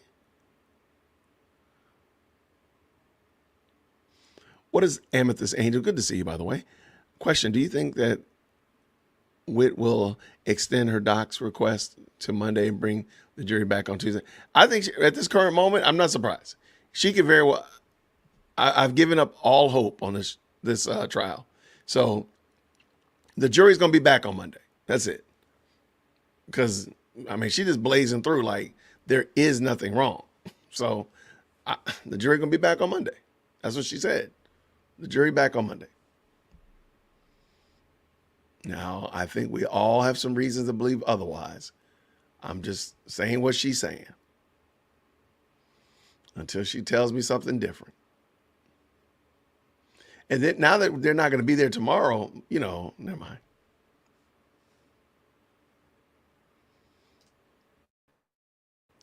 Oh man, Mel, you going to stay in trouble now, brother. You got hearts and red hearts and green hearts and red and yellow, black and white. They are all gang RICO in the state site. You in trouble. We're going to, man. The bad thing is, Agnes, I had to say that you didn't. Well, let me say this. Atkins, mute man, has really been doing a great job. I will say that. That's it. Yeah, that's it. It's juvenile stuff by grown men. That's really all it is. Sad that it's dangerous, but at the end of the day, that's all it is. It's just kid stuff for adults or done by adults. Let me say it like that. Yeah, I don't know what 10 minutes means with Judge Whitaker anymore. She's doing whatever she want to do. Yeah, I did cancel my membership to the Judge Whitaker fan club, so just letting y'all know that. So any snark towards Judge Whitaker is serious because I ended my membership subscription. It was pretty short-lived, to say the least.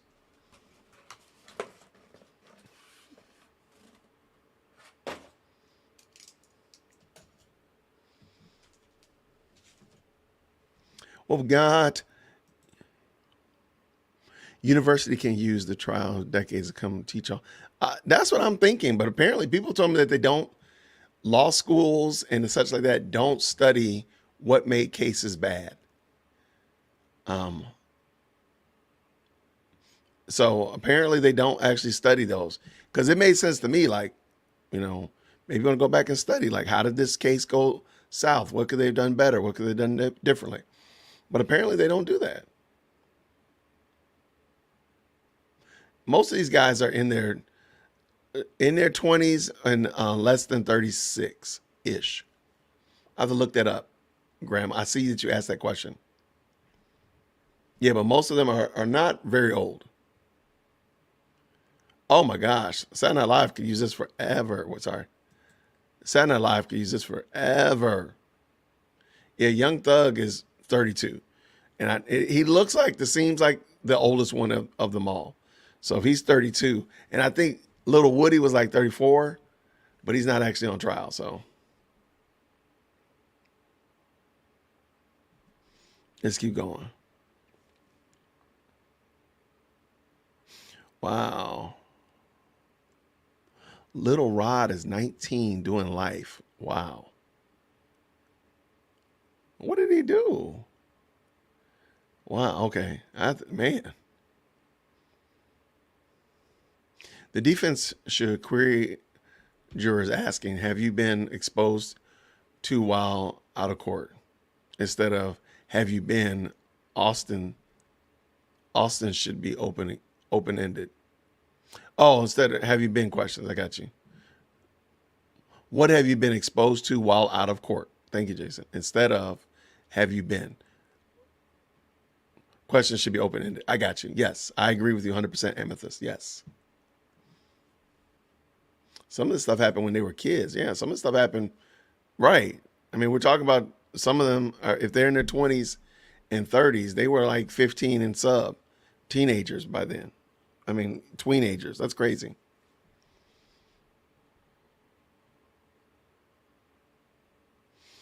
I don't think they teach the law. I don't think they do either. 2015 was 9 years ago. So they were young. Absolutely. I mean, Whatchcall was 10 years old. If Little Rod is 19 and he's doing life in prison, he was 10. Nine, forgive me.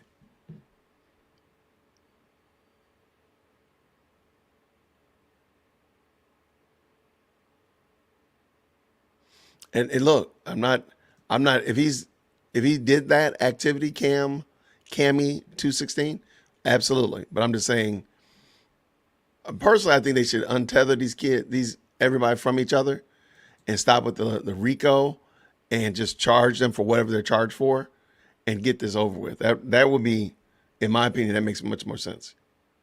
But that's beyond the point.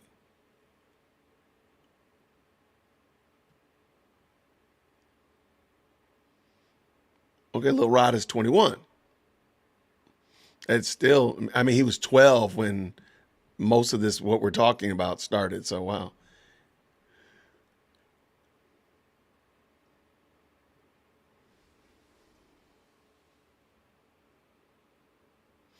Speeding through the trial also makes roadmaps for mistakes. I agree. I think also having a large trial makes room for a mistake.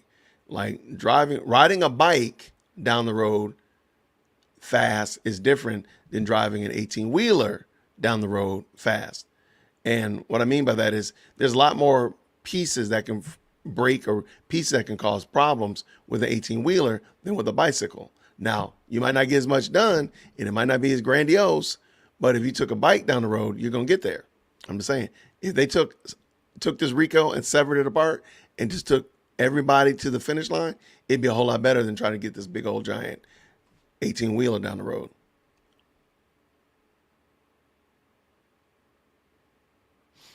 This is interesting theory. They want Young Thug's intellectual property. Okay, I need to know a little bit more about that. Not disagreeing, I don't know exactly what you mean. Leave RICO for the feds. I'm trying to tell y'all. Leave that stuff for the feds. The feds can handle that. I understand it's groovy and people want to take advantage of it and they want that notoriety. But man, right here, this is going to sink a lot of people's careers. It's wasting money that could have been spent differently or could have been, again, if you just severed it and didn't do RICO, who knows how would have been finished. Just a thought.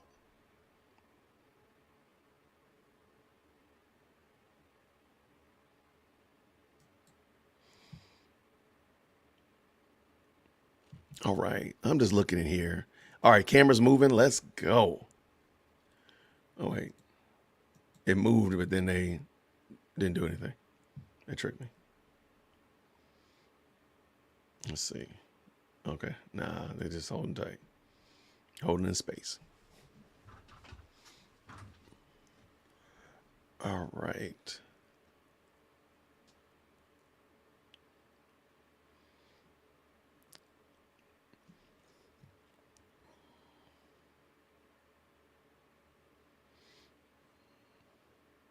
All right, I'm gonna try to check out this. I know Miss Mandy's been begging me to check out this Karen Freed trial.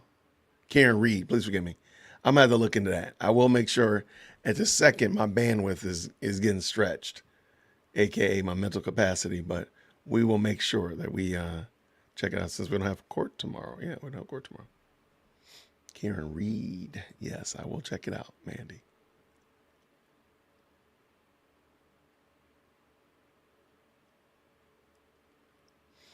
Yeah, I heard about this. You can't. Matter of fact, there was a young boy who killed a rapper, and he was 14. So you can only stay in jail till you're like 21. So he's out now, and so a lot of people are very feeling some kind of way about that. Yeah.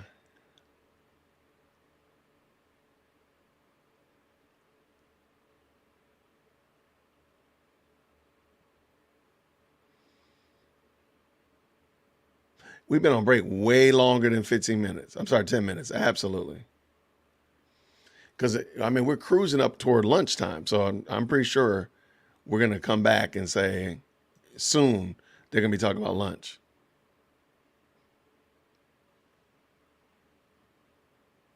Yeah, it's starting to feel like a Judge Glanville comfort break. Sorry about that. A Judge Glanville comfort break going on up in this piece.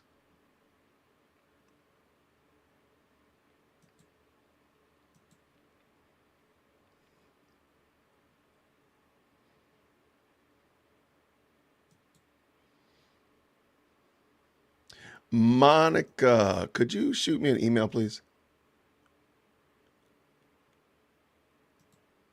As well as Courtholic. Could you please shoot me an email? And Monica, could you please shoot me an email? I'd appreciate it. Dearwokec@gmail.com, just in case you didn't know. Bang. Could you shoot me an email? All right. Let's see.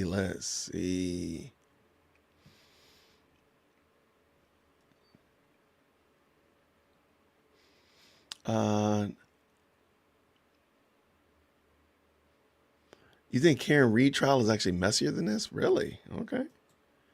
Now you kind of got me interested. All right, let's see what we got. My camera's moving, but I think it's technology. Yeah, they tricked me. They ain't doing nothing. They just playing.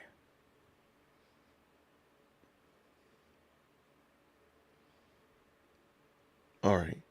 I will look into it. All right, you got me. You got me, good people. I will look into it. Yes, I will look into it. All right, the camera moved and then they stopped moving, so they tricked me. All right, let's see what we got. Okay, so they're saying Karen Reed trial was not as bad as this. Just logging in says KMD from Nevada. Anything big happening yet this morning? I hate to say it, but no. Nah, nothing big has happened. Just, yeah, nothing. Hate to say it. There's ex parte emails. Oh no, is that what that's an ex parte You're right. You know what? You're right. So how about this one, Regina? You can send me an email as well. Dearwokec@gmail.com. I got a question for you. So shoot me an email. All right, here you go. Ex parte emails. That is hilarious and comical. I don't know if we're on a convenience break. She said they were going to the restroom, and Attorney Matthews had to go and deal with a court trial calendar. And I have no idea why.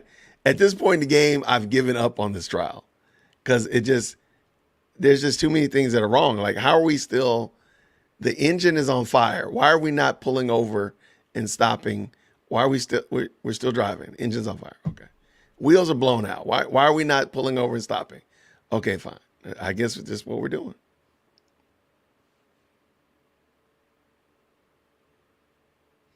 So I'm just here for the laughs and giggles now.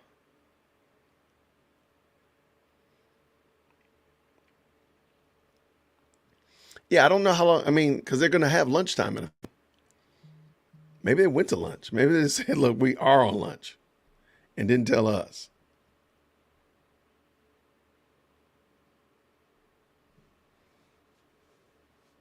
Are they?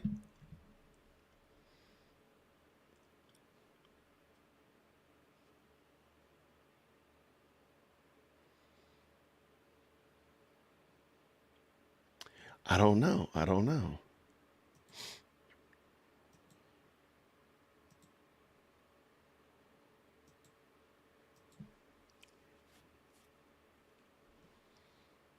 I am not sure. I don't know.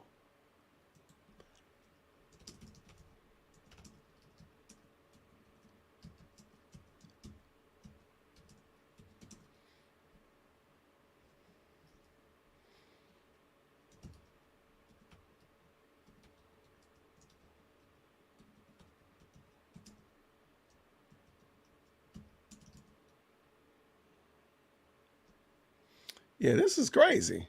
But Judge Whitaker, you know what? She came in strong and she really had me believing that, she was going to be doing something, but clearly she tricked me.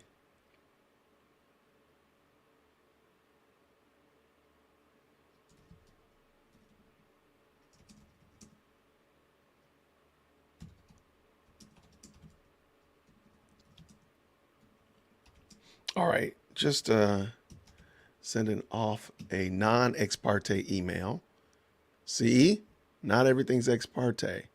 All right, I have no idea what's going on at this moment, but it is what it is. I think Whitaker scammed us all. because I really thought she was coming in strong, going to get this thing on track, going to read the evidence, see the evidence, and deal with it accordingly. And lo and behold, here we are.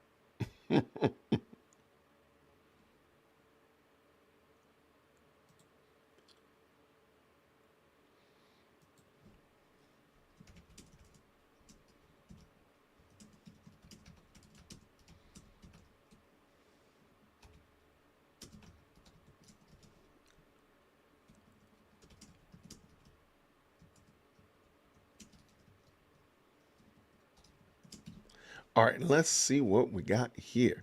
Yeah, I don't know what's going on. I have no idea why this is taking so long, but it is what it is. I think Judge Whitaker threw us for the okie doke. We got. So I believe we're now going to see this trial limp along all the way to whatever looks like a conclusion.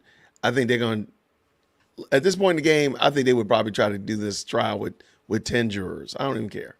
Like they're just going to get this thing. They want it to get to the end, even though, in my opinion, it doesn't need to be. But it is what it is. So I think we're going to see them to a jury and try to get it to a good, bad, or indifferent, right or wrong. I think they're going to try. So that's what I think we should probably just prepare ourselves for this to be they're going to try to bring this to a jury sometime soon.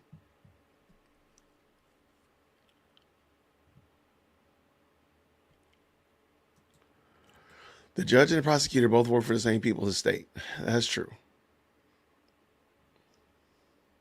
I don't disagree at all.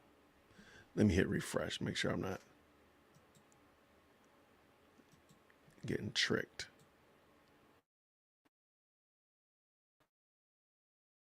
Not doing anything. Maybe this is lunch.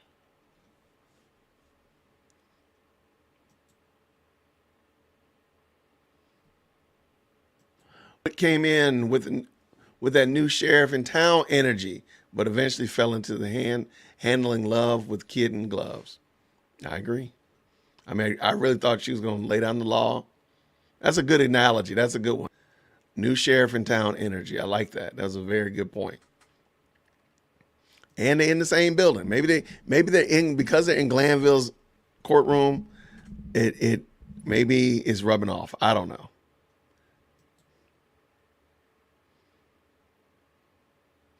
Yeah, I want criminals to be held accountable for sure. I just don't want to watch them Shanghai criminals. And again, if you can't prove it, then that's one thing. But I'm sorry, if you can prove it, that's one thing. But I think we're watching an injustice, in my opinion. Yeah, all bark, no bite. That's Judge Whitaker.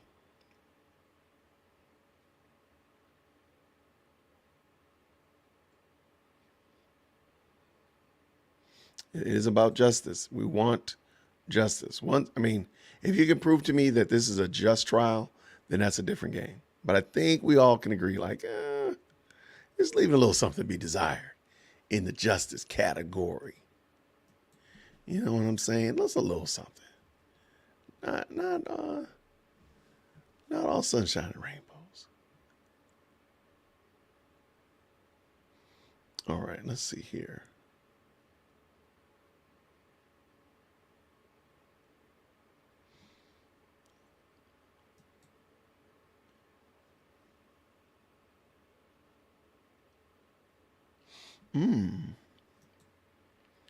All right. Yo, I think, can somebody confirm, are we actually on lunch? Let me see where else. Are other YouTubers saying that we're on lunch? Because this is crazy. Now, something might have broke off. I ain't gonna, not judging that part. Something might have changed. But it's giving, so lunch is at 1. So we are on lunch.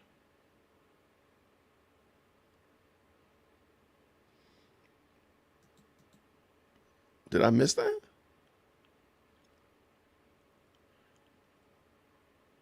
They must have went to lunch. Okay. Per Cat there at lunch. Okay, cool. I trust Cat. I trust Cat. Let me get y'all a banner and get out of your way. I'm going to go get me some lunch. You said 1:15?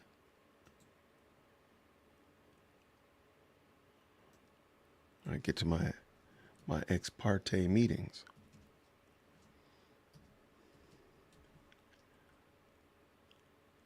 I'm going to jump back. I'm going to try to jump back at 1 o'clock.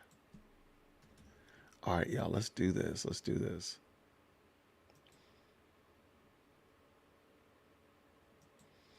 All right, how about that? All right, good people. I will see you all in a few. Y'all have a great lunch.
Okay. They said 1:15.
before.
Grace and peace, everybody. Hopefully you had a great lunch.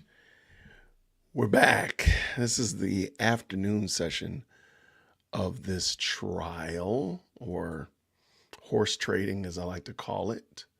Hopefully you all are enjoying it. So let's get back into it. Let's jump back in. Welcome back, everybody. Good to see y'all so much. Good to see you. Lunch is till 1:15. Yes, we just hopping in, getting it popping a little bit early. Make sure that we check the sound, make sure everything is right. Stop grifting, people.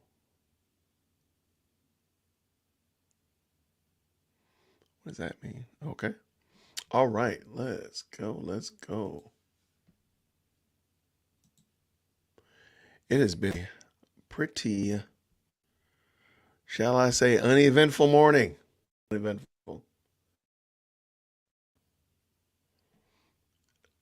All right.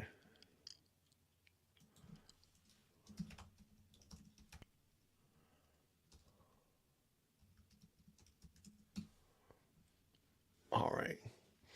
We are getting it together. Good afternoon, Robin. How are you, love?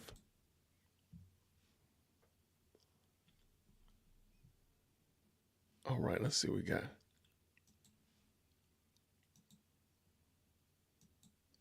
I did want to say thank you before I get too far afield. Thank you, Amethyst Angel, for the very kind super chat. What does she say? Now, this is something interesting because I kind of gave up on this whole Jim Jordan. I'll tell you why, but let me explain. If Jim Jordan's investigation shows Fonnie is guilty of fraud, all cases will be overturned pending retrials. Lawyers are waiting to make bank. I had to say, I lost faith in Jim Jordan when he threatened a contempt of Congress charge against Fonnie Willis and nothing came of it. So maybe he's back. Maybe he's really serious. Maybe they got some teeth. That'd be great, but I don't know.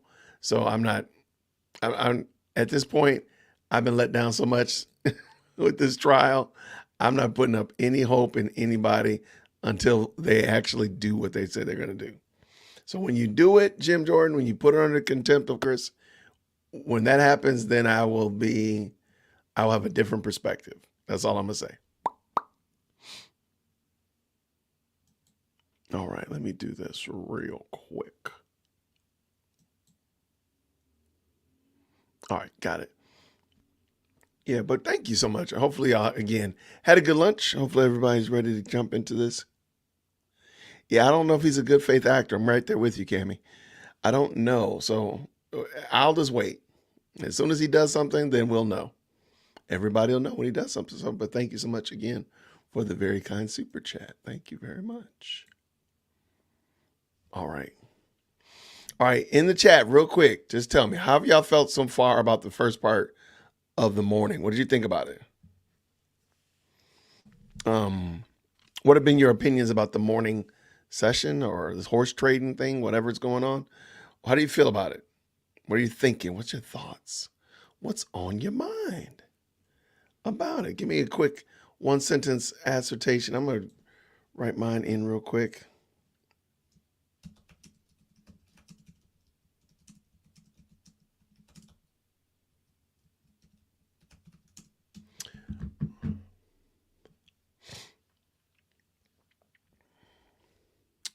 Robin says, no accountability for federal monies designated to youth gang prevention delay in the Amanda Timpson case against DA office. Why? Looks like RICO to me. I agree. What's Carolyn say? Carolyn says, didn't click on it. Carolyn says, good afternoon, DWC in the chat. The judge is late. Yeah, she's been letting me down a little bit. It was milk toast. This morning was blah. I'm back. What did I miss? Didn't miss anything big.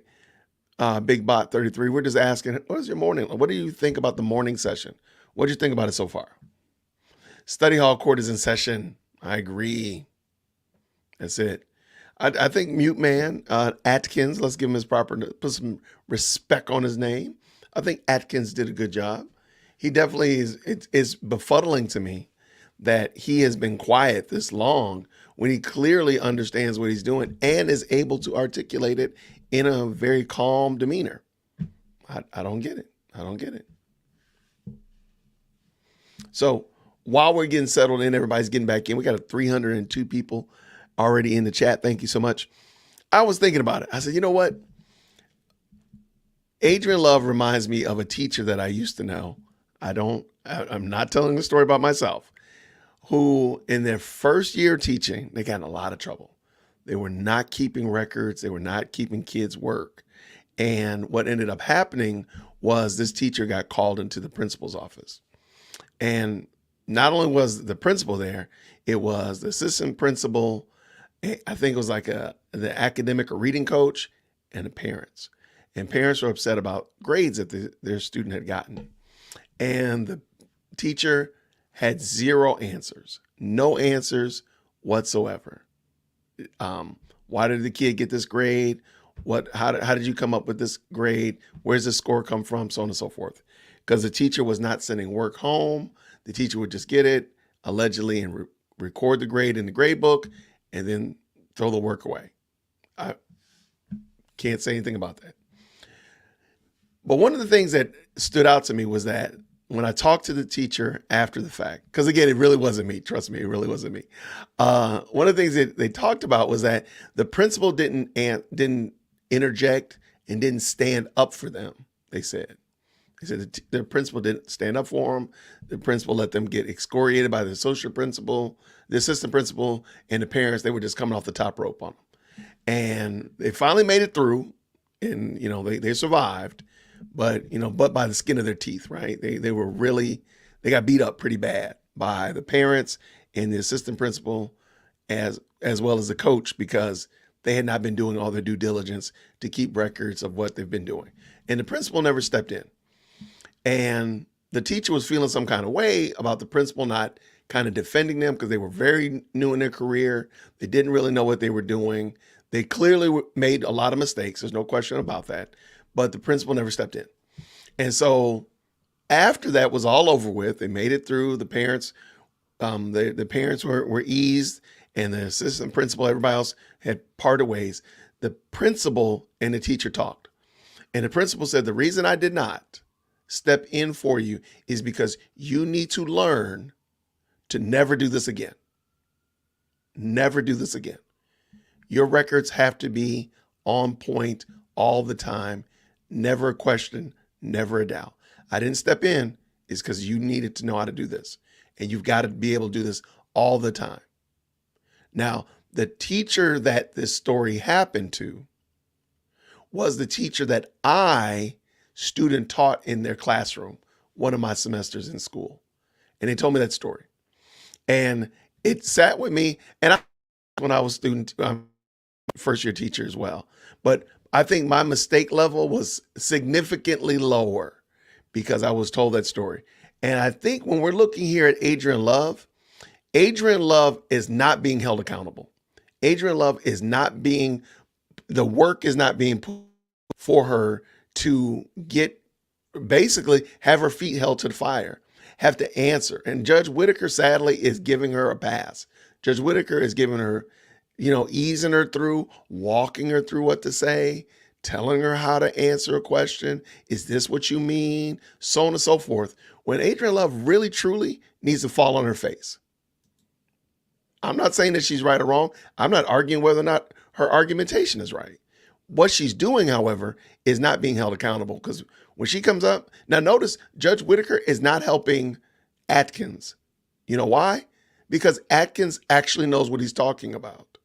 And Atkins doesn't need any hand-holding or any deep, long pauses or anything like that, or re-uploads, or, as you all are saying, buffering, none of that stuff, because he knows what he's actually doing. Adrian Love doesn't. And, maybe I'm picking a fight, but I'm saying I noticed that it doesn't look like she's a master of her craft. It doesn't. I think everybody could probably agree that Atkins seems like he knows what he's doing. He looks like, again, I'm pleasantly surprised by him. I hope he does great in his career. If this is his path, hopefully he'll get into a place where he won't be under the tutelage of somebody like Love and Willis. But I think we all agree, Atkins seems like he's probably a good lawyer. And I think we can agree that he has the respect of the defense. as well. Adrian Love does not have that. Fonnie Willis and, dare I say, Simone Hilton don't have that. And I think it's because they're not being held accountable. They're not being required to hold their feet are not being held to the fire and say, you got to answer this question. What say you? And just wait. Judge Whitaker is literally answering questions. She's asking the question and then answering the question. That's crazy. So that was just my little story I thought about during lunch. I said, I'm going to tell you all about my student teacher experience and what I learned from that. And I think Adrian Love would benefit from that as well. And the record keeping. You can't be like, yeah, let me run back down to my classroom and get something. If you know that you're going to be answering a question about little Johnny, you better bring every single thing you have about little Johnny up there. Short of bringing little Johnny's desk, you had to bring everything. You can't be running back and forth saying, can I get back to you on tomorrow? No, you got to have it right now. And if it's on little Sally, same thing. If it's about the whole class, you better have everybody's work. You better bring that whole file cabinet up here because you're not running back. You're not running back and forth, running marathons. That you can't do that. And it just seems really wild that Adrian Love has getting away with this. And I feel like she's getting a serious hall pass because there should be some true ramifications. There's no ramifications or negative consequences for her not having her stuff together. Like when you have to give a child who earned a 0, okay, little Johnny, little Sally did not do their spelling test. And instead of, and they just wrote, I hate you on the spelling test. And you just say, oh, fine. You give them a big old fat 0 in the grade book and you throw that work in the garbage can. Well, come time to discuss with their parents. This is a real gross example. And you don't have evidence that they did that. Guess what? You're going to end up having to change that grade. You have no evidence that they got a 0. Little Johnny says he got 100. Where's your evidence, Whitaker? Yeah. Little Johnny said he got 100. So we'll split it in half. You give him a 60. You got to give him a 60 now. Well, he got a 0. Well, where's your evidence he got a 0? Well, yeah, you got to split it in half. Give him a 60. You do that a couple times and you'll stop. That's all. Adrian Love is not being required to do that. Adrian Love is not being required. The whole prosecutional team is not being required to do that. Because I got a feeling if Atkins was running the ship, I don't think they'd be making the steps that they're making. I don't think they would be making. Again, I don't know anything about Atkins more than the fact that he's just been talking this week. And at the current moment, like, he seems to be a pretty decent attorney. He seems to know what he's doing and have a better grasp of it than this. Now, again, he could totally fumble the ball and make a whole. He could come back in the second half and totally change my whole perspective. But as of right now, I think he probably knows what he's doing. And maybe there's something there that can be. Maybe there's something there. Maybe there's something you can dig into. And like, hey, he's a much better attorney. I don't know. I think the temperature, if you will, the vibe of the courtroom seems to change with him versus with Love. I would love to have seen him talk more with Glanville. I wonder if that would have been different. I know he probably did, but I would like to have heard that. But anyway, I want to see what you're saying. That buffering, that buffering meme is serious right there. I do think that somewhere deep down in my mind. Oh, real quick. All right. Here's my theory. This is crazy wackadoodle, but I think we all can agree that anything could be true at this point now. So what if Fonnie Willis doesn't like Adrian Love? Just what if? Just throwing it out there. Just a theory. No rooting. It's not rooted in reality. Just a theory. Fonnie Willis doesn't like Adrian Love. So Fonnie Willis gives Adrian Love the most ridiculous, audacious, out of control case to try. Because I don't know if you know, but Adrian Love ran for DA in Gibson County here in Atlanta, Georgia. I'm sorry, here in the metro area. And she got shellacked. She got beat handily by somebody who's been in office for 16 years. It was bad. And then she pops up in Fulton County. Now, let's just say she and Fonnie don't, maybe, just my thought, What if they don't get along? What if they don't like each other? Oh, come on. Remind me. I'll bring his back. I'll bring it back. Turn the mic on, Whit.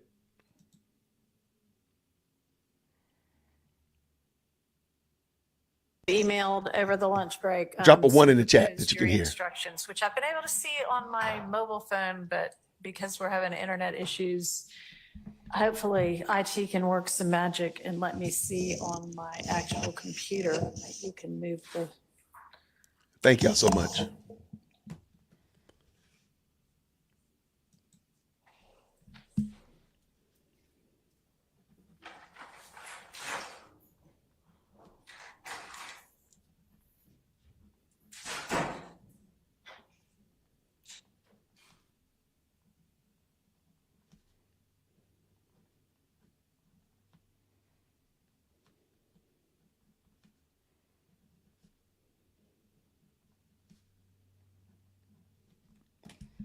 Okay.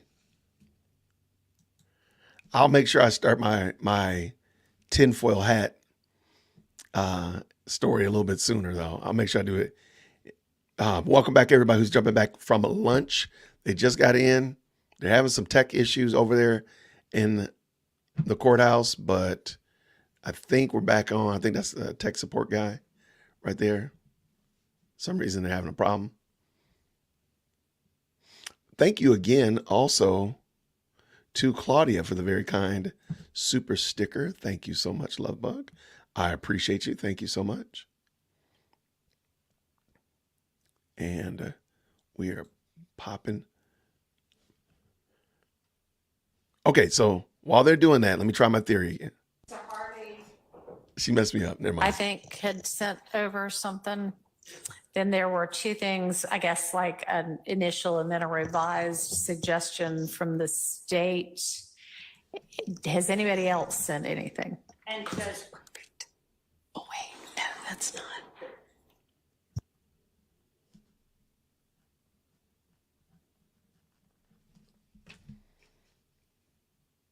Oh, she's muted her. All right, Adrian Love is muted. There we go, we're back. suggested instructions sent by the state dealt with the. Right, Mr. Copeland, how to handle Mr. Copeland's thing. Yes, I have a response with respect to Mr. Harvey's request. but Okay, not if you a- want to email that to Ms. Pershfield. It's not a suggested response, suggested instruction. It Right. is a response that we should not give an instruction and the reasons why at this point. Regardless, I haven't seen it, so if you want me to. I was gonna orally, but I can. Okay, that's fine. If it's not in writing, that's fine. I thought you were, I maybe misunderstood you. I thought you were saying you had sent something over. But no, if you just want to orally say, here's why I don't like Mr. Harvey's instruction and why we shouldn't give one, that's fine. I think if we do give it, we need to work on it. And I'd also like to maybe sort out from Mr. Harvey. I'm trying to find it. There it is. So there's the kind of limiting concept about RICO versus other counts, but then there's also included in the same instruction, hey, here's how you might consider prior statements. And are you just proposing that I give some general instruction like this at one point and then we move on? Or I'm not sure what you're proposing. Okay. When, for example, we have Mr. Copeland on the witness stand, we've spent an inordinate amount of time going through his prior statements. Right. To weed out those portions that may or may not be admissible. But the point of the prior statements is that he is being impeached Right. from his testimony at trial. And if it is impeachment evidence, then it can be considered with regard to the credibility of Mr. Copeland and for the act in question, but not for any other purpose. That is, I guess, my point. And, you know, we just got a potential witness list with exhibit descriptions, which includes the captions impeachment, impeachment, impeachment in some of the categories and some of the exhibits. And I know those are potential depending upon what the witness testifies about, but we're clearly in impeachment territory with Mr. Copeland. So I understood Your Honor to say, look, this may be admissible against everybody because they're all charged in count one. And that was the first part of my proposed instruction. That's what I understood you to say yesterday. And I don't really have an argument. You know what? Thanks for bringing that to my attention because you're right. I guess, yes, during this exercise, Yes. I guess at some points I've been thinking about, okay, substantively speaking, how does this come in? And you're right. If we're thinking about certain of these things as coming in only if they are prior inconsistent statements, then yes, you're absolutely right. So yes, thank you. Well, that's why it was kind of Okay. joined together. Okay. So I guess thank you for that clarification. And then also what I'm asking is, are you suggesting that I just give this general instruction to the jury, you know, basically whenever we restart the trial on Monday? Or are you saying before each kind of thing comes in, Well, I don't necessarily know whether you need to do it beforehand. And that was the old rule prior to the new evidence code. And I think the old cases, and they were old cases from like 1990. Can you try to speak into your mic? Oh, I'm sorry. I know it's a lot to do at once. The old cases were from like 1998, and they said you got to give it beforehand. And you said that yesterday. Boy, I think you got to give it beforehand. And I don't think that's the rule anymore. And I think if you look at the new proposed jury instructions for the Superior Court jury instructions, Yeah. it says, and I'll quote, note, new code section requires the judge to give limiting instructions when applicable on request. Probably better to give if applicable, whether requested or not. Now, if witnesses are not impeached by prior inconsistent statements, then it's unnecessary to give it. If they're impeached after and there's a prior inconsistent statement that may be admissible, I think after that evidence comes in, not before, because you won't know necessarily. Sure. You can say, you know, this is admitted as impeachment and it goes to the credibility of this particular witness. That's my request.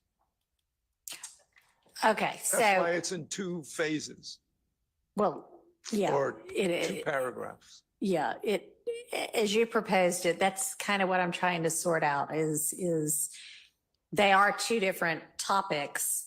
Do you want it as just one big instruction and no, I don't think that it's appropriate every time a witness is impeached to say, hey, this might be impeachment or this is or was impeachment and here's how you consider it.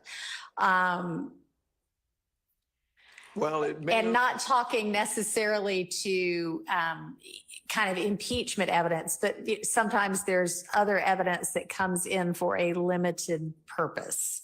I agree. And I have asked for instructions when I thought And the state has objected and they've said, look, it comes in against everybody. And I understand their argument. And I could probably give the opposite, the same argument that I know Ms. Love is going to stand up and give. Yeah. But I have asked for those instructions. And when evidence comes in as impeachment, I'm going to ask for the instruction and have it limited to that particular count and that particular person. Your Honor, I would. Yeah. Just as to Mr. Harvey's words regarding evidence that comes in as impeachment, I'm hearing, and I'm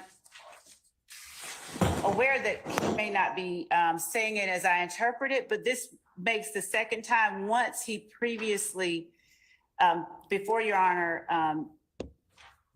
began presiding over this case, once he expressly said impeachment evidence cannot be used as or is not substantive evidence. And I wanted to just make clear that under our evidence rules, impeachment evidence is in fact in the form of a prior inconsistent statement. A prior inconsistent statement is substantive evidence, not just impeachment evidence. So to the extent that Mr. Harvey is asking for any kind of limiting instruction because we ask or we admit a prior inconsistent statement that is impeachment evidence, I would object to that because that statement now becomes substantive evidence that is admissible, not just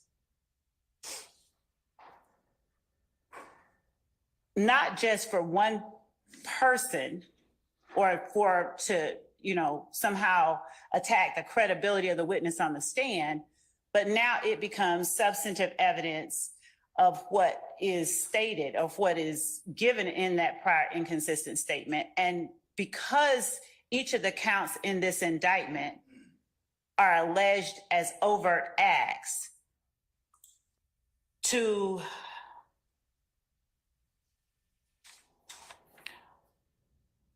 overt acts in count one, and everyone is charged in count one, a limiting instruction based on Mr. Harvey's interpretation or assertions regarding inconsistent statements and the acts alleged regarding or who is alleged to have physically committed the acts would not be proper. The response that I have to the overall requested instruction he has it makes it, it goes into it a little bit more, why it would not be proper, but just based on what he has just said, we would object to that primarily because an inconsistent statement is substantive evidence. All right. Well, with regard to the beginning of your paragraph 1 that doesn't concern prior statements that I think is meant to concern the RICO count, that needs to be much more specific. So maybe if you could endeavor to make it more specific as to, if I'm going to give the jury an instruction, I want them to actually benefit from it. So, let's talk specifically as to RICO, and then I guess I am asking prior statements aside as to the RICO issue and then the substantive counts issue. Is your proposal that I say this once, hey, these people are charged all in count 1, which is RICO. Certain people are charged in other counts, other people are charged in different ones, and we can be specific about it. But as you hear all of this evidence, keep in mind that it can all be considered against everybody with regard to your determination of whether the state's made its case on count 1. But it can only be considered as against the defendants who are charged, as do everything else. All right. And give that once or give that, I mean, I think give that once because otherwise it's, you know, okay, now I don't know if we're going to very cleanly break each time from, all right, this is counts 2, 3, and 4. Now we're done with that. This is counts 5, 6, and 7, you know, so that I could separately charge each time. But the jury has to make the determinations as to the predicate counts. Did the state prove that first place? I know. This predicate count. Did they prove this predicate count and that anybody else may be a participant or should be? That conduct should be imputed to anybody else. That's the issue. That's the whole concept of a conspiracy in RICO. I get it. But when you are admitting inconsistent statements. All right. Now, I don't want to talk about inconsistent statements right now. I'm talking about how to handle the RICO count and what should be limited with regard to that. Okay, we'll get to the inconsistent statements in a minute. We will try to make it more specific and resubmit it. If that's what I understand. All right. Yes. And then do you all think that and I know you don't want one at all from the state on how they should consider other charged crimes against everybody as for RICO, but not against everybody as for guilt to that crime itself. But assuming I'm going to give one anyway, is the best way to do it a one-time, let me explain this to you and how you consider it, and not every time we move to a potential different crime. I'm leaning that way. So I'd like for y'all to try to craft something that way. So anything else on that? Just to say that broadly, to give an instruction at any juncture other than the end as it relates to the RICO count and how it should be considered would be confusing and premature because it would be incomplete. Especially the way that we've seen it in Mr. Harvey's proposed instruction. So just as much as the court is asking, how are we proposing instructions be given on, you know, during or throughout or at one time at the end? Our position is that regarding this topic, at the end, at the very least, one time at the end, and we have more to say that we can put in writing in response to Mr. Harvey's.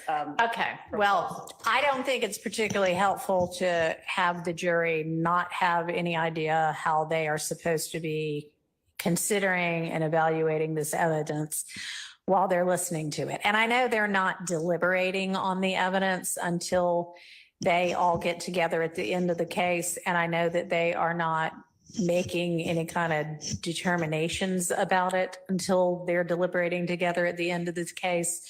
But as they're taking it in, it might be helpful to have them know how to be conceptualizing it. And if this were my trial from the outset, yeah, it would be pretty bizarre for me halfway in to be like, oh, hey, by the way, here's an instruction about it. I would have done it before now. But if I'm going to do it, it's not that weird for the first time they see me while I'm telling them other things anyway to say, and hey, this might be helpful as well. Here's something that you need to think about, and here's the way to think about it. So what I mean for that is, and I mean, I think I'm making the decision anyway. I think the appropriate way to do that is to give that instruction once and then give it again at the end to remind them, but not throughout the entirety of the trial each time we move from one set of crimes to another. So Your Honor, I'm going to let Mr. Atkins address part of what the state's response is. And then if the court will permit me, I just have to say a little bit more after he addresses the first part. Go ahead. Your Honor, I just wanted to highlight that I think an important thing to consider, because there seems to be conflating the concept of relevant evidence Yeah. and admissibility at trial with every defendant being charged in count one, the RICO. Evidence of, for example, Act 39 we talked about, Mr. Winfrey.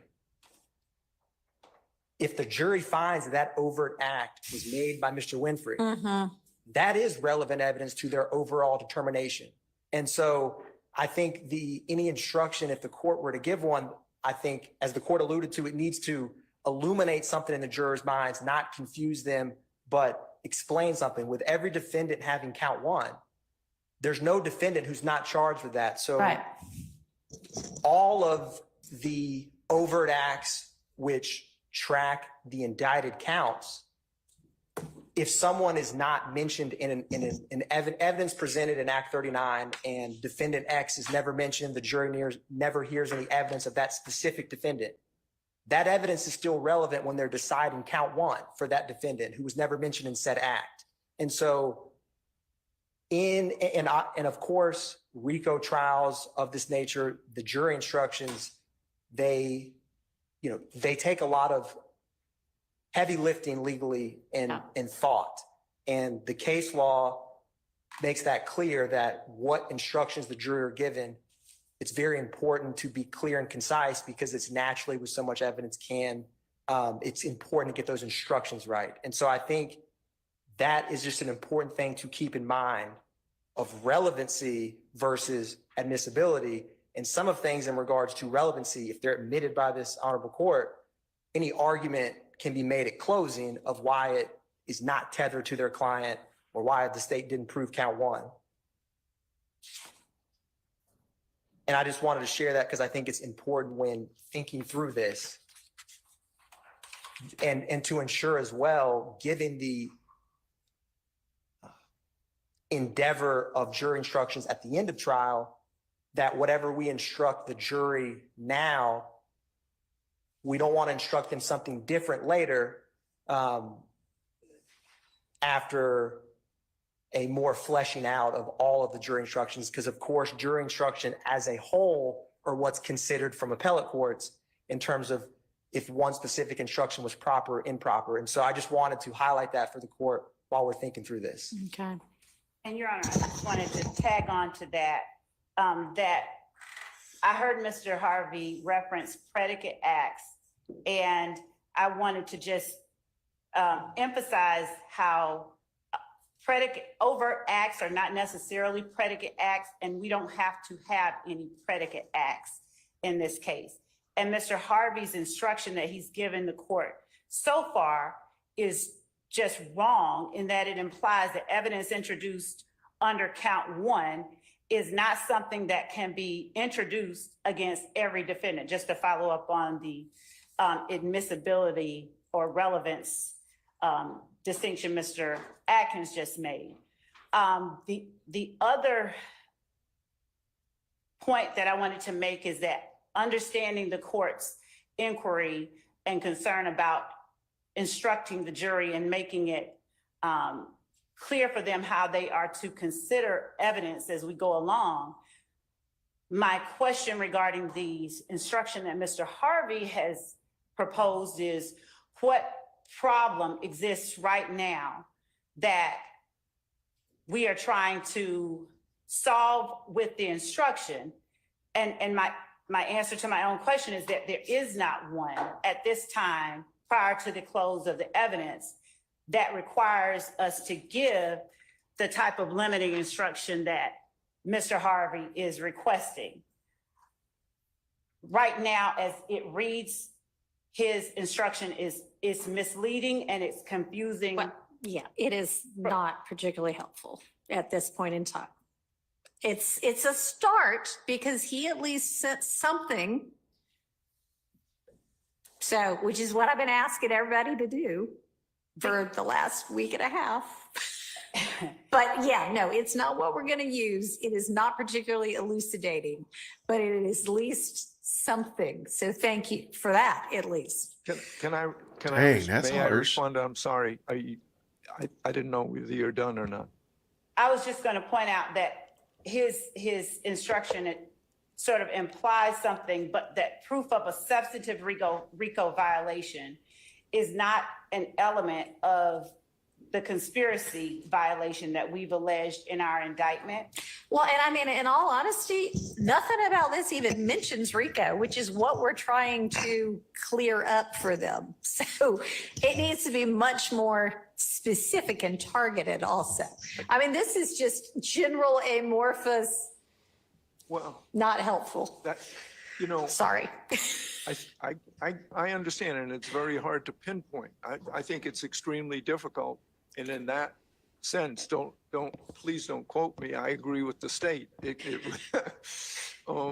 First time in my life, perhaps. Yeah, probably so.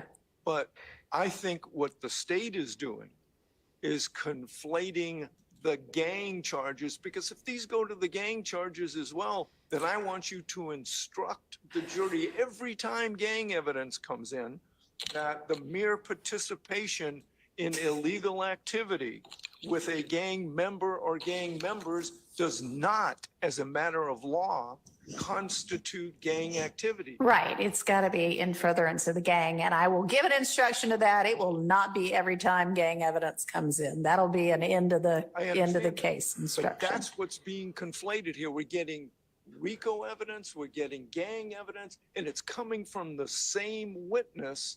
And that makes it very difficult to parse out, given that kind of.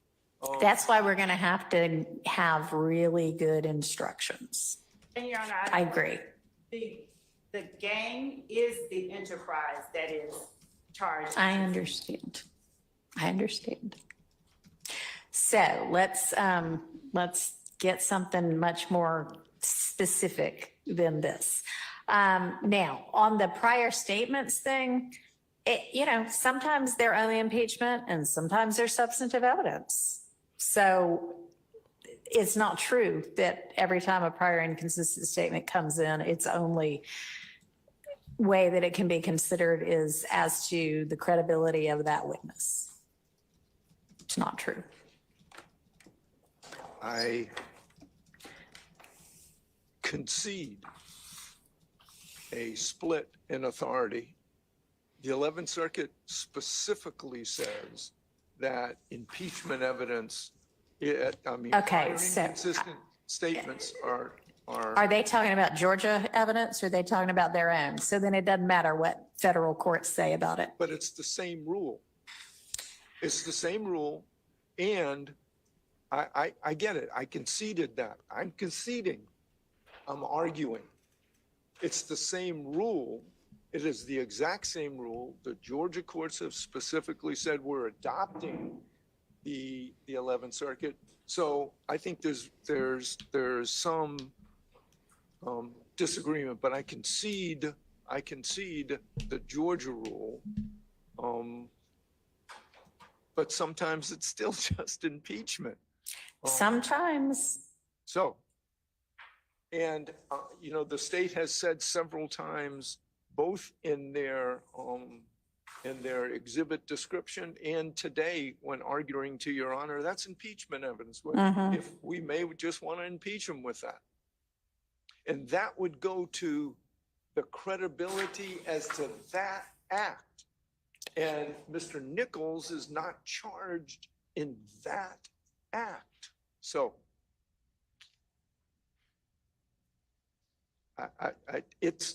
I think, and again, I agree, it's very complex and it's hard to parse it out. And I think it's difficult for us in the court. I know it's difficult for the jurors.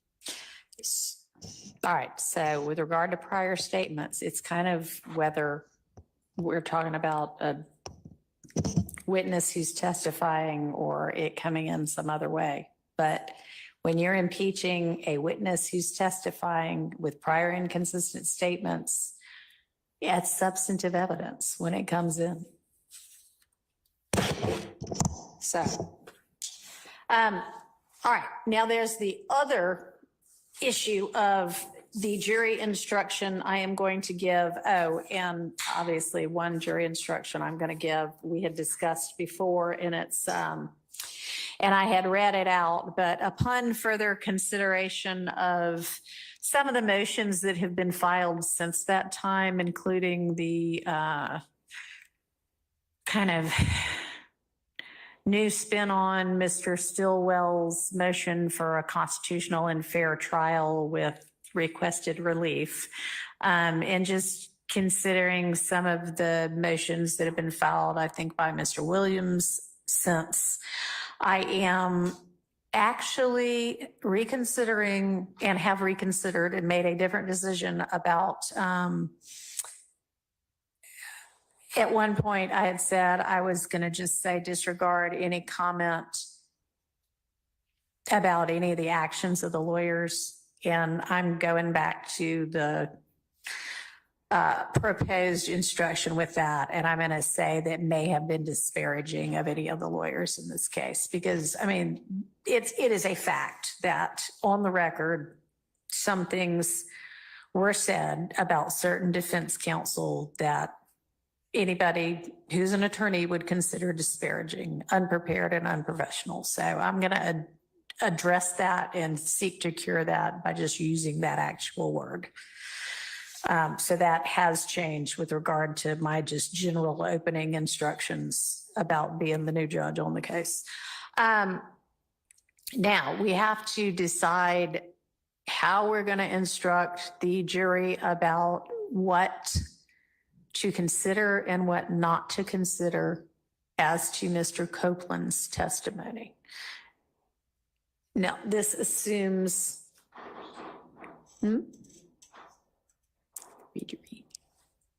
this assumes that Mr. Copeland decides to testify. Obviously, if he decides at this point, you know, on Monday not to take the stand at all, then it's a pretty easy instruction because it's disregard everything you heard from this witness. But if that's not the case, then does anybody have a proposal for how we are going to, and I think that's what the state had sent something on.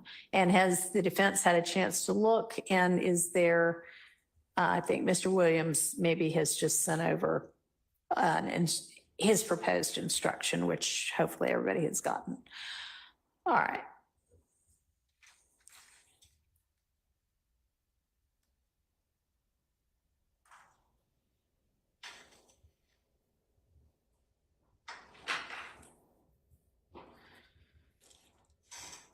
All right. So Mr. Williams' motion, his language, that looks pretty good to me. Obviously, we don't need to include the case law sites, but I mean, that looks like a good thing to sort of work from. Now, one thing I guess I was asking, but not very clearly yesterday, was it seemed like there was kind of a fairly clean break between the topics that were covered before the recusal motion and the topic that was covered after the recusal motion. And that being,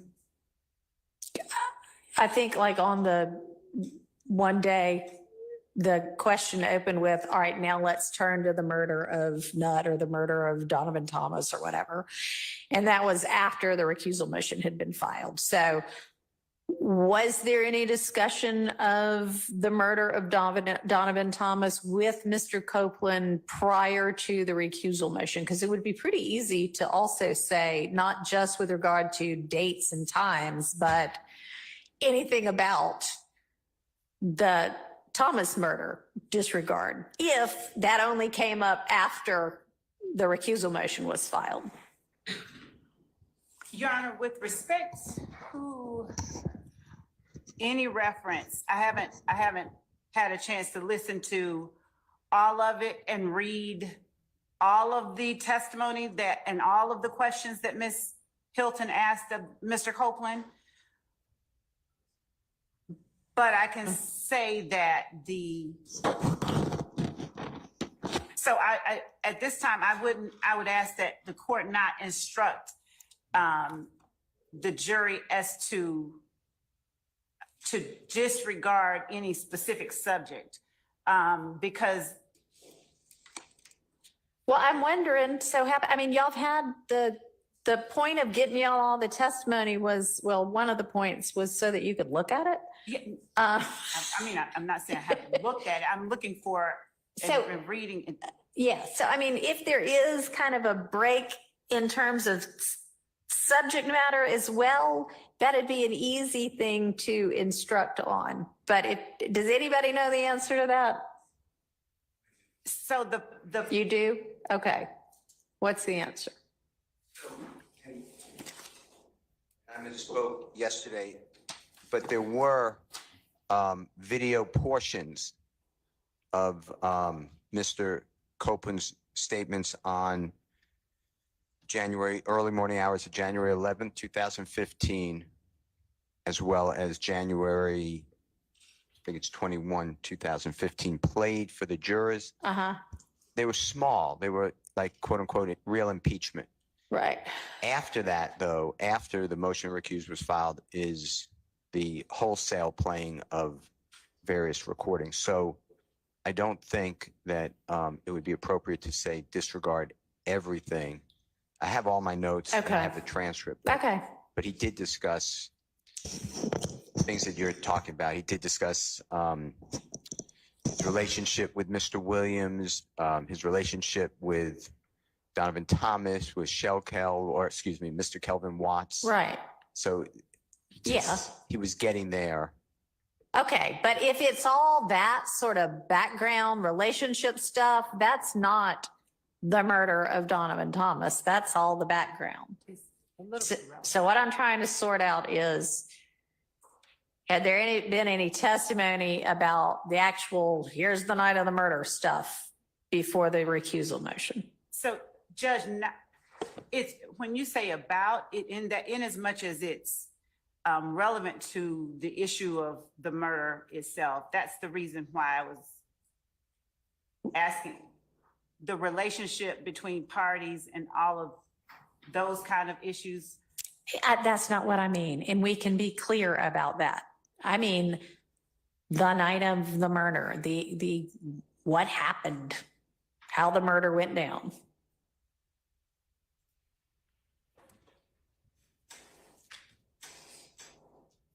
I think it's safe to say that as far as Mr. Copeland is concerned, the specifics of the night of the murder information or evidence was given post-recusal motion. All right. Is there anybody that disagrees with that? All right. Thank you. Specifics of the night.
Why are they sitting there quiet?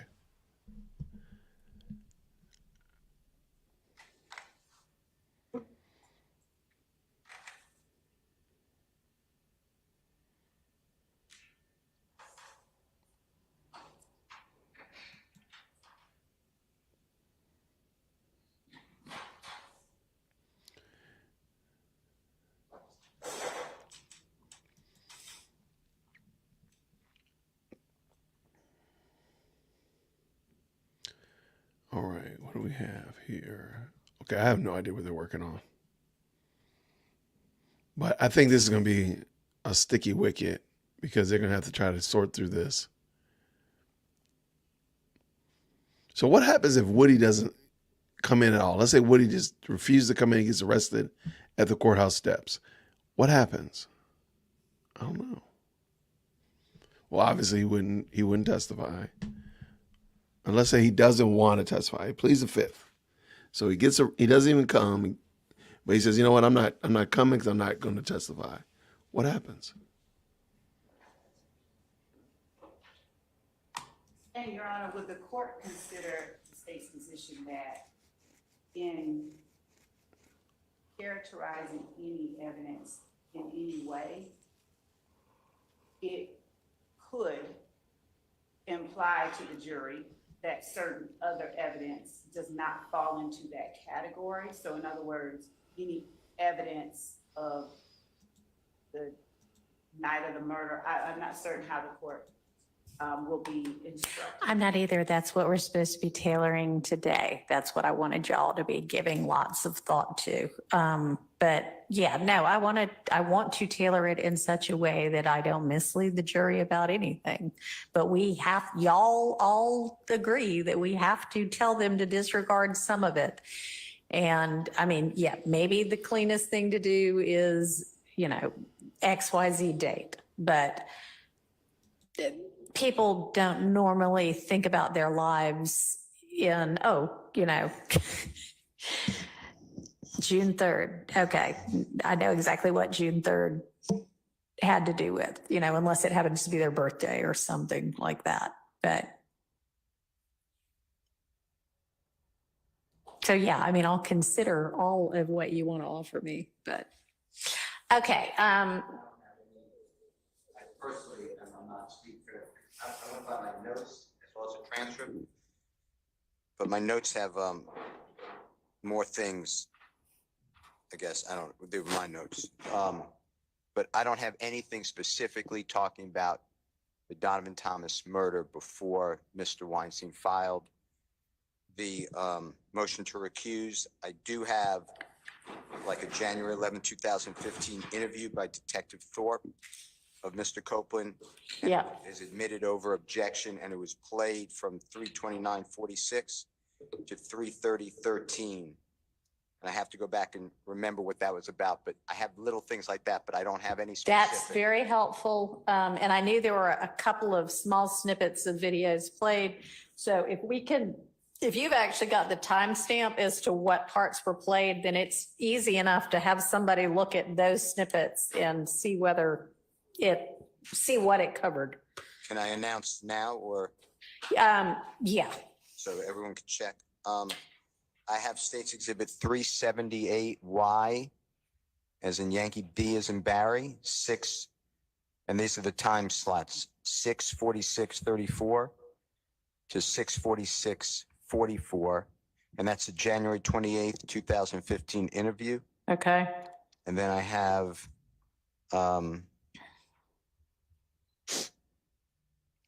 the January 11, 2015 interview marked at State's Exhibit 358A as in Elisa, and it's at the time I just said, which is 3:29:46 to 3:30:13. That's what I have. And then I have nothing else about specifically his interviews after the killing. Okay, 3:29:46 to. 3:30:13. Okay, thank you. And that's at 358A as in Elisa. All right, and I think that's our review had only revealed those two, anything from those two videos also. If you just got a membership from NHUG, please type her name in the All right, chat. anybody else have Thank a you. different recollection about either more videos or the specific topic of the night of the murder having come up prior to the recusal motion?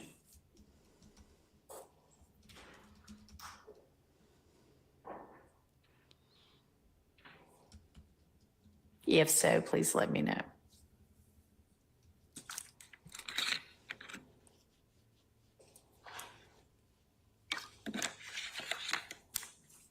All right. Silence. All right, turning back to Mr. Steele's proposed instruction. You're saying that as to collecting their notes, they're going to be sealed for the record. Why not just destroyed? And I don't even know if your mic's working right now. We might need some more batteries, but. I was given more batteries, but this should be working, I hope, anyway. I just, from doing death penalty cases, that we don't destroy anything, but we don't get to look at it. The court can look at the notes, I guess, but it goes under seal. That's how I've always been taught. I mean, why would there be any relevance whatsoever, even on appeal, to what jurors might have written down about something we then take from them and tell them to disregard? I understand. This is just how Okay. I mean, if it were a death penalty case, I would do it that way, but, I'd have to look at the law, though, but. okay, well, But I can't answer your question other than, yes, I understand at the end of the case. all right. No one gets their Frankly, notes. I don't need to tell them what I'm doing with them anyway. So if I do seal them for the record, I'm not going to tell them that. If I'm going to destroy them, I might tell them that. But so if you want to give me a law on that, great.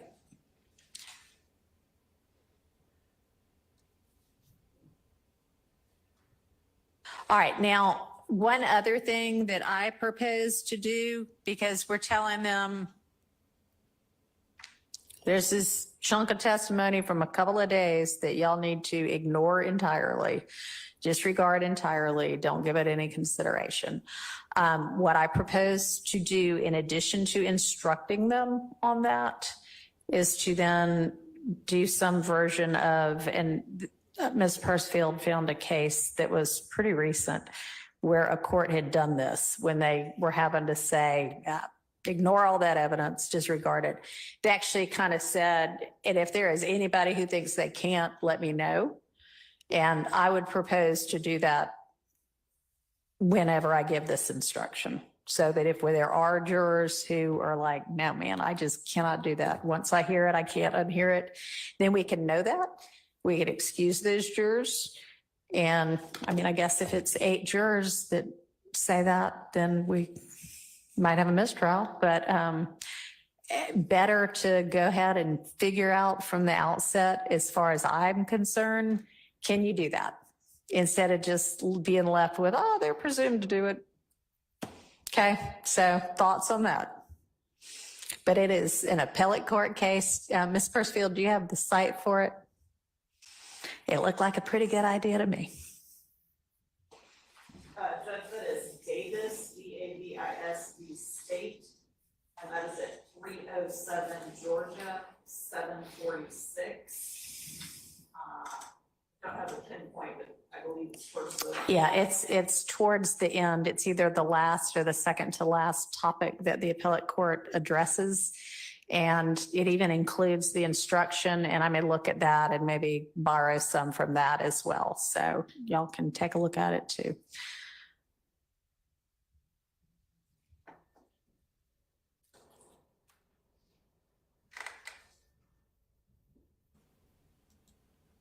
All right.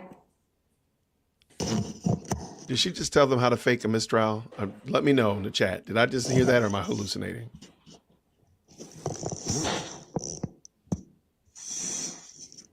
And do y'all all agree that if Mr. Copeland decides on Monday he is not going to testify, that everything he's said so far gets disregarded? No, Your Honor. No, you do not? No, Your Honor. Okay.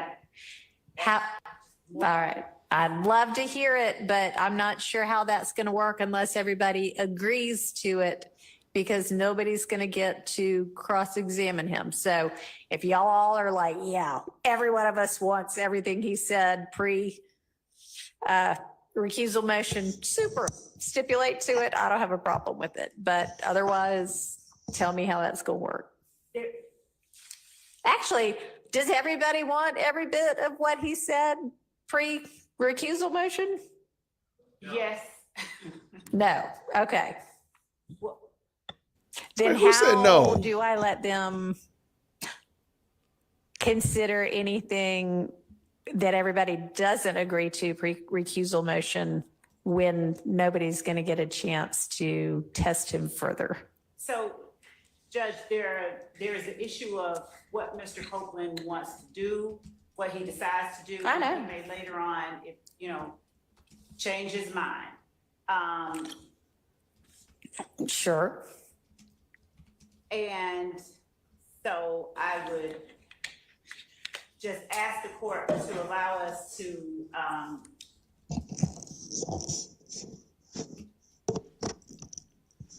think about what the court did. Okay, y'all, I have been asking you for the last week and a half to think about it and to get together on it. Specifically, if he chooses not to testify, because we were earlier, the court had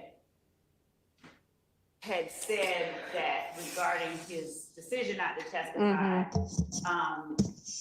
there were limitations as to what remedies existed. Yeah. And the court said that if we found case law to present it to the court. So Okay. I have been looking at that issue, and before I present the court a specific case, I want to make sure it's on point. But I'd like the ability to present that. Here's the thing. It's Thursday. We are not having court Friday or Saturday or Sunday. I'm bringing the jury back Monday. So So understanding that, well, all that I'm saying is that even if the court brings the jury back Monday, and on Monday, Mr. Copeland chooses not to testify, Monday would be premature to tell the jury to disregard what he said, because he may change his mind on Tuesday, and then he comes in on Tuesday and they have to now consider what the court has told them to do. undisregarded. Right. Yeah. Well, So I would ask that, well, let me ask you this. Assuming that we have him in before we have the jury in and he says, I'm good to go, put me on the stand, which he will not say in that way, but we still at that point need to say, as to the 13th, 14th, whatever, disregard that, right? I mean, that's the time to say that, right? Yeah. Yes. Okay. So I hear you. It may be that he says one thing on Monday, which is throw me in jail. And then by Friday, he's like, I don't like jail. I want to come testify. Then, yes, they get to consider what he said on the 7th through the 12th or 10th or whenever it was, 12th, I guess. But I don't think we leave them hanging in the meantime. in the same way that sometimes we have to break from a witness if the witness gets sick. Yeah. They get sick in the middle of state's direct. It would be not yet right to say disregard. Okay. What does anybody on the defense side of the aisle think about that? Oh, two things, Your Honor. First, I think Your Honor indicated that you want to make sure that jurors are able to follow the instructions. And so I don't know how we're going to be able to, without telling them to disregard, make sure that they're able to disregard the instructions. Secondly, if there's evidence that they're not supposed to be considering, I don't want them to be evaluating other people's testimonies further on in this trial while still considering something they're not supposed to be considering. I think so too. I mean, it's not ideal, but it may not come to pass, but I think that at the point in time when it appears to us, if it appears to us that he's not going to testify, we need at that point in time to say, disregard everything you heard from this witness. And then if he later says, you know what, get me out of here, I want to testify anyway, then is when we say, okay, I know I told you to disregard it before, but he's available again to testify. So here's what you can consider. The rest of it, we're picking up from wherever. I just think that's the best we can do. So. I'm still looking at that issue. Just Okay, well, I mean, that's fine. If you come up with something, let me know. All right. Okay, so have y'all yet gotten together on if he does not testify, what parts everybody agrees they want? Because there were clearly some parts that everybody wanted. Yeah. Or are you just, because y'all were all like, oh yeah, there's some good stuff in there. So I don't, if y'all all agree to it, fine. If you don't, also fine. Probably none.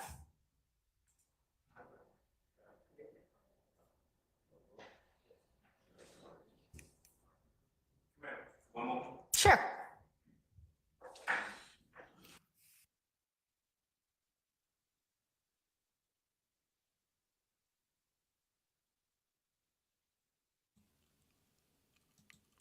Okay, so I'm a little bit lost on this horse trade right here. To me, I feel like they open up Pandora's box if they get rid of all of the testimony, because then if Woody doesn't come in and testify, they have nothing. So the state's going to lose. If they keep some of the testimony and Woody doesn't come in, at least they got that. If Woody comes in and says something different than that, there's going to be a problem there. I don't know how this is going to work out. It just seems like the state is in trouble either way. In my opinion, the defense is in the catbird seat because all they got to do, whatever they get in, if they get nothing in and Woody comes in, it's off to the races. If they get some of the testimony in and Woody comes in, they're still in a good spot. After consulting with all parties on the defense side, our position is that if Mr. Copeland elects not to testify, we're going to ask that all of his testimony be struck. That's I've fine. had the opportunity to cross-examine, obviously, Sure. and so that would be our Okay. position. All right. Thank you. Yes, ma'am. That's what I thought they would do. Okay. Okay. And reason being is because they know the state doesn't have a case apart from Woody, because Woody is the glue that holds pretty much all the rest of the case together. So they can't cross-examine them, then they don't need the testimony. I think that's right. Okay, I think Mr. Steele, you were going to get me some case law on, what was it on? Something. I assume it's the statute of limitations. Yes. I have a whole brief on this, Your Honor, but Okay. in the meantime, if the court wouldn't mind looking at State versus Conjo, it's C as in Colette, O, N as in nice, Z, O. It's 293, Georgia Appeal 72. It's a 2008 case. And they talk about, Okay. it's in, All right. I'll take a look at that. there's also a federal case that's on point, and I have to find it. I know it happened. It was a lawyer charged with money laundering. It's in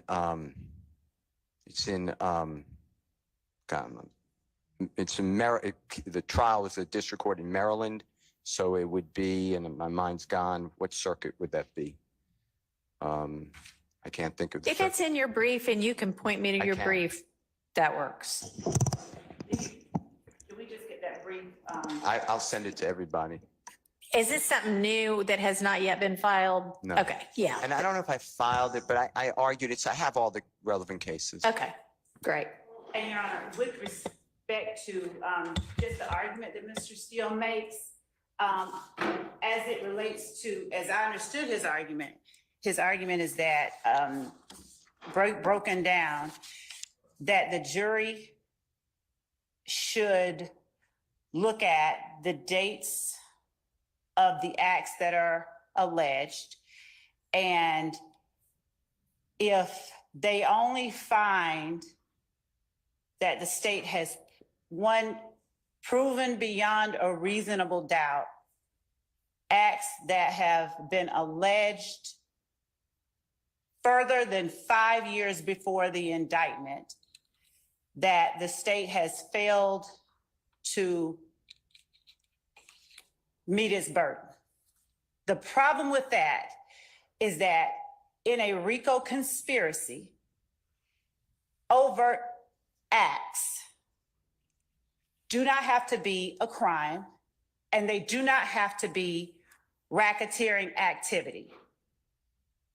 So proving the act beyond a reasonable doubt is not a thing, for lack Not of the a right better. standard. Right. Not a thing. Okay, I'll take a look at the case law. And second, Your Honor, that's breaking apart the whole of the RICO, and that's not the way that that's not the law. Okay. In fact, and I'll get the case, there's a specific case, I'll get it for the court. All right. It is the last date, the last overt act. So we have to prove that at least one, the existence of the enterprise, and at least one person committed one overt act. If that overt act, that last overt act. Is within the RICO statute of limitations. Yes. Yes. That is what we're looking, not. Which may be what the nuance of the case is that, as you just described it, it would be true that if the only thing the state proved, let's assume that for whatever, I don't know if it was a federal or a state RICO, but let's call it a 5-year statute of limitations. And if they had only proven overt acts, all of which were before 5 years, then none of the overt acts would have fallen within the statute of limitations, and therefore they would not have proven their RICO charge. And that may be what that case stands for. I don't know. I'll read it. I think I followed you. I may not have summarized your argument well, but I think I understand what you were saying, and that may be what that case is saying. Okay.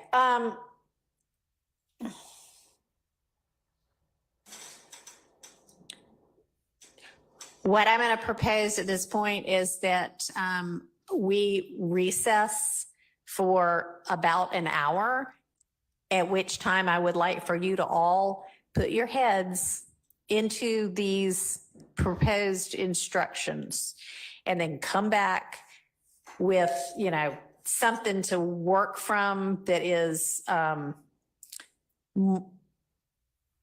whatever y'all want me to consider as to each of these things. And let's try to finalize what I'm going to say on Monday.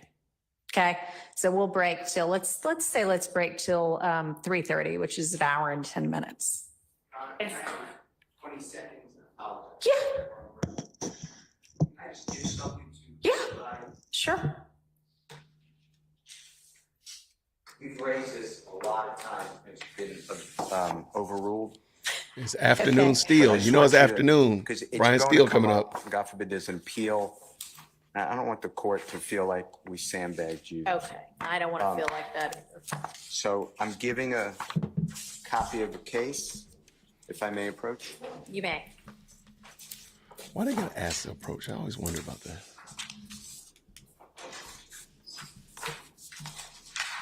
Thank you. Your Honor, on the copy that I've given, and it's United States versus Vendetti, VANDETTI, 63, that's wrong, 623 F second, 1144. It is the Sixth Circuit, 1980, and the copy I've given this honorable court and the state, it's on pages 3 through 4.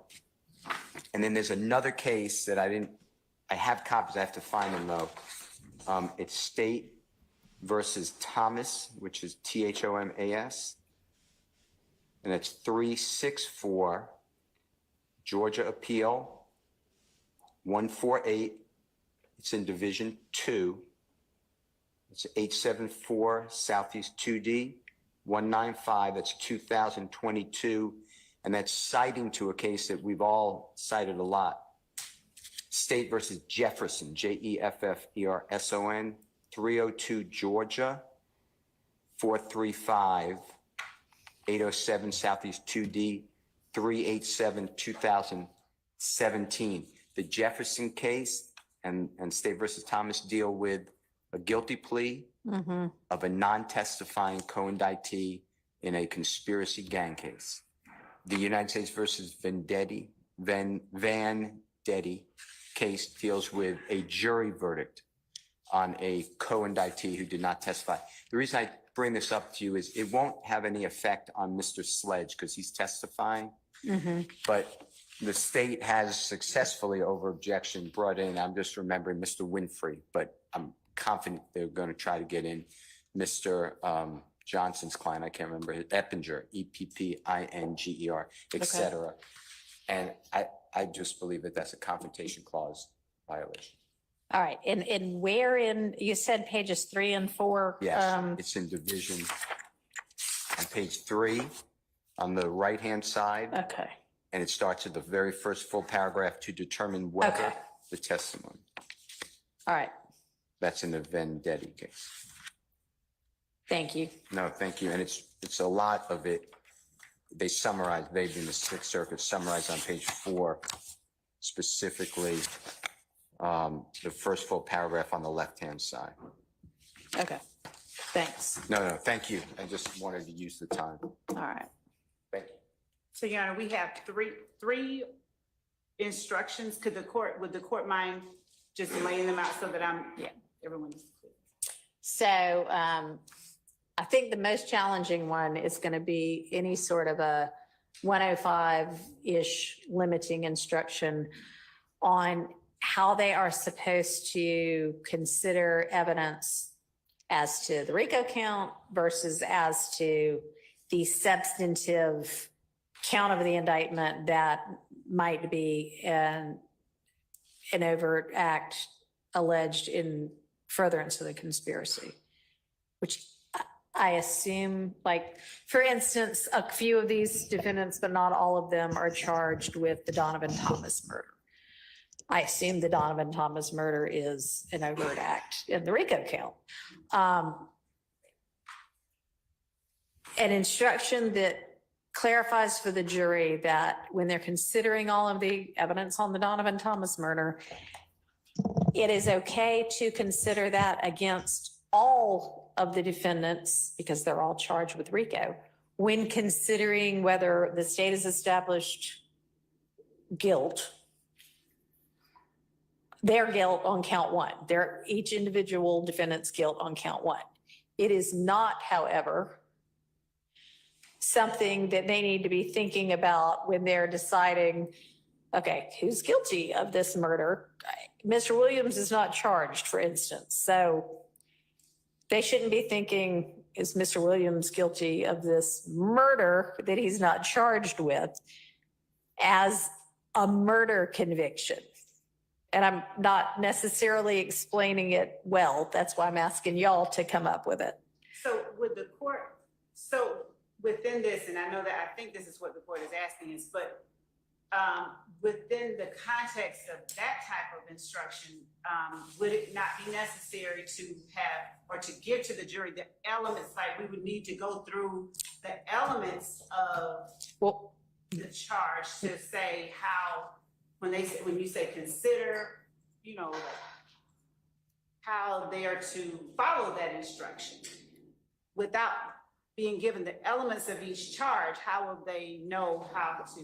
So I don't know if maybe the way to, or the place to look at it to begin with is where in the pattern jury instructions, there's a pattern instruction about, sometimes things are considered for limited purposes or against some defendants and not others. But I'd like for us to get more specific than that, because if that's all I say, that is really not helpful, because I haven't said, and so here's what you do consider it for as to this person or that person or this count or that count.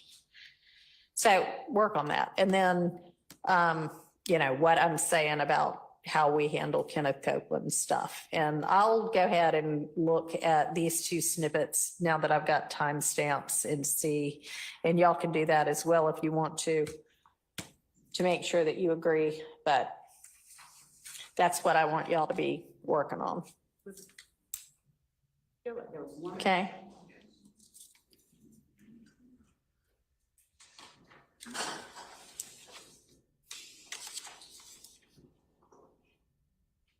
All right, so we're in recess till 3:30.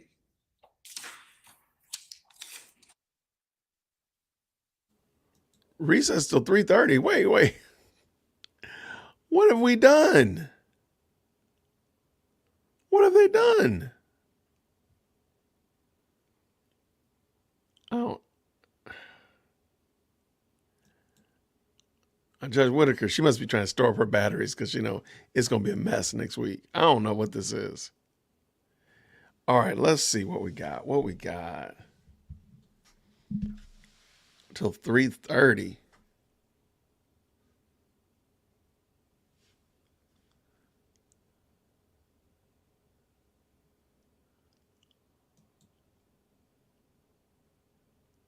All right, let me see. Okay. All right, let's see. See, there's supposed to be a message in the good old Discord. What we got?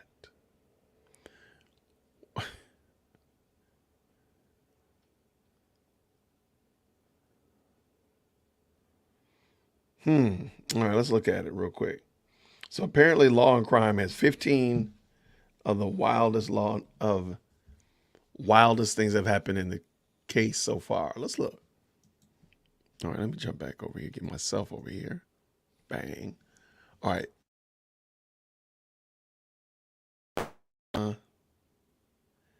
She says they have to hash out some issues. We got a lot of issues. I think it is entirely too optimistic to think that they're going to be ready for Monday, but I digress. I'm not going to bring it up. It's going to make for some enjoyable television, that's for sure.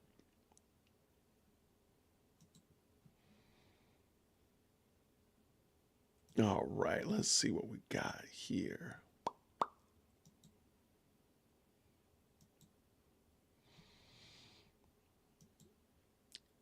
Okay, 15 bizarre things that happened during the YSL trial. Yeah, these are...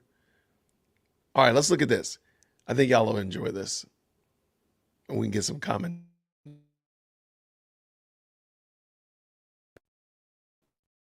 I feel like we might be in study hall. All right, so let's do this. I'm pulling this window in. I would like, if you would please, tell me what is your favorite. We got 15 bizarre Young Thug trial moments so far. And this just dropped earlier this month. So I think the first time I saw it was 10. So they've added 5 more. Okay, so I'm gonna bring this in. Let's have a little bit of fun while we're waiting for 3:30. So this is about, oh wow, it's about 30 minutes. So shoot, it'll be good. All right. Commentary, please let me know what you like, what you think. All right, let's bring this in. Let's get ready to go. Drop a 1 in the chat when you can hear. You just heard that you explained that you qualified it as the detectives and police. And I asked you the authorities, the police, the prosecutors, I just made it broad, that they forced Jeffrey Williams into it. Did you hear you say that? Man, can I get a water or something? I'm so high right now, y'all. I'm about to go to sleep on y'all ass. I ain't gonna tell you no lie. Yes, you may. You can take a break. The thing is that, Your Honor, we did not. You're arguing with me now, Ms. Love. So can we stop at this point in time? Your Honor. If you have other evidence, independent of this, I'll consider it at the appropriate time. And we do, and that is what I was asking. So if the court will permit me to actually introduce the evidence that we have, as the court in State versus Paldo 309 Georgia 130, where it says a suspect who asks for a lawyer at any time during a custodial interrogation may not be subjected to further questioning until the suspect reinitiates the conversation. And in that, they are citing Dozier versus the State 306 Georgia at 35. Your Honor, Edwards versus Arizona. And Your Honor, this is a 2020 Georgia Supreme Court case where it specifically says that a suspect who asks for a lawyer at any time during a custodial interrogation may not be subjected to further questioning, as the court has said, by law enforcement until an attorney has been made available or until the suspect reinitiates the conversation. They hold Your those Honor, two at things. some Your point, Honor, I'm Your sorry, Honor, I'm talking, Your and Honor, I at don't know some why I point, am being interrupted. your I will rulings not need to stop. be Your final. Honor. I was speaking. Ms. Love, y'all got. I'm sorry, I was both speaking. Both y'all can't talk at the same time. I know, I Honor, the was speaking, and state I can talk am to you. allowed to speak when I'm speaking. Hey, both of you all need to just take it down a notch. And so, Your Honor, if I may finish, because I was the one speaking before Mr. Weinstein interrupted. But you continually engage in this pattern of behavior, Ms. Love. You don't want to accept my ruling. Your Honor, And I know you're being an advocate, but at some point, stop. Just stop. I made my ruling. Good, bad, or indifferent to you. You're going to win some, you're going to lose some. I do accept that Okay, fact. no, but you Judge, we don't. have No, not- you don't. Your Honor, we have just not been able to present the evidence. That No, the- you don't. I that the state get it. has to I present. get it. And if you have an independent basis to introduce statements that may not, or that may be not subject to the fruit of the poisonous tree, or any other thing, or any other issue related to evidence that may have flown out of this particular interview, then I'll hear it at that point in time. Your Honor, I apologize for interrupting the state earlier, but the state can talk the ears off a donkey. This continued filibustering has got to stop so that opposing counsel can speak. Your rulings at some point have got to be final, Your Honor. Whether you hear from Detective Thorpe or not is irrelevant. He requested his lawyer, he invoked his right to not speak anymore, and I don't care what schmoozing Detective Thorpe did out at the Sally Port, taking my client off camera. I don't know what went on down there. I don't know what self-serving, well, I have some idea. I don't know what self-serving statement Detective Thorpe could possibly give to this court that would cause the court to change their order. This continued going back whenever the state loses in this case has got to stop at some point, Your Honor. Thank you. This is the second time that this honorable court in front of the jury has addressed me inappropriately and wrongly. Second time. The first time I gave the state discovery of a song from a Super Bowl weeks before. There was an objection. You assumed that I didn't give it to the state. I didn't want to embarrass the court. So you were yelling at me and saying, do you understand me? Do you understand me? And instead of saying, do you understand that you're wrong? I sat here and I said, yes, Your Honor. That was to protect the integrity of this courtroom and the court. Now you say in front of the jury how unprepared I am. I am not unprepared for anything. Okay, I have no. Steele, I need to make Mr. a Steele, record. Your Honor, Mr. Steele, wait a this second. record. When you keep delaying, okay, and that's what's happening to the court.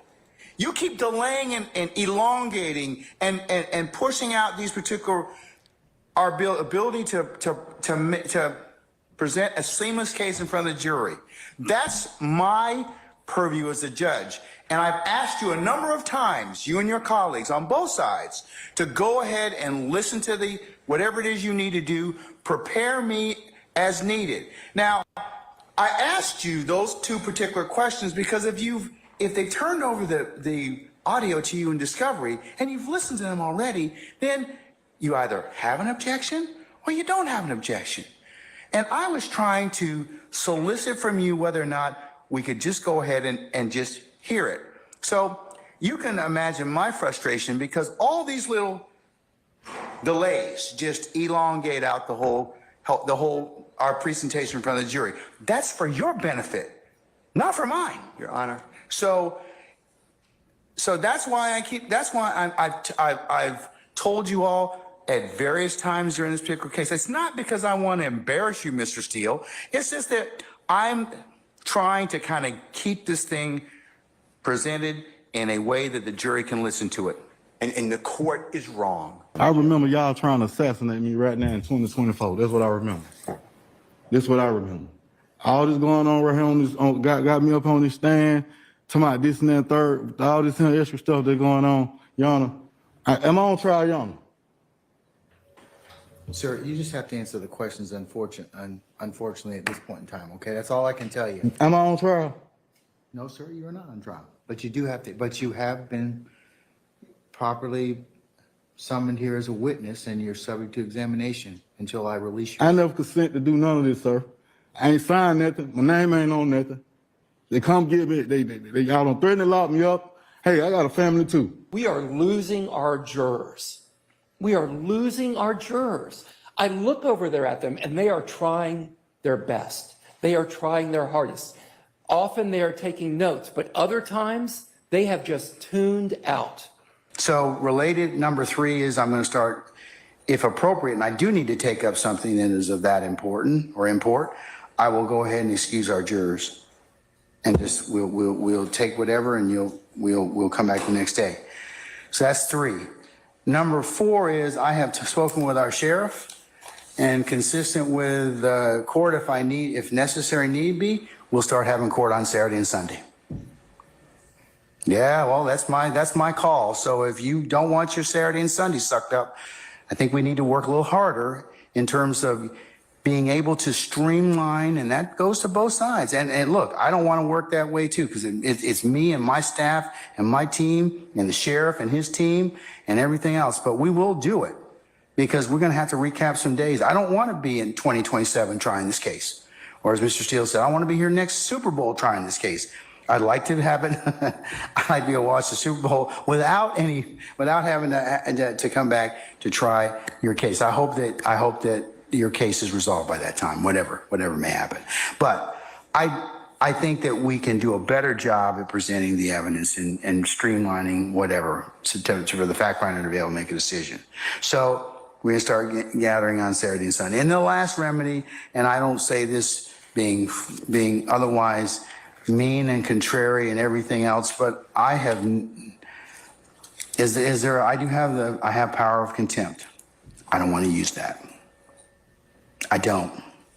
But it's come down. We've been in trial a long time. I think I've been very clear with everybody about my expectations, which serve you all and your ability as advocates in this case to try the best case you have. I do have some concerns about 120 days of trial time. That's going to take almost 4 months. And, I'll remind the state, you told me, or Ms. Hilton told me, it's going to take about 6 months. At this rate, it's going to be 12 months, and that doesn't include anything that the defense may choose to. I'm concerned about your case in chief at this point in time. The defense will present whatever they wish to do with, and I'll deal with it. We'll deal with it accordingly. But we were trying to be finished by June, frankly, as I told the court earlier. Yes. We can't control cross-examination, and that has extended our estimation of the time that we expect. Well, like I said, if you disclose things, if you don't disclose everything, and we don't disclose things timely, then what I'm doing is I'm taking up more time. What I want to do is I don't want us to take up 2-3 hours. I can't do that anymore. So I'm telling you, you need to make very sure that you've disclosed the evidence. Okay, I just got to jump in here real quick. I know y'all are watching this, and I don't want to just play the whole thing without some kind of commentary. This right here is actually really telling. First of all, Glanville just said he has a problem with the state's case. So he literally said it. Like, I got some problem with your case in chief. I think he's saying basically your story, your case is weak. But you hear ADA Love saying that they would expect to be done in June. Now, granted, yes, they had the Woody fiasco, but that means that they thought they were done, but they had 100+ witnesses still to go. She was just outright lying. Okay, I just wanted to get that off my chest. I promise not. I'm going to try not to interrupt again.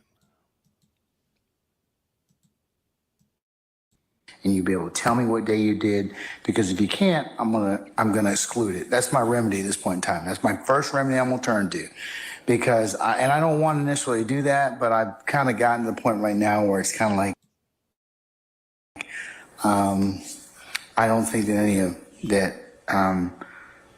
a lot of things I do are for abuse of discretion. I don't believe that, given what I have indicated to all of you as a group, is not a valid assertion at this point in time. It's just taking way too long. So you all can help me out and help yourselves out by identifying issues, and then if we gotta kind of just take them out of turn, and I gotta take a day and deal with them, that's fine. But I need to make sure that everybody's kind of on the same sheet of music, that we're not kind of just stopping things. Oh, I wasn't given that. Or like I indicated earlier, we just found something on Instagram last night. Well, then it should have been turned over within the hour that you found it. With a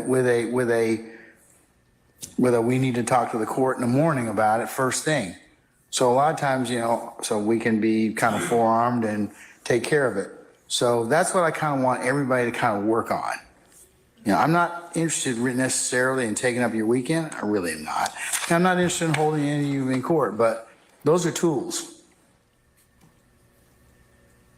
They're tools. And I mean, we are more than a year's worth of into this, and we are 40 witnesses deep. So I'm just telling you all, just think about and kind of just in conjunction with what I told you all earlier today, and then we'll talk about the witness list tomorrow, and we'll see what we can kind of get proceed better with. All right. This sounds like the truth. You're the driver. You really cleared something up for me, the thug, and I got to go out here and find a picture of this joker because it's important. Because I don't think he should get away with it if he was in the car. You're not making this up. Thug was in the car. Yeah. All right. Okay. Let me. Now I can't testify. I can't do none of that now. All right, you ain't got to testify. That's on you. Put me on blast front street. Well, that's not what I do. What I do is I'm trying to go slow and get all the information I need in relation to you, right? That's all I'm talking about. But the other people involved, I mean, it sounds to me like Thug got you all involved. I mean, I know you're a grown man and everything, but he came down here with an easy way to make money, it sounds like, and it went. Who knew the police were going to be there? Here. Okay. Are you going to let me ask you some questions? Okay. How old are you? Grown. Okay, what does grown mean? I'm an adult. Okay. And when you say you're an adult, what number in years are you?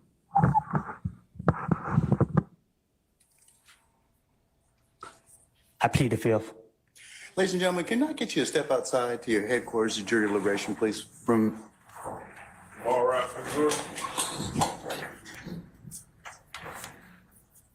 Call in our jury. It has been brought to the court's attention that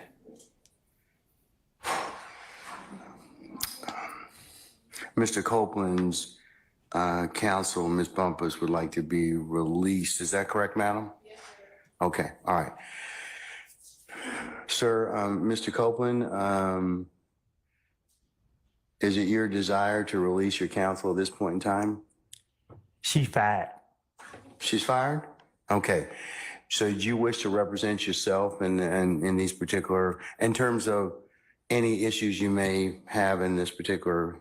Do I got a choice? I'm sorry? Do I got a choice? Yes, you do. And what are those? Well, you can keep your lawyer that you have right now. I don't want her. All right. You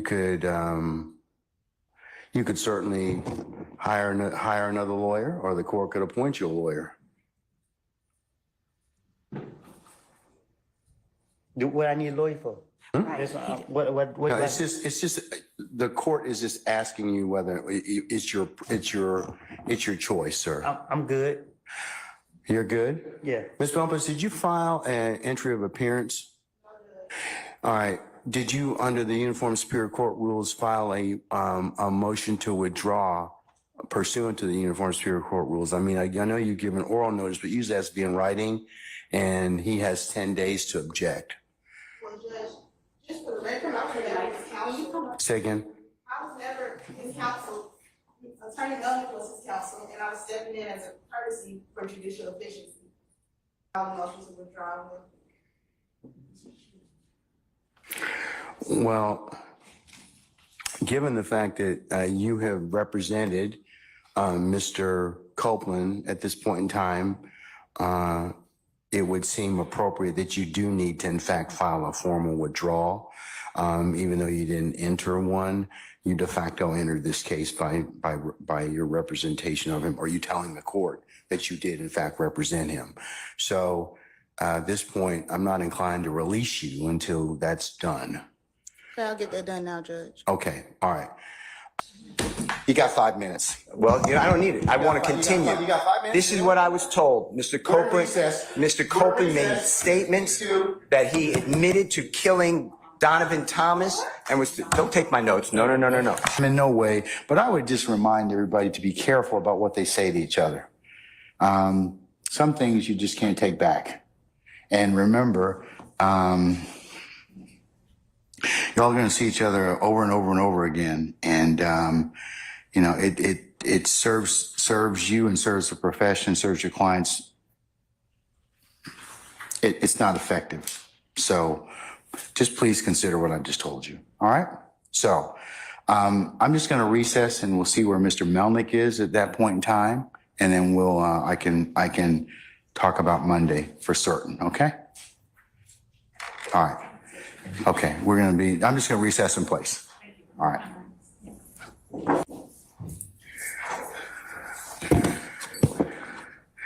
Okay, Mr. Steele, would you take the podium, please, sir?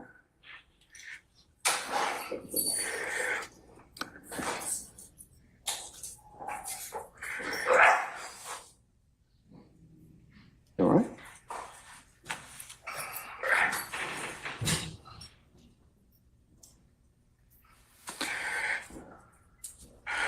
All right. Mr. Steele, before I recessed, I asked you, how did you get this information?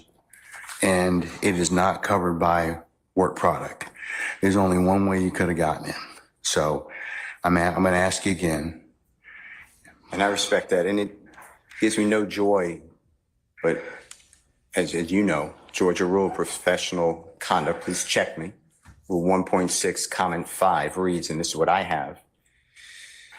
1.6. I know what the rule says, but here's the thing. Well, let me just.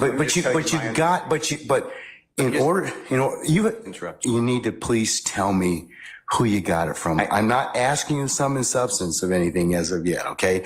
But I need you to tell me how you got the information. If you don't tell me how you got the information, I'm going to hold you in contempt. I understand, and I don't want to be held in contempt. And I don't want to hold you in contempt, but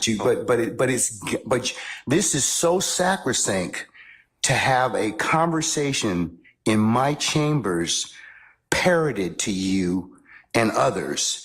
It is that serious. Yeah. And that's why I raised it. It is that serious that we should have been there and it shouldn't have happened. Sir, that's a whole separate issue. And that's why ex parte conversations are recorded. Why would it be ex parte? You're acting like it's ex parte under seal. It's ex parte. It's ex parte because that's what the state asked me to do. It's just like when you asked me for an ex parte conversation. I've never asked this honorable court or any court to meet with me and a witness. Sir, you're straying off the issue. I'm not. The issue is how did you get this information? I understand the issue. I promise you, I understand it.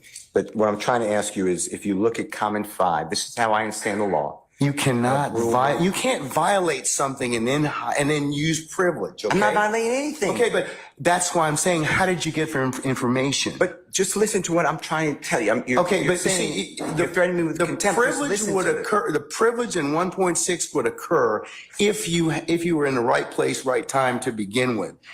You weren't. Let me tell you. I'm just reading from it. But if I'm reading it wrong, I'm not trying to. It says 1.6 applies not merely to matters communicated in confidence by the client, but also to all information gained in the professional relationship, whatever its source. So you're asking me to break, you're ordering me, maybe, you're asking me, I'm not saying you're ordering me, but to give you information, and you're saying it's not sum and substance, but I'm telling you I can't do that under the bar rule. All right, well, I'm going to hold you in contempt. And you can think about it. And 5 o'clock today, we'll see where you are at that stand on that point. Because no, that's not what I understand the rule to be. I've not asked you sum and substance of what was said. I asked you how you got it. You can't do that. Yes, you can, because I have an idea how you got it. Well, your idea. I have an may be idea wrong. how you got it, but that's improper, sir. Your idea may be wrong, and you're asking me to listen. I told you the first time, and I'm not going Sir, to I breach don't that want to. I confidence. don't want to hold you in contempt, but this is that serious, Judge. You cannot eavesdrop and get information that was not meant for you to hear at that particular point in time. Judge, listen, and listen. I'll do whatever you want to 5 o'clock or thereafter. But what I'm trying to tell you is, Your Honor, this is so serious to me. We need a hearing, and I'm moving for a mistrial. It is my understanding, based upon information belief, From whom? part of it. From whom? Well, I'd like to get the substance first, and then we can Okay, talk. well, then you'll be in custody until then, because because you need to tell me how you got the information. I'm not asking you what was said. You've already kind of given us some snippets of what you said. That tells me that somebody parroted that information to you. So, but you're assuming something because I told you already. Well, then, other than if you were sitting, unless you were sitting in there with a recorder, or Miss Love or Miss Hilton, or one of the deputies gave you that information, or Miss Weaver shot you a rough copy of the transcript, there's only one other person that's left. Well, Your Honor. And if that person gave you that information or shared that information with you, she probably violated privilege. Well, let me tell you two things. One, I don't know how that is a privileged communication. It shouldn't have been. Well, it's because she has a client she's supposed to represent. Who are you talking But about? anyways, I'm not going to have a. When I got this information. I'm not going to have any further conversation with you about this. I want to know, the question still remains. I want to know who gave you the information? I'd like to know what information happened outside our presence. That's really it. He can go into custody at this point in time. I think that the court needs to again declare a mistrial based upon. Okay, and I'm going to deny your motion. I'm going to deny your motion. I for understand that you mistrial. spoke with a witness outside of our presence. And whenever, yes, I had an ex parte conversation, which is appropriate. And you influenced the witness based upon information belief, and I'd like to have that all on the record. All right. I mean, I don't know why that's so hard to do. If nothing happened bad, that's fine. But you're acting like, tell me who it is and don't talk about the substance. Why can't we have an issue that was outside of presence? It should not have been. Because you got some information that you shouldn't have gotten. Why? Well, that's for another day. But why? Okay, Why that's for did we another exclude day. in the first place? I didn't know about this stuff. That's for another day. So I raised it as soon as we found out about it. Well, I gave you the case I'm relying on. I assume you read it. If you didn't read it, you should read it. It's a material part, a critical part of the case. When a judge speaks with a witness outside the presence of the accused, the court has said it's right there in Division 2. okay. That is a material or critical part of the case, and it's an automatic reversal. Mr. Steele. But you're acting like it's Mr. Steele, that is not that is not the case when somebody discloses information in a ex parte conversation that one of the parties lawfully asked me to hold. You're not supposed to have communication with a witness who's been sworn. You know that I'm not telling you. I'm just saying if you read I'm assuming you read it. That's what it says. And you did it supposedly. Does the state wish to be heard?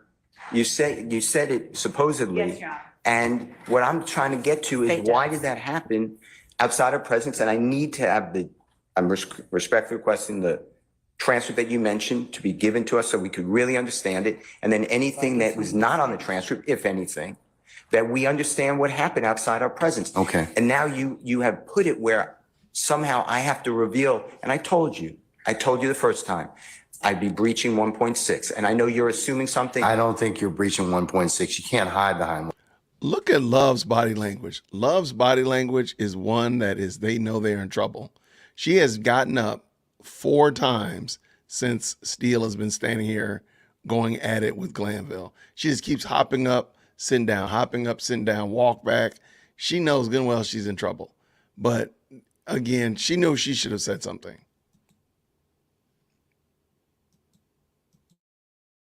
1.6. I'm not hiding behind And anything. you can't hide behind, yeah, but the thing is, I think you got this information.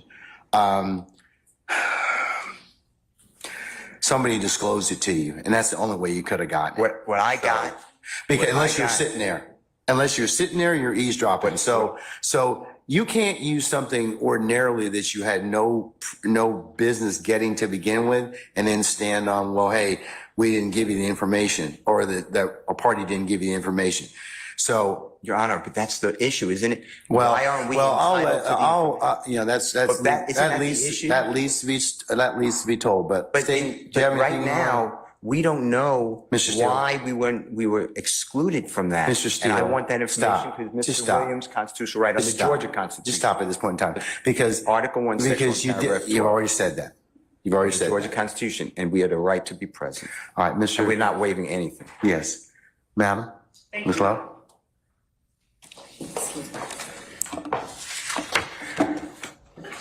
Sir, Is not.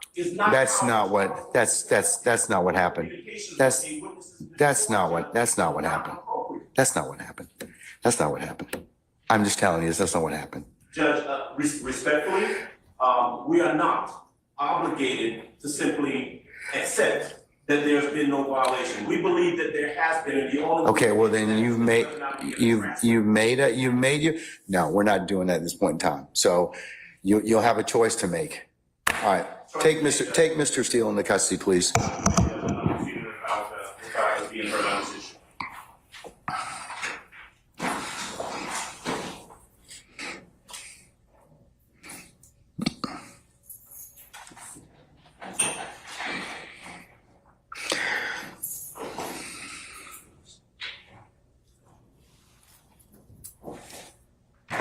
Your Honor, would the court afford me one moment to confer with counsel regarding? This was such a weird exchange right here. Okay, all right. This was such a weird exchange.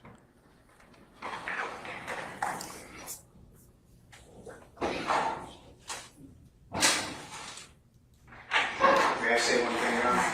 Yes, sir, you certainly may. Mr. Williams does not wish to go forward without me being here. You are removing me against his will, my will. You're taking away his right to counsel. And you're conducting material parts of this trial without me present, and I can't learn about it by watching online. So for that reason, additionally, I ask for a mistrial. And I assume you deny, but I'd like you to deny our motions for mistrial. You denied the other people. I've denied your motion, but I'll certainly take that under advisement, sir.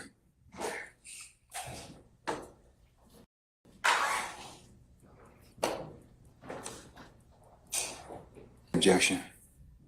Yesterday, did you tell myself and my colleagues, Ms. Love and others, about Little D and Shannon being in your vehicle the night of the murder? Huh? Yesterday, did you tell myself, Ms. Love, and a few of my other colleagues that Little D and Shannon were in the car with you the night of the murder of Donna Thomas? I told you and them that what I told investigators in June, when Nut got killed, something different, because I was trying to finish my way out of a situation. So I said, I picked up D and Shannon. D never told me nothing. I made it up to clear myself up. And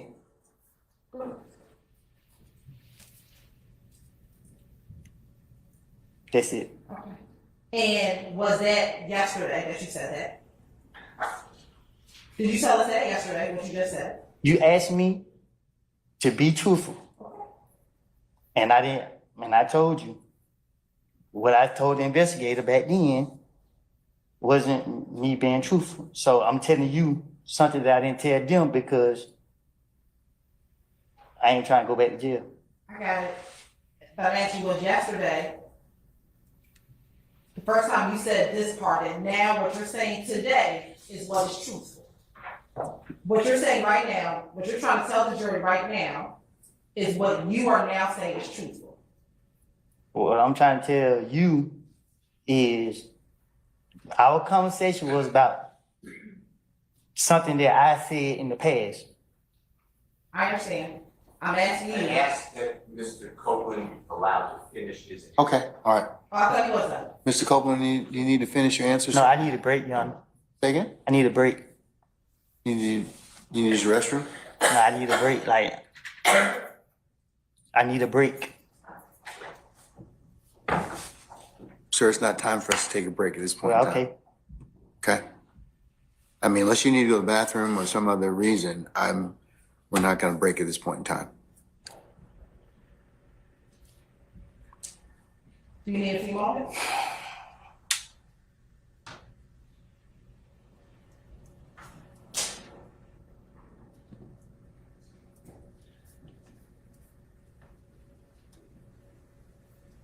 Just know I started embracing DB, Lil D after DB got killed. Lil D was more a DB friend.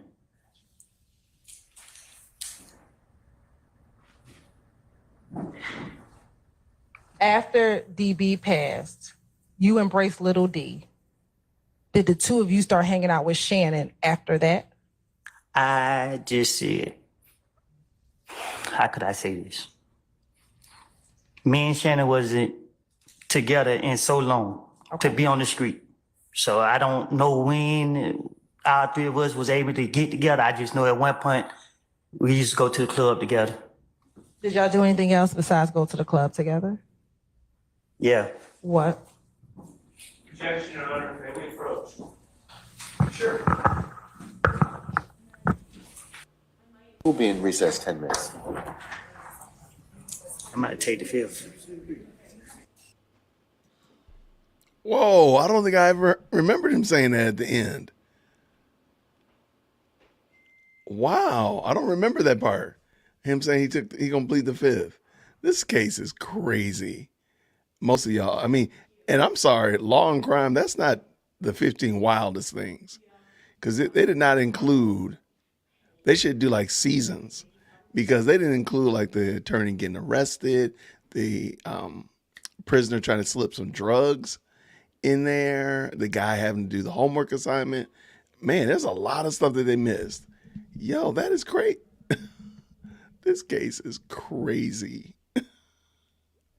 I need a break from his, but I think we can all agree, like Judge Glanville was out of pocket. He was way out of range. All right, let's see. Woody probably, what does Dixie say? Woody probably told Steele in a roundabout way, maybe. No, I think it was a deputy. I think it's come out that it was a deputy that did it. I do think she was leading them. I do think so. Let's see. D says, there you go, Woody. There's your break. Did he just threaten them again? Yeah, I mean, there was a lot of threatening going on in that courtroom. That's wild.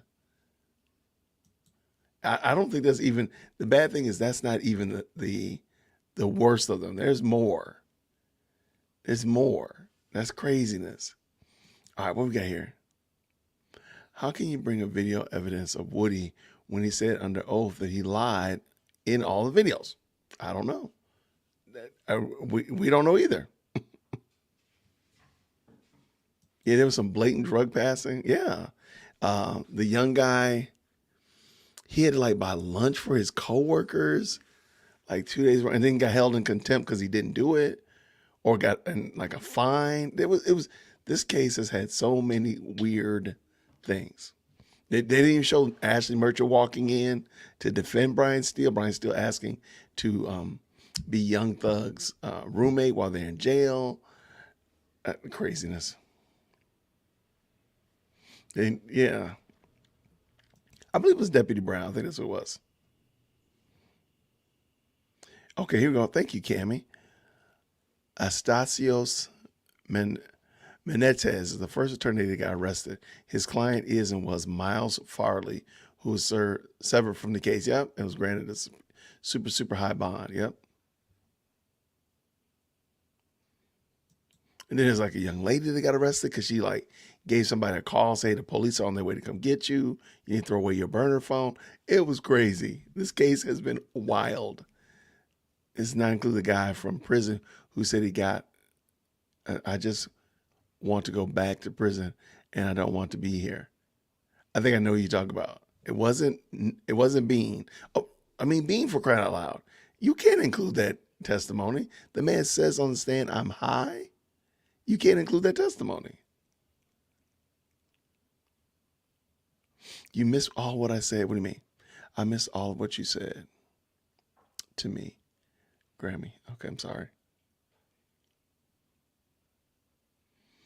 All right.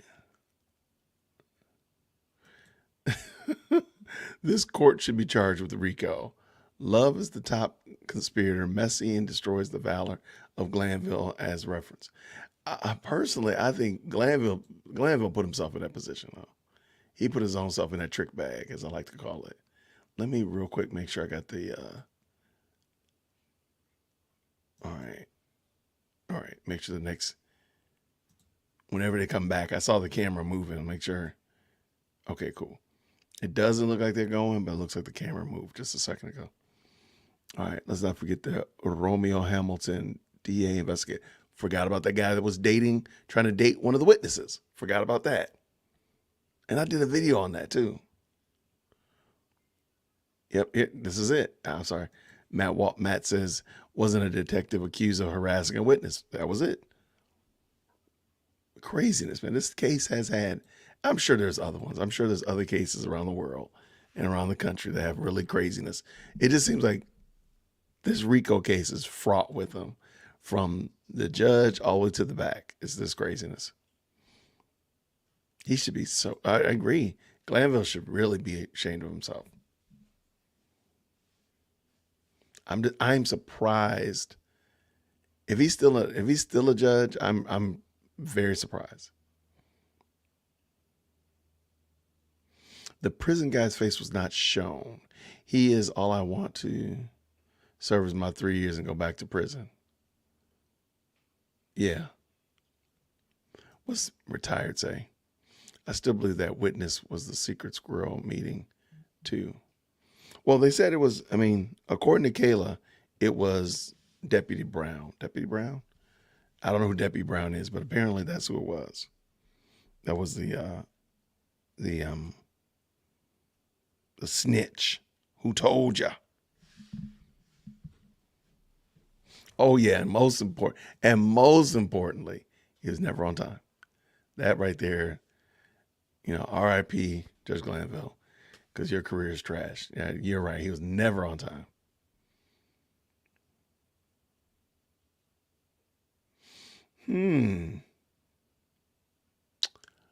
Actually, I wouldn't be surprised. I would not be surprised at all. Sasha says, I heard that he's a smoker as well, and he has to take smoke breaks. I actually would not be surprised about that, not even a little bit. Glanville is back in the courtroom. That's a shame on Fulton County. That's a shame on him. Shame on him. What's retired say? The girl that detective was hitting on acted like she was a secret squirrel. She was in a secret squirrel meeting. Oh my gosh. Y'all crack me up with the secret squirrel meeting title. That's hilarious.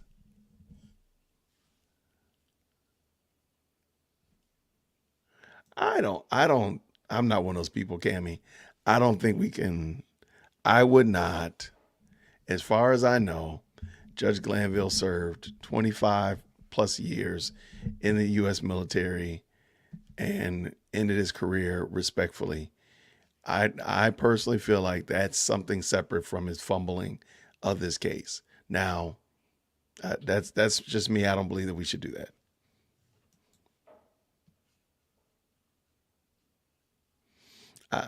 I'm ready to hear the last day too. I don't think it's going to be much excitement, truth be told. I think it's going to be a big nothing burger. I don't think ADA Love is going to have done anything more than fly to the moon. And Brian Steele's not going to drop any last second motions. I don't think we're going to get any movement on the motions that have to be decided on. Because, think about it. I don't know. And please, if you're a legal mind, please feel free to chime in. I don't think the jury has to be there for them to declare a mistrial. because I'm thinking in the Alec Baldwin case, the jury was out. They sent the jury out. I thought. I might be wrong, but I don't think they have to be here. So it doesn't. It's not like she has to. She could declare mistrial right now if she wanted to. I just don't think she's going to.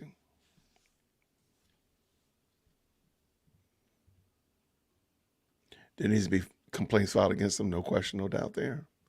I think Glanville felt someone betrayed his sacred chambers, and that's understandable. The problem is he was wrong for what he did, though.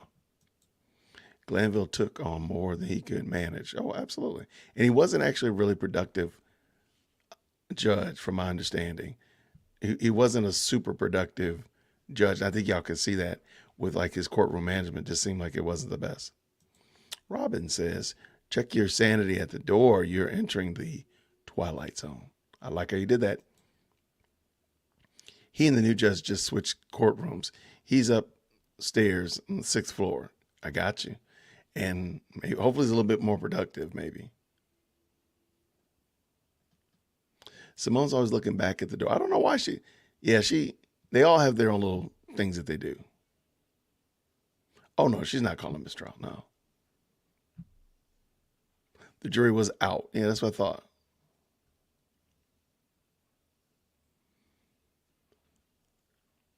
What do we have here from C. Melton? I'm going to pull this in just in case. Try like that. Okay. DWC new information. If 8 jurors come back and say they can't wipe it out, then mistrial. If Steele says that is because of prosecutorial misconduct, is mistrial with prejudice. Sylvia is talking now. Okay, talking on. Okay, cool. Shout out to infamous Sylvia. Shout out to her. That chamber is not sacred. I agree.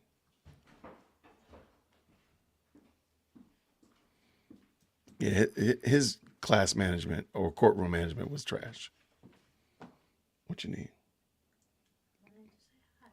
All right. Un momento, por favor.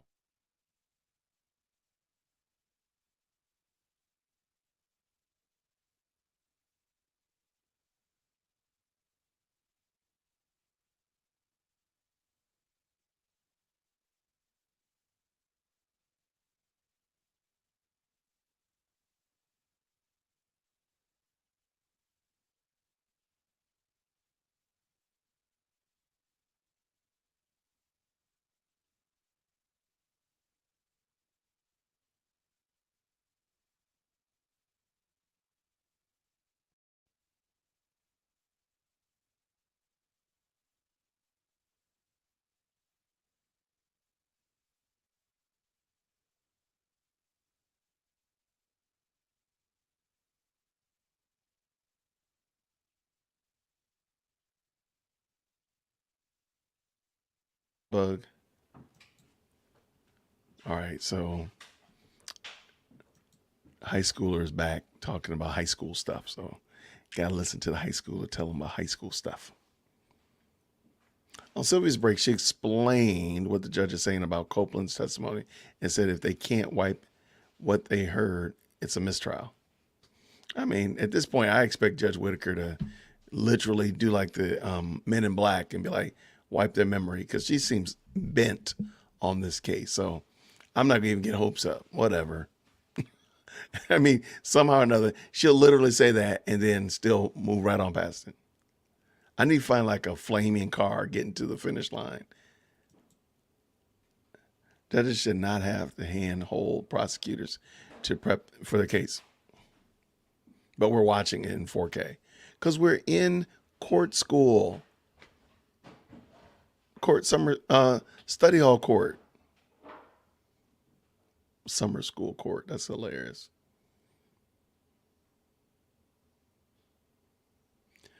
But then Steele has motions he can call prosecutorial misconduct.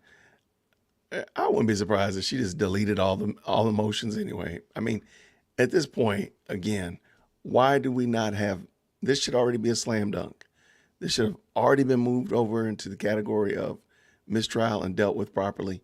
There are all of these motions still hanging out, and we're still here. Like, how are we still here? This is what got me hooked on this trial. Hopefully it's me. All right. All right, what did...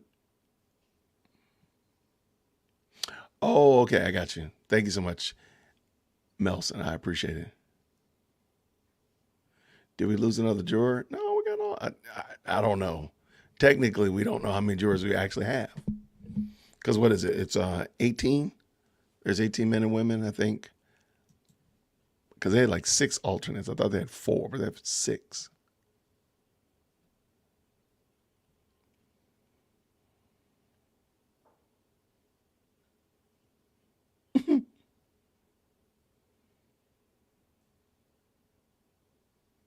This is such a wild case, man. So I'm just reading your comments. Thank you so much. Lots of good commentary. I know how y'all feel now. I need like a flaming, let me find, I got a vision of what I'm talking about.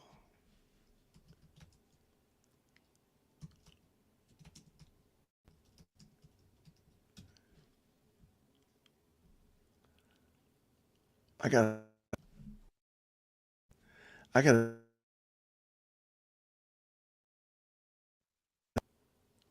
you know what? I think I found, hold on, let me see.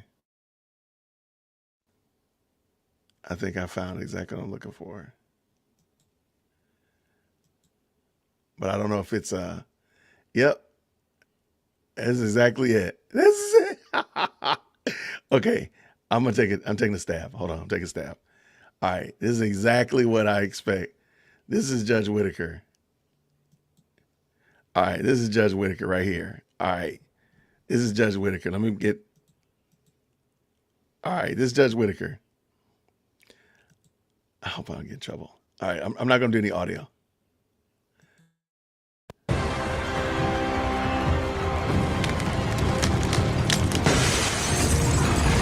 Car on fire, doors blown off,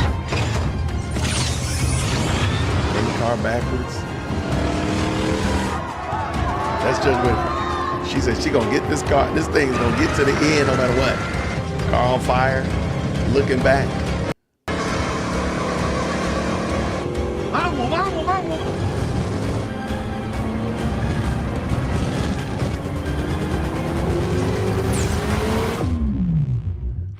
And watch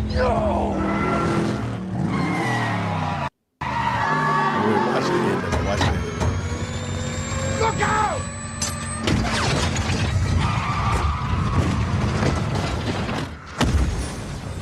All right, that's Judge Whitaker.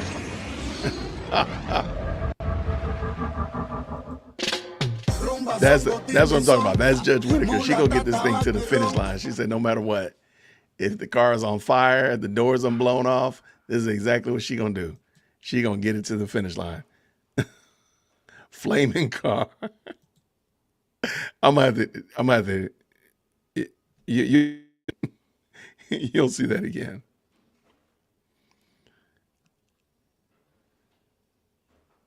Yeah, I mean, she gonna do the Men in Black on it. Isn't that Men in Black where they like looking at the little light and it wipes the memory or something?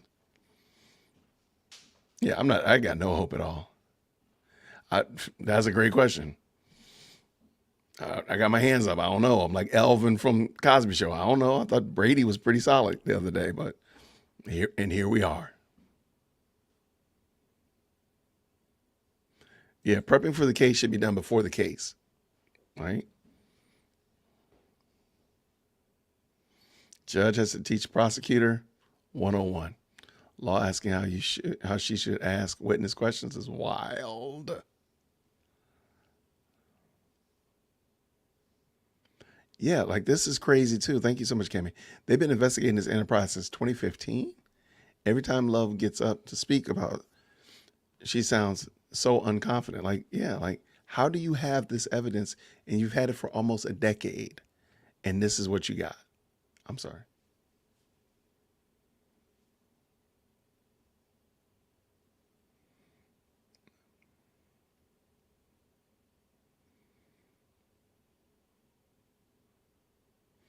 Oh, this is a great point as well. Love literally knew they were going to ask Sledge after Copeland, but wasted all that time with Zachary first. But she's the lead prosecutor. Yeah, we're on break, Corey. Sorry about that, brother. All right. I think that if the jurors cause a mistrial, the judge has the right to determine how it would be dismissed, with or without prejudice. We may then hear the term habeas corpus. Habeas corpus? Interesting. Okay. That's a great example. That's Judge Whitaker. Judge Whitaker gonna get us. She said, you're gonna get to this finish line. If your car is on fire, we're just gonna turn around, drive backwards. And then we're gonna drive faster. I mean, that's what she's doing.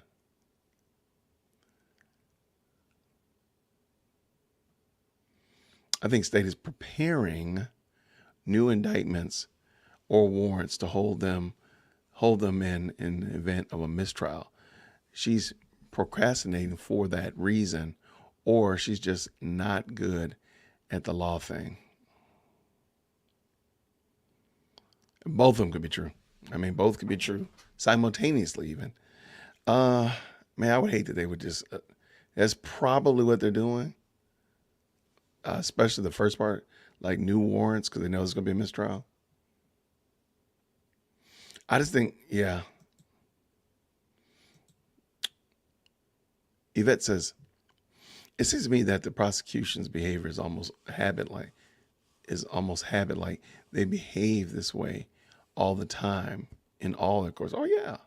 There's no reason to believe otherwise.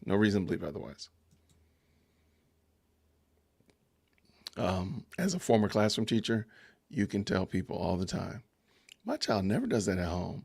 Little Johnny, little Sally never do that at home. That's not true. They do that at home. You just allow it at home.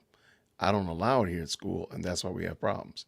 Very rarely do people do something that's night and day different from what they do at home. I'm just saying. Now, there might be some differences. Of course, you're at church, you might not talk as much. Or, of course, you're going to be sitting still.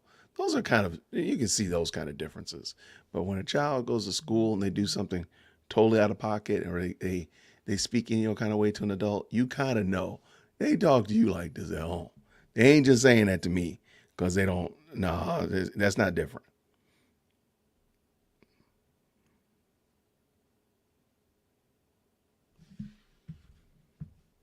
I'm playing audio.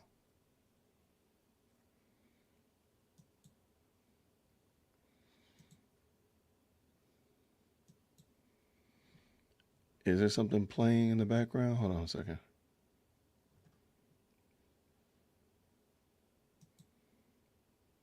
All right, somebody just talked.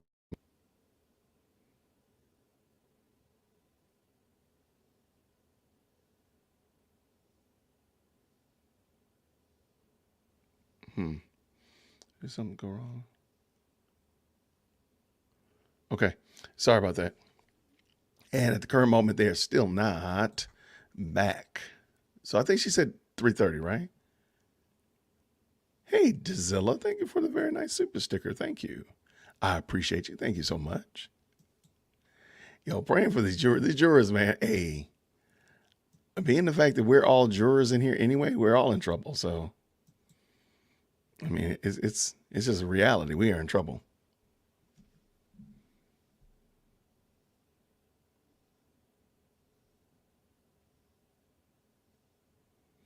Okay, I think I'm caught up on what person was saying. Thank you so much. All right, so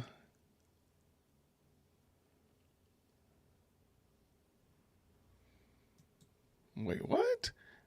You gotta look into the case with Love, who let a mentally ill child unalive in Fulton County Jail. I want to say Rachel Kaufman tells that story. I can look into it for sure. I can definitely look into it. Oh, you know what? I got time. Okay, here's my crazy idea. All right, so everybody put their tinfoil hats on real quick. All right, I was starting this conversation. Let me get this done before they break out. Let me grab my notes. Okay, I'm wondering what if Fonnie Willis doesn't like Adrian Love? Adrian Love was running for DA in Gibson County. She did not get elected, and she rolled into Fulton County. Fonnie Willis doesn't like Adrian Love, and Adrian Love has, of course, got her eyeball on becoming DA. So Fonnie Willis assigns Adrian Love this case. This case is hot garbage. I think we all really already recognize that. But that's why she's not attached to it in any way, shape, or form. She did the press conference when they initially arrested him. However, there's the problem.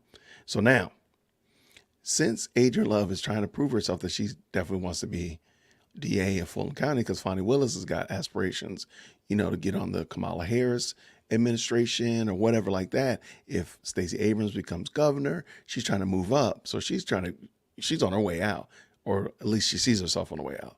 So Adrian Love wants to fill that spot. And so she's trying her best to work this position. But Fonnie Willis is looking at Simone Hilton to take her spot, because Simone Hilton is a little less problematic. She's a little bit more malleable. She can mentor her, so on and so forth. Plus, she's also she's now the president of the Black Prosecutors Association. So now, Adrian Love has been stuck all this week with this case. And I think we can all see now, Adrian Love this is not her shtick at all. This is not her jam by any way, shape, or form. And she's getting shown up even by, what's his name, Christian Atkins. So she's sitting here, and here's the problem though. If she fails, if the case goes down, goes into mistrial, goes to a not guilty or hung jury or whatever that nature, who's going to get hung on? Adrian Love. If she wins, who's going to get hung on? That's right, Fonnie Willis. So Fonnie Willis gets that shine because it's Fonnie Willis's DA office. So no matter what, Adrian Love is going to lose, no matter how it works out. And Fonnie Willis doesn't have to deal with her because it's somebody she didn't like to start with. That's just my crazy theory. Let me know what you think about it down in the chat. All right. Yeah, that's my notes. Sorry, look at my notes. That was my crazy theory.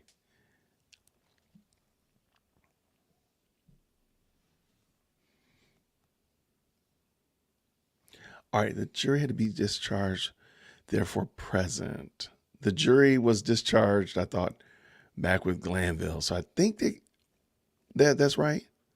I mean, I got some notes or a message that somebody said that if 5 jurors can't unsee, unforget, go down the memory hole, whatever, I'm not holding my breath on that. I do remember this. That's a great point. Retired remembers that Amanda Timpson told Fonnie Willis that Adrian Love was not good for her team, and she never did.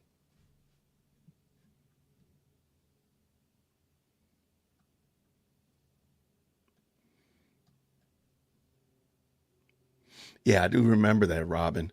Robin said that Inside the Law featuring Rachel was on there that day, explained the case with a disabled individual.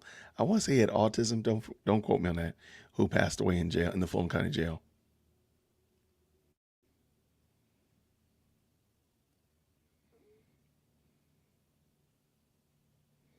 Yeah, I totally believe that. Okay, let me see. Okay, that's my theory. Now, that's my theory, Dixie Doodles. It's just crazy tinfoil hat conspiracy. Yeah, that's why I have so many hats, because they're actually tinfoil lines. You just can't see it. You just have to believe it's there. I think this is Love's normal behavior. Oh, I totally believe that's her normal behavior. But she's used to getting plea deals and using her interpretation of the law and lying. You are correct. But this case is Fonnie's vendetta because of the Thomas unaliving. I keep hearing that, though I don't disagree. I haven't seen much concrete. I've heard tons of people saying it about the Donovan Thomas unaliving and such. I just haven't seen anything concrete, but that's just me. Also haven't looked very hard either. Oh, well, thank you, Claudia. Claudia likes my theory. My tinfoil hat is not without shine. It would have been perfect if Fonnie had assigned Love and added Nathan Wade to the team as well. Somebody said that. Who was that the other day? Said that Nathan was going to come in and argue their cases for them. I said, man, that would have been the most. That would have broke the internet that day. Will the jurors be polled individually regarding what? Yes. So if I understand it correctly, they put them in a separate room. They bring one at a time and they ask them questions. And if, based upon where they are with them, they send them to another room. And then they say, okay, we're going to strike juror number 7. We're going to strike juror number 3. We're going to get rid of this alternate. We're going to get rid of this person. So that's what I think. It's, okay, did I miss anything? Let me make sure I'm not missing it. Okay, I'm sitting here. Make sure. All right, it's hot. Let's go. Over here. She's in the building.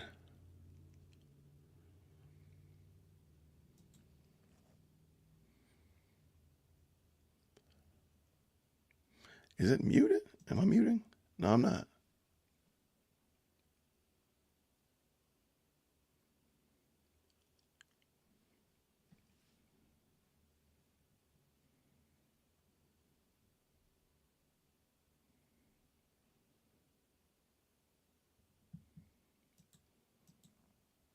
This is very interesting. I don't know why. I don't know if that's proper behavior and proper.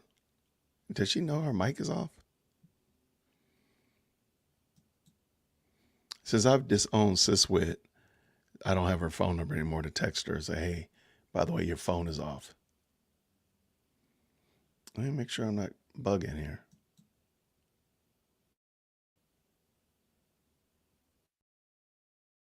Okay, it's not me.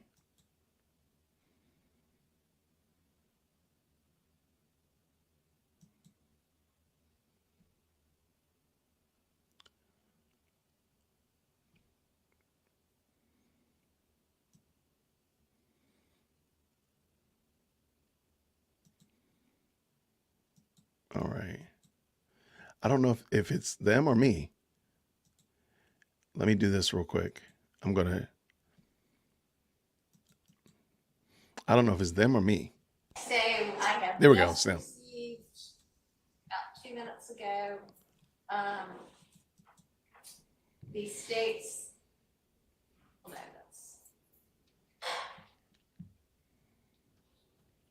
the state's proposed instructions, 105 instruction, and then an instruction in the event that Mr. Copeland decides. Oh, sorry. I know, I have to tell myself to talk into the microphone. Sorry about that. Okay, so a few minutes ago, I received, and I assume y'all all did as well, yes, the state's proposed instruction on 105, and then a proposed instruction in the event that Mr. Copeland does not grace us with his testimony beginning Monday. So I'm just looking at those right now, and those look pretty good to me. I don't know if y'all have had a chance to look at them or not. I don't know if y'all have come up with your own instructions for us to ponder, but this is the only new one I've gotten so far. I think y'all were all hard at work until you just came in on something as well. So if y'all want to forward what you have, that would be great.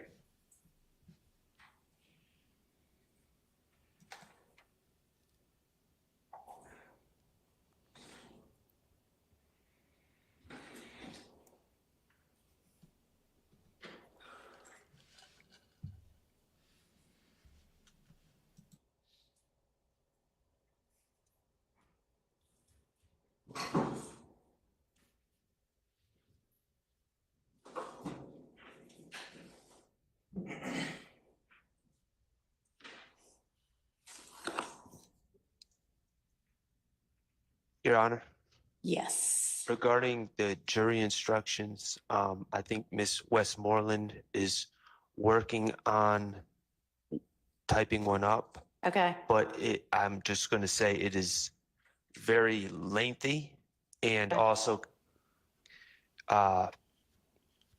addresses a lot of, it's going to be very lengthy. I'll just put it like that.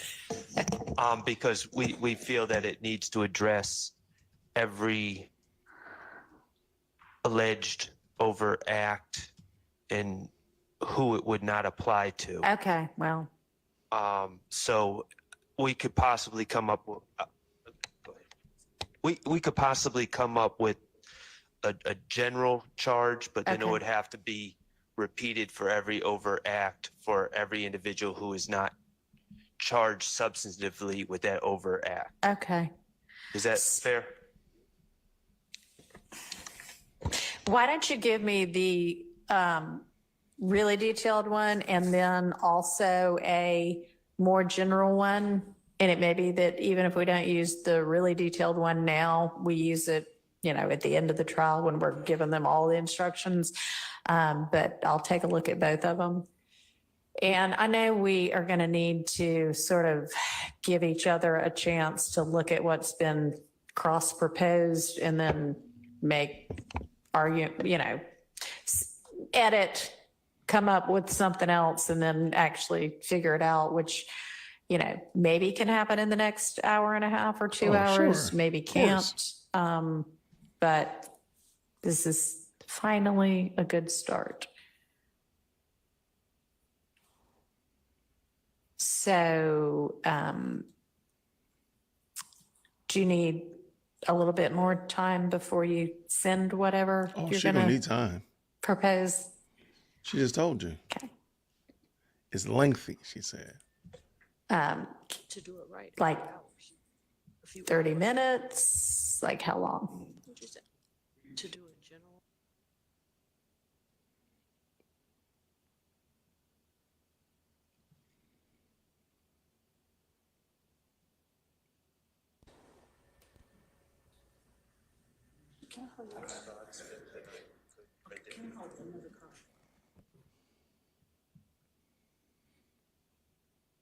It's almost like they should have probably been doing this I think that we before. definitely can do this.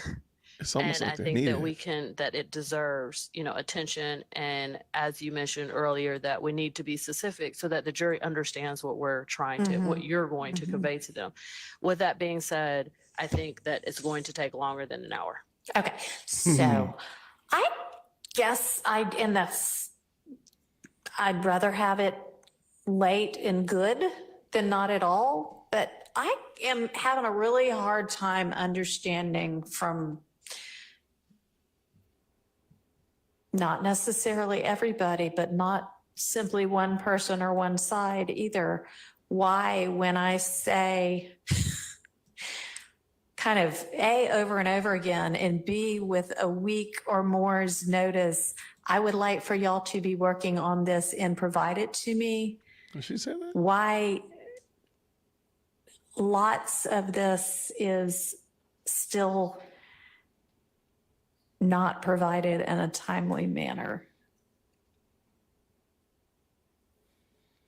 I'm sorry, I And disagree with her. y'all don't have to give me an answer, but I would like for y'all to stop doing that. Okay? Why are you Because we are in talking the yourself out? middle of this trial, as y'all all well know. And, you know, one of the complaints made by the defense is, man, the jury's been out so long, they're not even going to have any idea what we said before. And the longer we take on everything, the longer the jury stays out. And I'm having the jury back on Monday at this point. And it should not have been a surprise that we were going to talk about this today. And y'all should have already had whatever you wanted to propose ready and in final form. So let's please try to be more timely with the tasks at hand. Okay? Okay. I guess the same could be said about those motions you haven't. I think ruled maybe on. we'll all be here really early on Monday I'm going to give y'all all orders so you can get in early, and we're going to be here starting at I may need to find out from the deputies how early we can have our defendants here and ready to go. Girl, 8:30 is 8:45 is enough. You ain't. I mean, I was thinking 8 a.m. and I know that means an early day for everybody, but since we can't spend 3:30 to 5 talking about this, What are you talking what can we about? do? What's the earliest we can do? She crazy. Can we do 8 a.m.? All right. We're going to be here 8 a.m. on Monday. Girl, bye. And we're going to, finish. And y'all work together over the weekend, over Friday and the weekend, to the extent you can, to narrow down any disagreements or discrepancies and bring to me only what still needs to be hashed out Monday morning, okay? Yes, ma'am. Judge, I just want to make sure, so as our position is that some of the instructions would be better given at a different time than Monday. Is it a certainty that the court is definitely going to give it at that time, or is the court open to hearing any, law or any? It's not a certainty, but it's a probability. And yeah, if you've got law, I'll consider it, but you don't have to wait till Monday morning to send it to me either. But it is a probability. Okay. Yes. She done lost her mind. Okay, I used to have a friend of mine. Your Honor, do you want objections to the state's proposal or just the re-proposal so you can then evaluate it? A separate proposal in writing. Right now, I don't think necessarily want objections. What I'd like is for y'all to try to work together on something. Okay. I mean, if you think there's some entirely incorrect legal concept, but I'd really rather y'all try to get together on it first. I do object to it, but I think that makes sense because I could do all of the objections. Okay. All right. Thank you.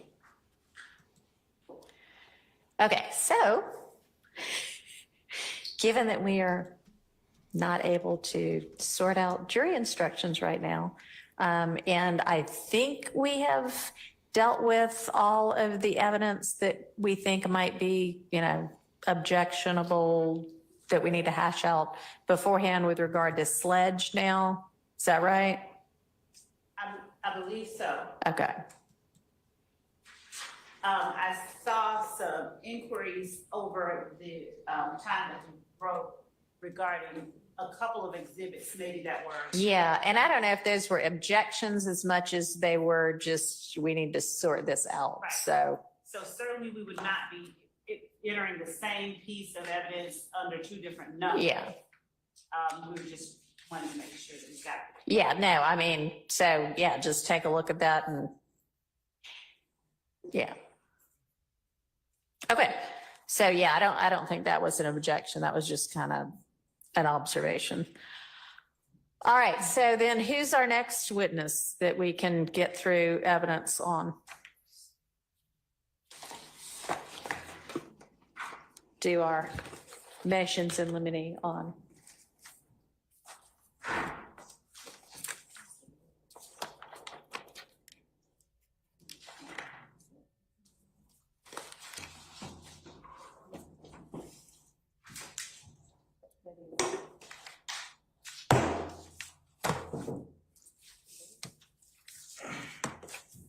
Oh, and Miss Love, I know that you have now given to defense counsel the detailed list, right? But have you given that to the court? Didn't you give them something? I shared with them the bucket of physical exhibits for Sledge and a list from yesterday. And I'm about to send over another bucket for another witness. So as a Good. to be able to give all of the exhibits themselves. That's what. So are you then not just, so I understand, are you re-providing the actual exhibits? That's what I had. Okay. I mean, that's fine. Fine with me. What I want to have happen though is, have you now only done that for Sledge and you're about to do it for one other? The actual exhibits? Yeah. Yeah, because Sledge was the next. Right. Okay. So what happened to the tranche of the first 30 witnesses? So I was working on her. Okay, they were due yesterday. So that's what I'm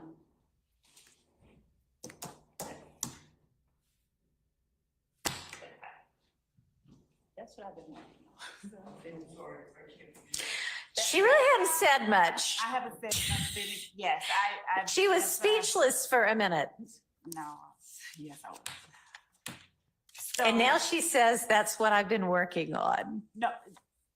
Okay, so, and maybe you're confused about what it is that I want produced. If you have got,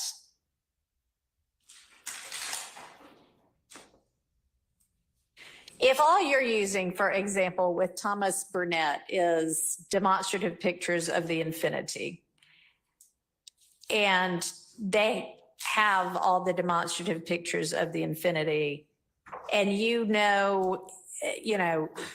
demonstrative pictures of the infinity served, XYZ date as, item number 73B, that's fine. I don't expect you, unless it's easier for you, to reproduce those things. I do want you to identify it specifically enough that they can go, oh, here are the 10 pictures she's going to use. And I hope you don't have 10 pictures because that would be excessive with this one infinity representative. So does that help a little bit? But I do want it to actually have happened for 30 witnesses at this point in time, because we can't. So the way to operate this trial is not witness by witness at this stage of the game.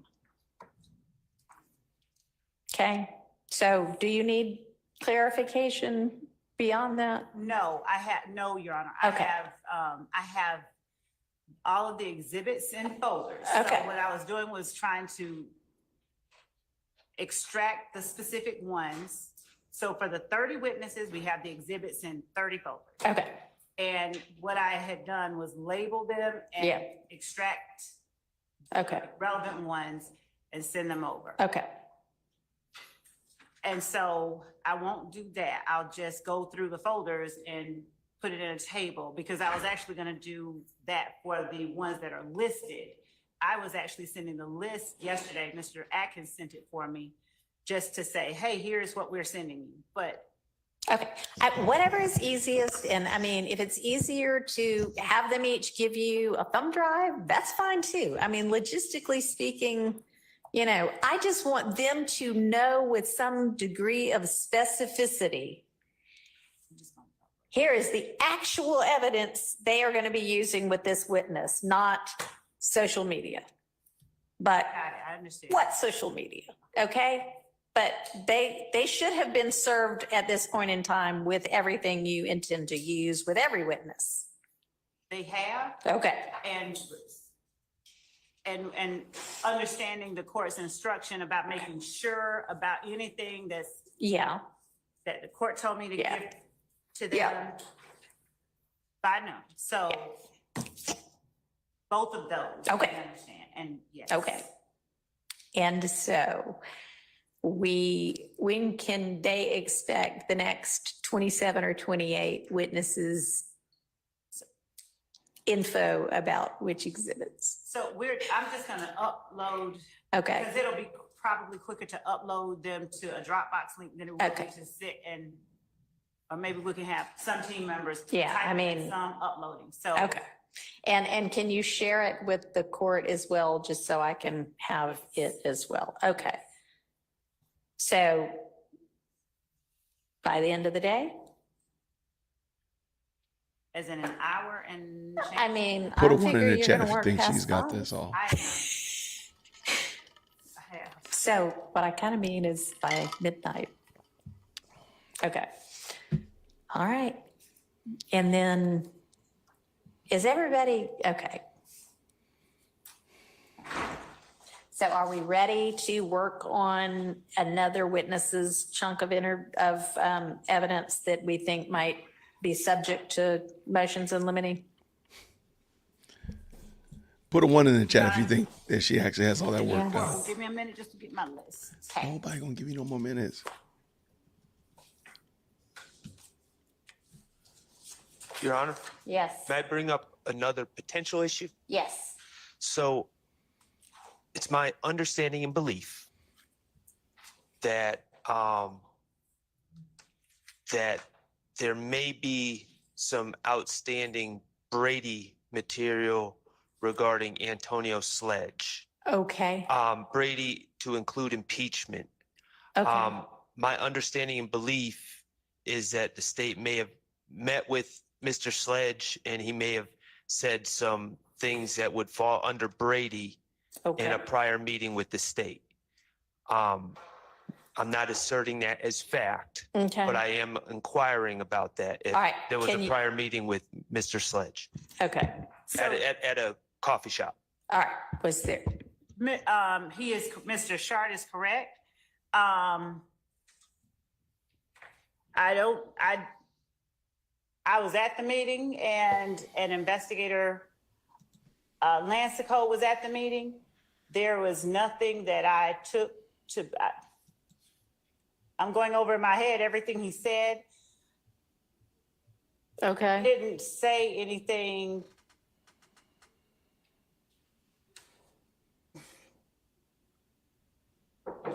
I don't know what part of that Okay. meeting. So, Mr. do you two want to huddle together and maybe Mr. Shark can share with you what he thinks got said and then you can confirm? It's in or- her memory though. Yes, would the court give us a moment just to step outside now, or do you? Sure, or you can. I don't know what was said. Okay. I don't know specifically what was said. So do you have any reason to believe Brady material or Oh impeachment material was shared then? Or you're just saying they had a meeting and so there may be Brady material that stemmed from it? My understanding is that there may be Brady material. That stemmed from it, but you don't know what it was. If I knew what the Brady material was, Okay. then I wouldn't have an issue. Well, since there, Mr. Sledge's attorney was present at the meeting, so if Mr. Shart has spoken with him, or I don't know where the idea that there was Brady material, there's no privilege, so Mr. Sledge's attorney is a ready source of everything discussed at the meeting. All right, maybe Mr. Shart, would you be willing to share privately with somebody on the defense? Do you have the same issue with talking to Miss Love that Mr. Steele does? Oh my gosh, what is wrong? I don't. Okay. Would you have an issue with sharing with her maybe the source of your information? And if you do, that's fine, but. I prefer not to. Okay. All right. She seems a little in the dark on what might be, I don't know. Not the source, just if he would, just the content, I don't know what he's talking about. I don't think he does either. Apparently he got some tip that Sledge may have provided Brady material and that's about all you know. Is that right? If there is anything inconsistent with what Mr. Sledge has signed in his plea agreements or anything or said before, that would be That would be considered impeachment and would- therefore Brady. Yes. So you have reason to believe that he may have said something at the coffee shop inconsistent with something he already said. I'm asking. Can you be more detailed with regard to which thing it might be inconsistent I to, or you just don't know? I don't know. Okay. And that's why I'm asking. Okay. There were I'm not certain I understand. There were 4 people in the meeting. Mm-hmm. If anyone's recollection of those set of events are different than mine, I'd like to know what they are, because mine is not that he said something inconsistent. And as I said, the people who were there are me, Mr. Sledge, Lieutenant Lancico, and Mr. Sledge's attorney throughout the entire time there. So. All right, well, it's really the relevant issue is not who was there. The relevant issue is, did Mr. Sledge say something inconsistent at the coffee shop with whatever he has told the state or law enforcement previously? I guess any of those four people could sort that out. The best two would be, well, the best one would be you if you were the prosecutor there, because I mean, I don't know what else to say. Maybe there's nothing, but maybe if you've got notes, or you and your investigator Like get that together and think it through and try to figure out whether he said anything that's inconsistent. And I mean, that's, I don't know what else to do. It sounds like a fishing expedition. I'm sorry. I know. So we will search our collective memory. Okay. And if you, I am really interested in speaking with Mr. Sharp about what he is talking about, so that I can understand where. All right, I'm not sure he knows. Different. So, somebody has said the word Brady or something, and I don't. Well, I will talk. We will. Okay. Calculate. Something inconsistent. Did anybody take notes? I mean, we had 4 people there. Nobody took notes. Nobody recorded. I don't know that we know that. I don't know. No, I'm asking. We're entitled to it if that's what happened. Well, So the answer is, hang on. Mr. Harvey, talk to me. Don't talk across to opposing I am counsel. not. I am just somewhat astounded that we had 4 people meet at a coffee shop and nobody took note number 1. Nobody, Mr. Harvey, no one Nobody has made that recorded it? assertion. nobody recorded it. I'm asking if there was a report, if there were notes taken, if there was a recording, we would Okay. have something to review to determine whether or not there was something that should be provided to us. Okay. Okay? I don't know whether that happened or not. I would, if I had I did not record our meeting, our conversation, because I would have turned that over. I did not record our conversation. Okay. It was literally a conversation. Right.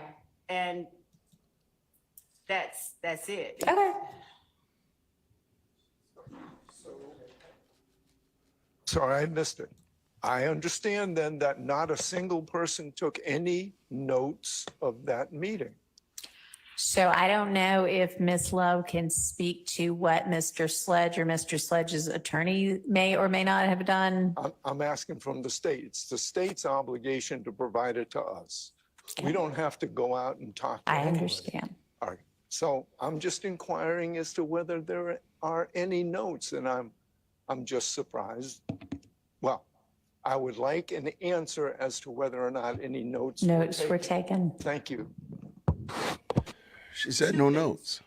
I did not take notes. I talked. Lieutenant Lancico, as she sat there, she looked around and listened and looked around our surroundings. We were not within Fulton County. Okay. So no notes? No. All right.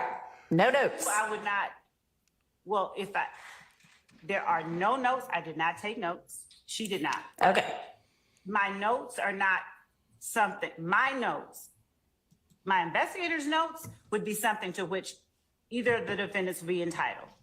My notes would not. Because they're attorney work product. Yes. However, if there's something Brady in your notes, then as you know, you need to provide it. And if there's something Brady that you hear, then you need to reduce it to writing and provide it. We talked about this before, you know that. Yes. And so you are maintaining that no, you didn't take any notes, no, your team didn't take any notes.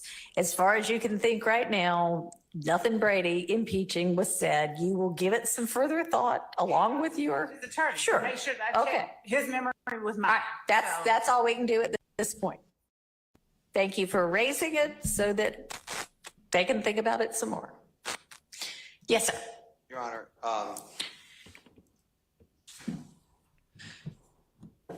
you asked the state, pursuant to my request, whether there was any Brady whatsoever from any fashion, not only impeachment evidence, but exculpatory evidence. And the state said, let me think about it. This, I believe it was yesterday. Right. And I'm presuming by the silence, there's nothing. All right, so I think I gave y'all, remember I told you to huddle with your team, and not just on Brady, but on anything that is discovery that you intend or think you intend to use that they might not yet have. And I think I gave y'all until Friday to finish that huddle and get that answer back. So, yes, so I think they're still huddling on that. And by 5 p.m. on Friday, if there is anything, please detail it in at least an email, in writing some way that you send to the defense and to the court. Thank you, Your Honor. All right. All right, any other issues before we get to the next witness that we might have evidentiary things to sort out on? All right. Okay. Okay, who's the next witness now that we should turn to?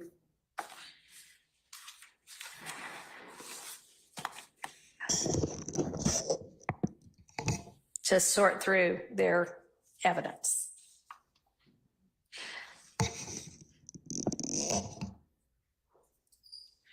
So we've done Sledge and Zachary. Then also on that list, coming up after them is Detective Thorpe with the Kendrick interviews. Have y'all already hashed that out? So so Your Honor, I'm glad, thank you for reminding me. So with respect to the Kendrick interviews, we needed to bring to the court's attention, I don't expect to be playing them or getting into them by next Friday, but we had.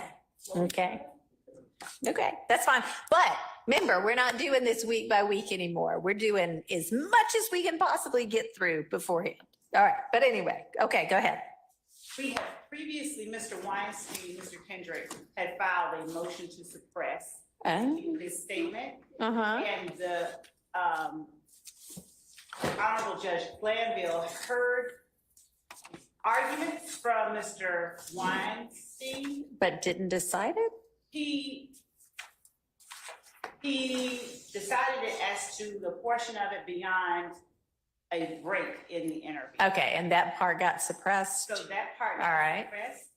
But as to the portion before, I believe there needs to be a Jackson Deno hearing unless there's no argument about it, because he did not suppress the part before. My witness was here, but he would permitted to put him on a stand. So, okay, so a part after some break was suppressed. Was an argument made that the entirety of it was should have been suppressed? no, I think that, no. Mr. Okay. Weinstein argued that just. Okay, well then it seems like there's not anything pending. Is that correct, Mr. Howell?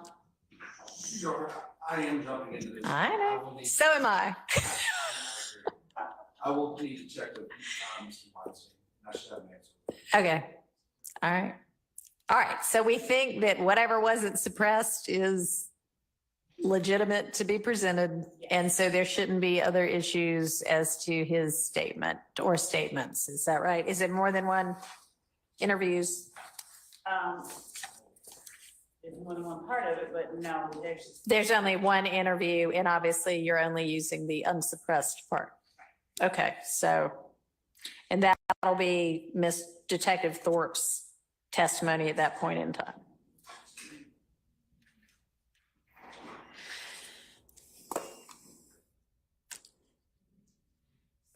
There is, so we will need to have an argument because there's a. Speak up a little bit because I'm sure they're going to say they can't hear you. There is a second one. Okay. And so the argument may be, hey, we needn't reach that second one because in the first one, this break occurred and everything beyond that point should be suppressed. I would have a different argument, but we have not even looked, we got to one interview. Okay. And you would like to use the second interview? Yes. Okay. We want to object to that. Y'all, this is just, was there no deadline for filing challenges like motions to suppress?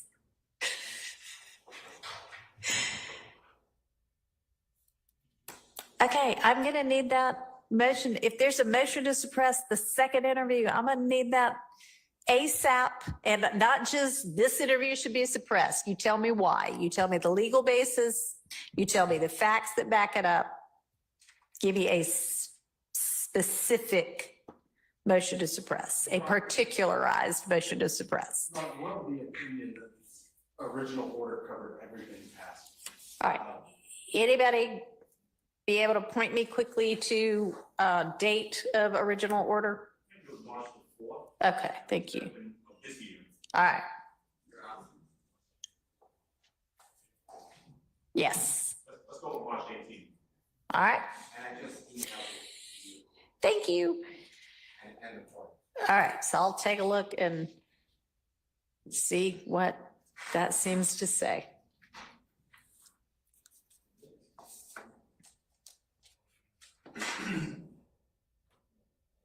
All right, the next thing would be, or the next witness would be Mr. Bean with text messages. So,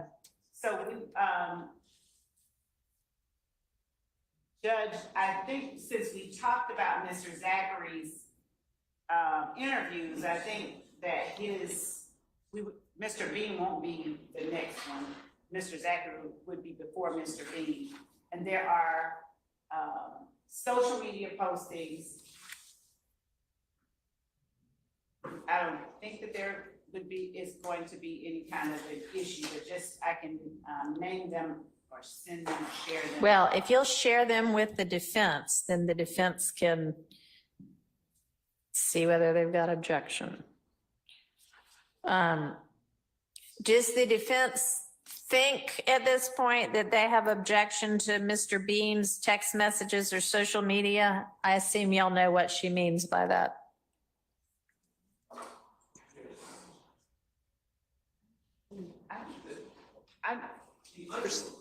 Judge, I don't, so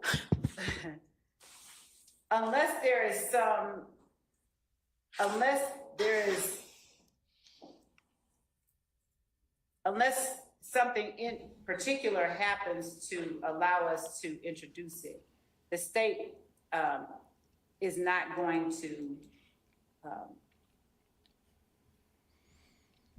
I don't anticipate using those text messages of Mr. Bean. Okay. All right.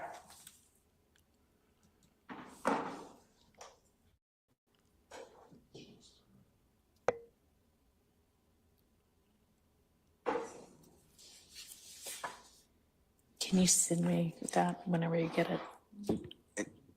Your Honor? Yeah. May I add to that?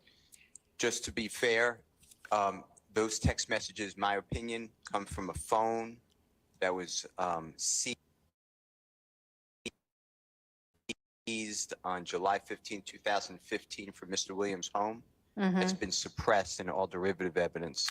Okay. So, and I'm assuming that's why the state said that, but if it is going to be used at all, I think we need just to alert the court that we'll need a hearing on that.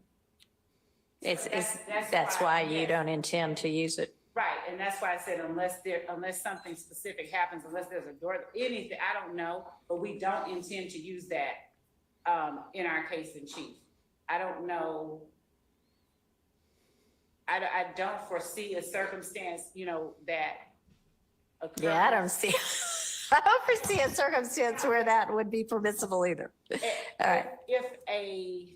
If an attempt were made to make an argument that is directly refuted by something that was suppressed, I might ask the court, hey, Your Honor, this argument was made. This is not true. We have a reason to believe it's not true. Here's why we think that. Would the court consider X or Y or Z as a curative? I mean, if you want to provide me some really specific case law that says I can do that, sure, but I wouldn't waste your time on that right now. Okay, so Bean will probably just be some social media postings. So, I mean, if I had the more detailed list, I could. I don't, right now, it would be testimony. Okay. It would just. All right. I'm just trying to figure out what we can make progress on while we're here. Kenya Morton interview. So Kenya Morton would, it would be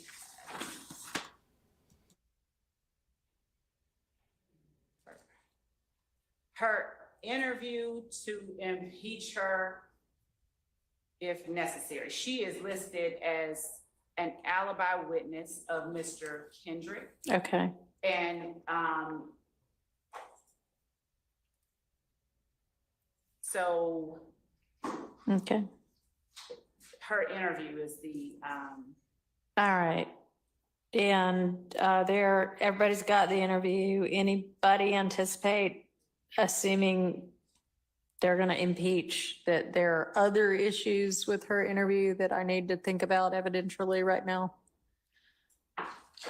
and we have impeachment, but it will be impeachment and substantive. That just, since there was the issue raised, but that would be the only thing with Ms. Morton. Okay. And the other pieces of evidence that would be used with Ms. Morton have already been introduced. Okay. Easy enough. Introduced through another witness. Okay.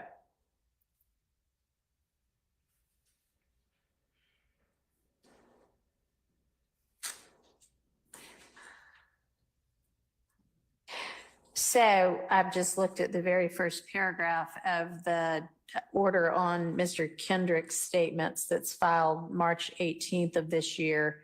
And I haven't looked at the end of it yet, but it certainly says the motion to suppress was as to an October 6th and an October 12th statement.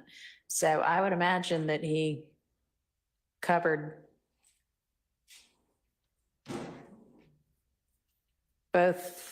Yeah, continuing through the entirety of his October 12th interrogation or suppressed. So yes, that second one has already been ruled on and is not allowed. So it's the October 6th one prior to the 2:16 p.m. mark. Okay. All right. So that answers that. That one was an easy one. There may be, I have to refresh my memory, there may be some Bruton issues in that it's a law enforcement statement. I will look at it though and alert you. All right. So we would definitely need to sort that out before presenting it to the jury too. Okay. So yes, thank you. And just share with the state whatever you think about that so that they can have a response prepared.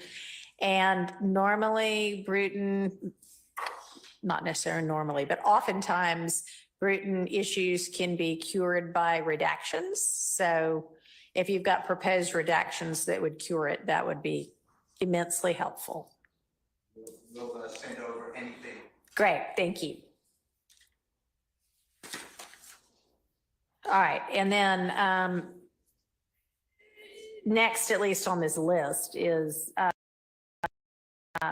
Mike Sprinkle, who, I mean, I don't know what all, is he going to be testifying to stuff that's already in evidence or new stuff too? A combination of things because ADA Sprinkle was, after the DA's office was given a case, ADA Sprinkle went and continued to research and work on it. Yeah. As a result of what he found, different persons were charged. Right. So he would be speaking to both jail calls that he found. Okay. And then is he going to testify to the contents of those jail calls? And he would play them, not. okay. He'd be like, I found this jail call and it's between these people or, okay. And you'll give the defense, if you haven't already, details of what those jail calls are, when they occurred, et cetera. Okay. Yes. And also, for instance, Martinez Arnold is a witness further down. Mm-hmm. I don't think he's on this list, but he is a witness that we are intending to call. So we would not endeavor to put, before Martinez Arnold testified, we would not be endeavoring to put his jail calls in. Okay. But for instance, Mr. Stillwell's, we would. Mr. Sledge, he would have already testified. So anything that we needed to impeach him on, or anything that he didn't, Mr. Sledge denied knowledge of or refused. All right. So, so Your Honor, my client has about maybe a dozen jail calls listed under Mr. Sprinkle in the spreadsheet that was shared yesterday by Mr. Adkins. They had previously identified, I think, 4 calls, and so there's additional calls. I still need to review those calls. Okay. Because that's the first time they've been specifically identified beyond those 4. All right. And I mean, sometimes people continue to make calls and Mr. Sprinkle probably continues to listen to them. Well, I don't know. From 2015, but. Oh, okay. Well, there are a lot of jail calls to get through with some people. So, okay. So sure, we're going to have that whole week in another week that starts on August 19th. So maybe we'll be doing that then. Yes, Your Honor. Okay, thank you. All right, and then it looks like there's a series of custodians of cell records. Do y'all anticipate objecting to those people?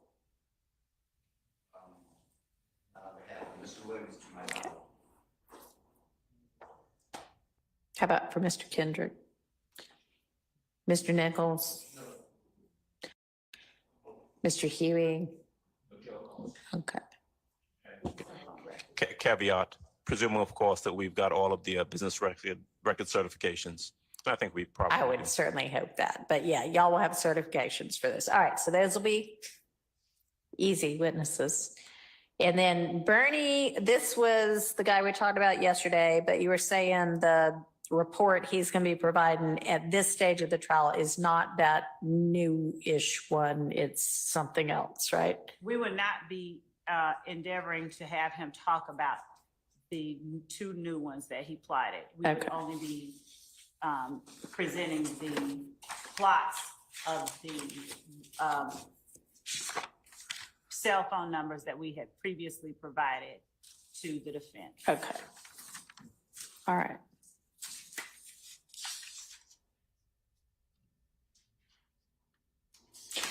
And then we've got a firearms analyst, which of course there'll be lots of cross, I would imagine, maybe not, I don't know, on the stand, but do we have any motion and limine type issues that y'all know of with regard to the firearms analysts? Things I could be thinking about beforehand? Unless there's the most recent United States Supreme Court opinion, I have to refresh my memory whether there's a surrogate witness, but otherwise, no. It's nothing from us. Okay. All right. I'm sorry, I couldn't hear all of what Mr. Steele said. If you could- Do you mind repeating that? Not at all. Unless like a crime lab person left the office and this is another person coming in to say we reviewed notes, but he or she didn't do the testing. There's a new United States Supreme Court case, I can't remember, but came out within the month. Yeah. That talks about that's a Confrontation Clause violation. This is the same person that actually did the analysis to begin with? So both Mr. Weitzel and Mr. Voss physically analyzed them. Okay. Neither are still with the GBI. Okay, but they're going to be the ones that come and testify. Yes, I don't at this point, unless something has happened to them. I haven't. All right. Well, maybe get somebody on your team to check and make sure they're still lined up. Okay. Super.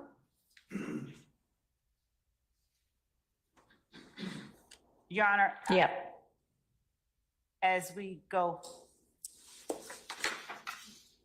No, not that. There was one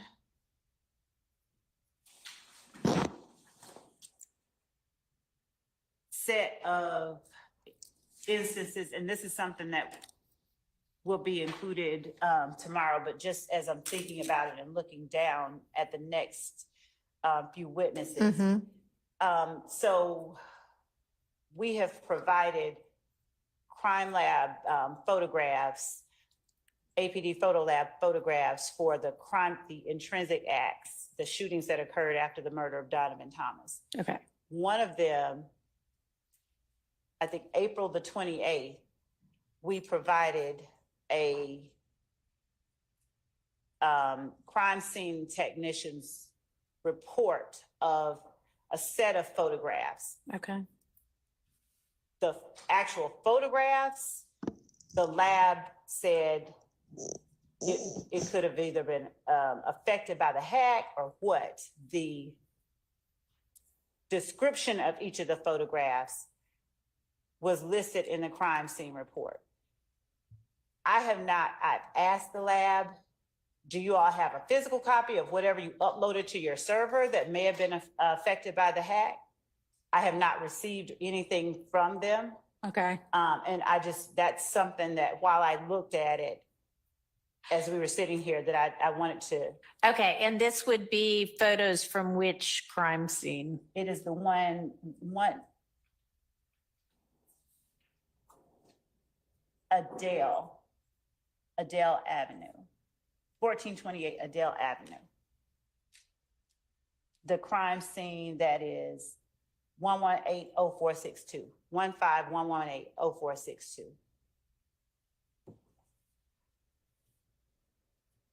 All right, and they no longer have the originals, or what's the deal?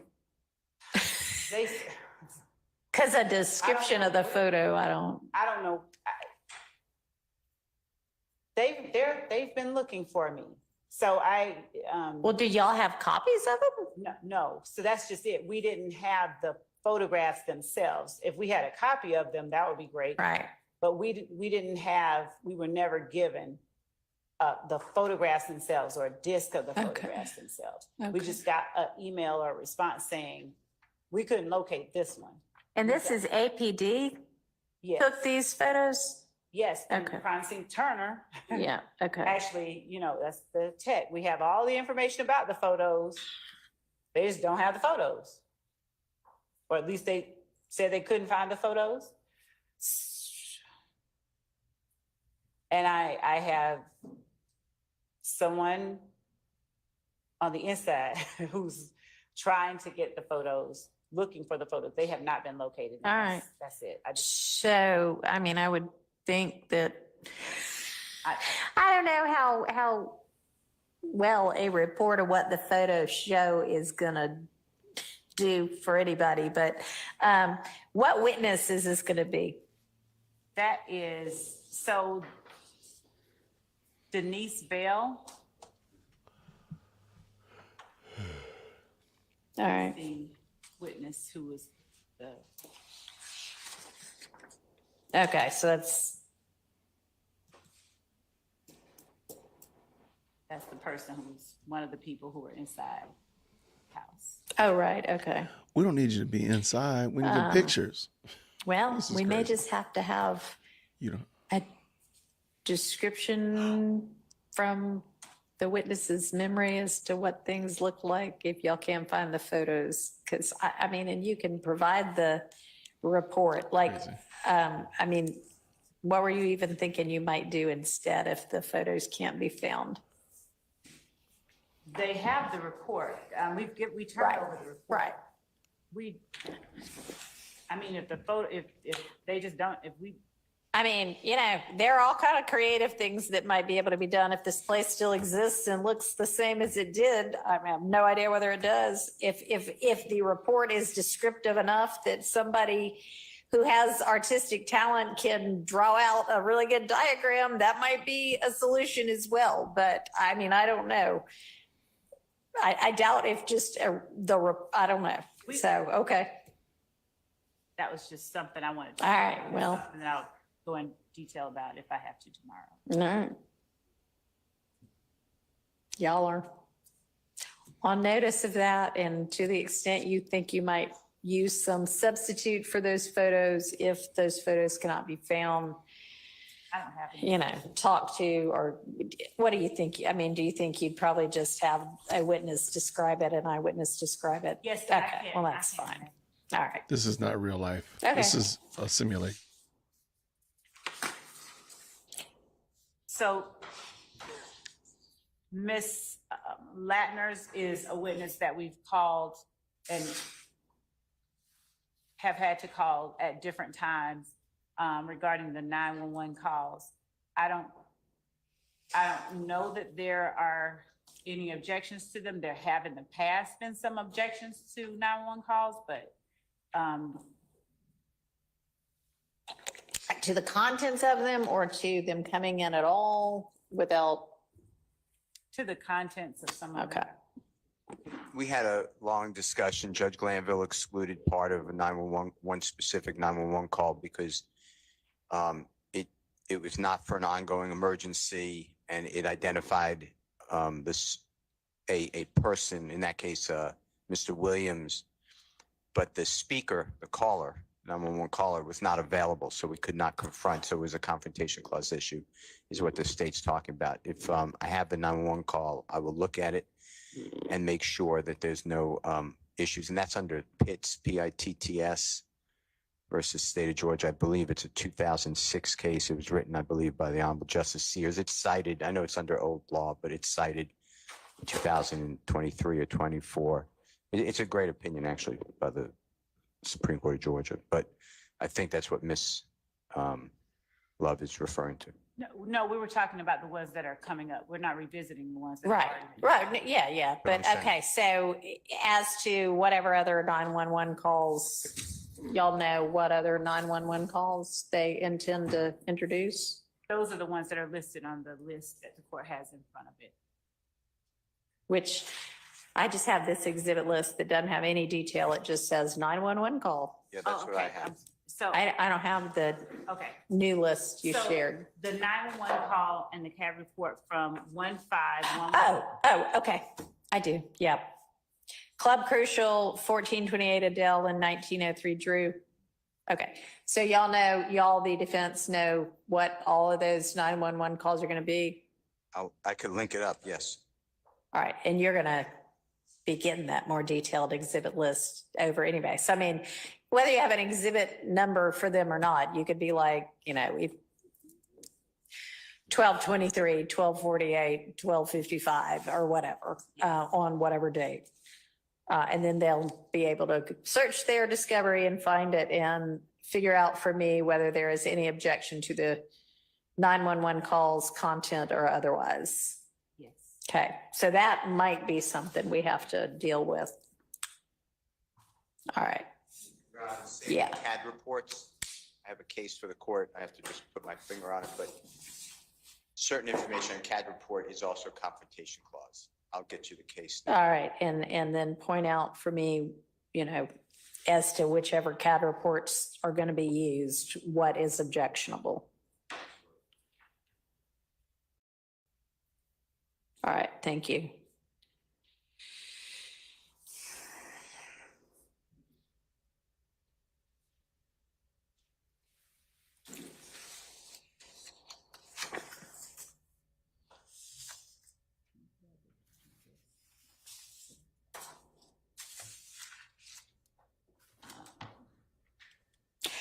All right, it looks like the next few are not necessarily any objections other than the normal ones in a trial. How about, is this number 26, at least on my list, Tyrone Dennis, is he just has a lot of different types of evidence listed next to him. What's his, is he law enforcement? He is, Okay. he was one of the lead detectives Okay. that investigated that assisted in the investigation regarding Mr. Thomas. Right, Later yeah. on. We've heard about him in our videos we've been listening to. That Dennis. Okay. Yes. So, is he going to be, do y'all know generally what evidence he's going to be testifying to? And do you think you're going to have objection to it that we can take up beforehand? So he is also, in addition to being a fact witness, he's also one of our gang experts. I think. I don't know if that was brought out before, but as it relates to the social media, some of the social media posts between Mr. Garlington and Defendant Williams, the we ain't going back and forth social media posts, I think some of them we may have already put in, but the social media posts between Demikion Garlington and Mr. Williams, I'm screaming 30, fuck a blue jean bandit. Other social media posts that we've specifically identified and I'll send over. Okay. Between Mr. Garlington, Mr. Stillwell, Mr. Arnold, and Mr. Kendrick.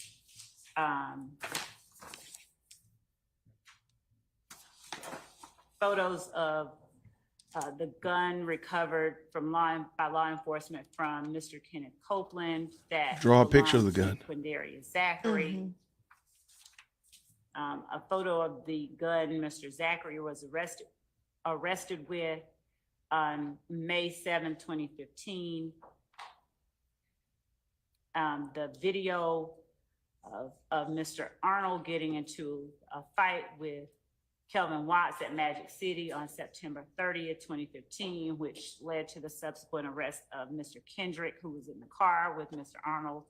Following that fight, and at which time Mr. Kendrick was found to be in possession of a gun, and it led to the revelation that they were going to retaliate against members of a rival gang at this apartment complex. Okay. All right, and then you also have music next to that. Is he gonna just testify about certain songs, or what's that gonna be? You would intended to play portions, Okay. not whole songs. Okay, and he'll give his gang expertise about what. All right, that everybody, stuff real means. quick. Has he already I know testified that once? Has you he been guys are qualified enjoying already? this horse Okay. wrangling, but I actually found Yes, sir. the couple picture things that about, 88 Love the is looking state's for. proposed I actually evidence found it. about, So let me go ahead and bring it through in real Mr. quick. And share with y'all so you all can see. This is the picture. So I'm going to actually have it forwarded over to, there you go. That's it. There you go. The crime picture is there. There you go. Look, we fixed the problem for her. So there's the problem solved right there. That's how it works. Anyway, let's go get this back over here. That's so ridiculous, Jason. That's so ridiculous. I don't know, I even did. Let's go. Audio, and some of these are the over acts that we have listed. For instance, Act 78, 60, 74, 95, 97, 103, 125, and 129. So we would be playing the audio portions of the audio. So strictly audio, no video, no pictures. No, I can't. I No didn't say that. pictures.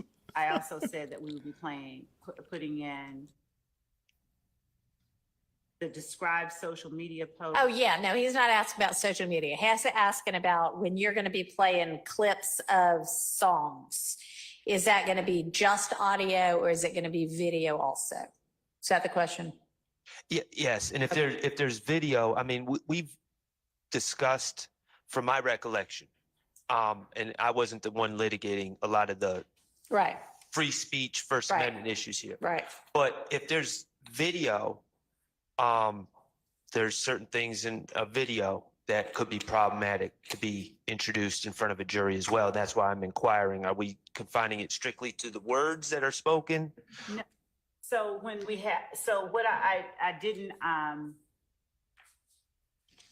didn't make the distinction on my list of which ones we will be entering the videos of. So I will speak with Mr. Sharp and whomever else wants to be involved in that conversation and identify the videos that we will put in as or. Okay, so this witness is within the first 30, and so by Midnight. You said? the end of Friday, you need to have details for what specifically, not just music, but, you know, a video of whatever the name of this song is, or, you know, a 2-minute clip from this song, and here's the minutes that are included, and audio from whatever other song. Detail it for them so that then they can make detailed objections. And Your Honor, also, just to give the court a heads up, 87 Lima is Operations Planner's PowerPoint. I don't have it in front of me, but I'm very familiar with that PowerPoint. That PowerPoint includes all sorts of conclusory language, all sorts of additional information that is not relevant to this case, all sorts of commentary from written down on the, I believe it was intended to be a PowerPoint to other law enforcement. That's my understanding. I could Is be that wrong. PowerPoint that Dennis is? I believe so. And I understand that the state's intending to call him as an expert, but you know, hearsay and an expert can't be used as a mere conduit to get into hearsay and other inadmissible evidence. And there's a lot of, I'm saying I know I have numerous objections. And All right, is 87 Lima already in evidence or no? No, I don't think we've introduced it. Okay. Evidence, but they. Your Honor, when we were served with this, I'll get you the date. I filed a motion challenging the admission, and my memory is Judge Glanville said he's not letting that in and asked the state, and they said they were not using it. Now, if that's wrong, I apologize, but I'm pretty sure that's Okay, all right, so. If I'll check back into our notes because I don't have memory. Don't of that remember. particular Okay. conclusion, All right, but just check I'll on that one. back.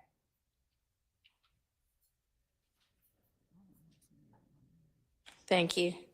Why not err on the See, side of the this defense? exercise may be boring, but it's helping everybody. No, it's really not.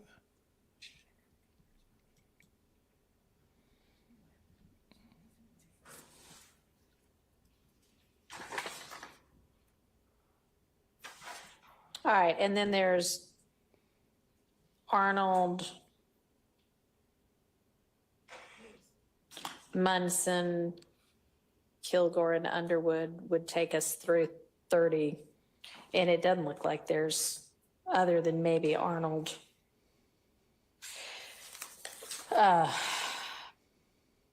He doesn't seem to have an interview. He just has jail calls. Is that right? Jail calls and the plea agreement. Right. Okay. And the plea agreement would be kind of the same issues as the other plea agreement we were talking about Yes. previously? Okay. All right. And then some social media. Okay. All right. All right. So y'all get together on what I've told you to get together on. As far as I know, outstanding, waiting on an order from me are Mr. Stillwell's renewed motion for fair trial, which I'm finished but have not filed yet. And then Mr. Kendrick's supplemented motion for mistrial, and then Mr. Williams, I don't know if it's two different ones, Mr. Steele, or just one and two amendments to the motion to disqualify the prosecutors. Is that two different things, or am I just supposed to? You ruled on one, because I said I would. The earlier one, but then you sent two more. Okay, I remember one, Okay. but I'm sure you're right. But I remember one about ethical concerns. All right. And as far as I am recalling, those are the only outstanding motions that need ruling from the court. Does anybody have a recollection of anything additional? No. Okay. All right. Any other matters that you need to bring to the court's attention or that we can deal with right now before we adjourn for the day?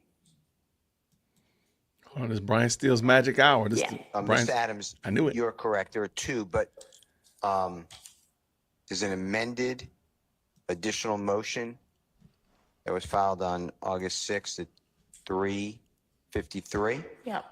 And then there's an additional motion to disqualify lawyers Love and Hilton, which was filed approximately 56 minutes before that. But all I added was, all we added was a footnote. That's the only difference. Okay, there's so really basically one just supersedes the other then. So I can look at whatever the latest filed one is and Yes. that'll deal with it. That's All correct. right, thank you for that clarification. Okay, y'all have got lots to do. Thank you for your hard work thus far. I will see everybody bright and early on Monday morning at 8 a.m. And all of the attorneys should already have orders for early entry into the courtroom. Does anybody need one? Mr. Howell, will you be with us Monday or will Mr. Weinstein be back with us? Okay, and he should have one. And our defendants are already with us, so. Speak into your microphone, please. Oh, here we go. We've got an old order from Judge Glanville. I'm Okay. assuming, He's still our chief judge, and it probably, does it just say through this trial? I don't know. All right. I'll have to look. It- I'd it does imagine say those through are the still trial. Okay, in effect. all right. Okay. All right. So I will see everybody on Monday, and please do the homework that I gave you. Oh, sure. All right, thank y'all. Who needs to do the homework? Who needs to do the homework?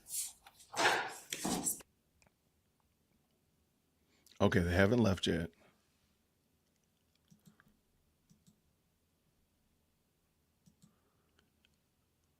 All right.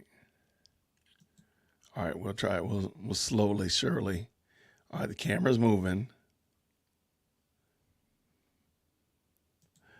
You know, study hall court is lame. All right. I don't have any hopes on this at all. I ain't gonna even lie. I have no aspirations, no expectations. I'm sorry. Oh my goodness. Okay, I'm gonna leave that screen up just to check, make sure they don't come back because Brian Steele will come up with something. Yeah, this is a great summer. Today was nuts, man. I just don't get it.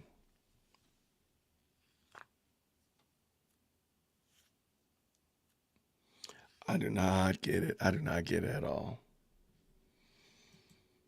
Yeah, that was wild though, man. All right, so let's go with this. Let's do this. Tomorrow is Friday. I'm gonna do a live stream tomorrow, but I'm gonna get up and I'm gonna go outside and get some sunlight. I do need to get over to the studio today by 5:30. So thankfully they ended early. I'm gonna run over there, but it was so lame, Corey said. Absolutely. But let's do maybe like a recap tomorrow.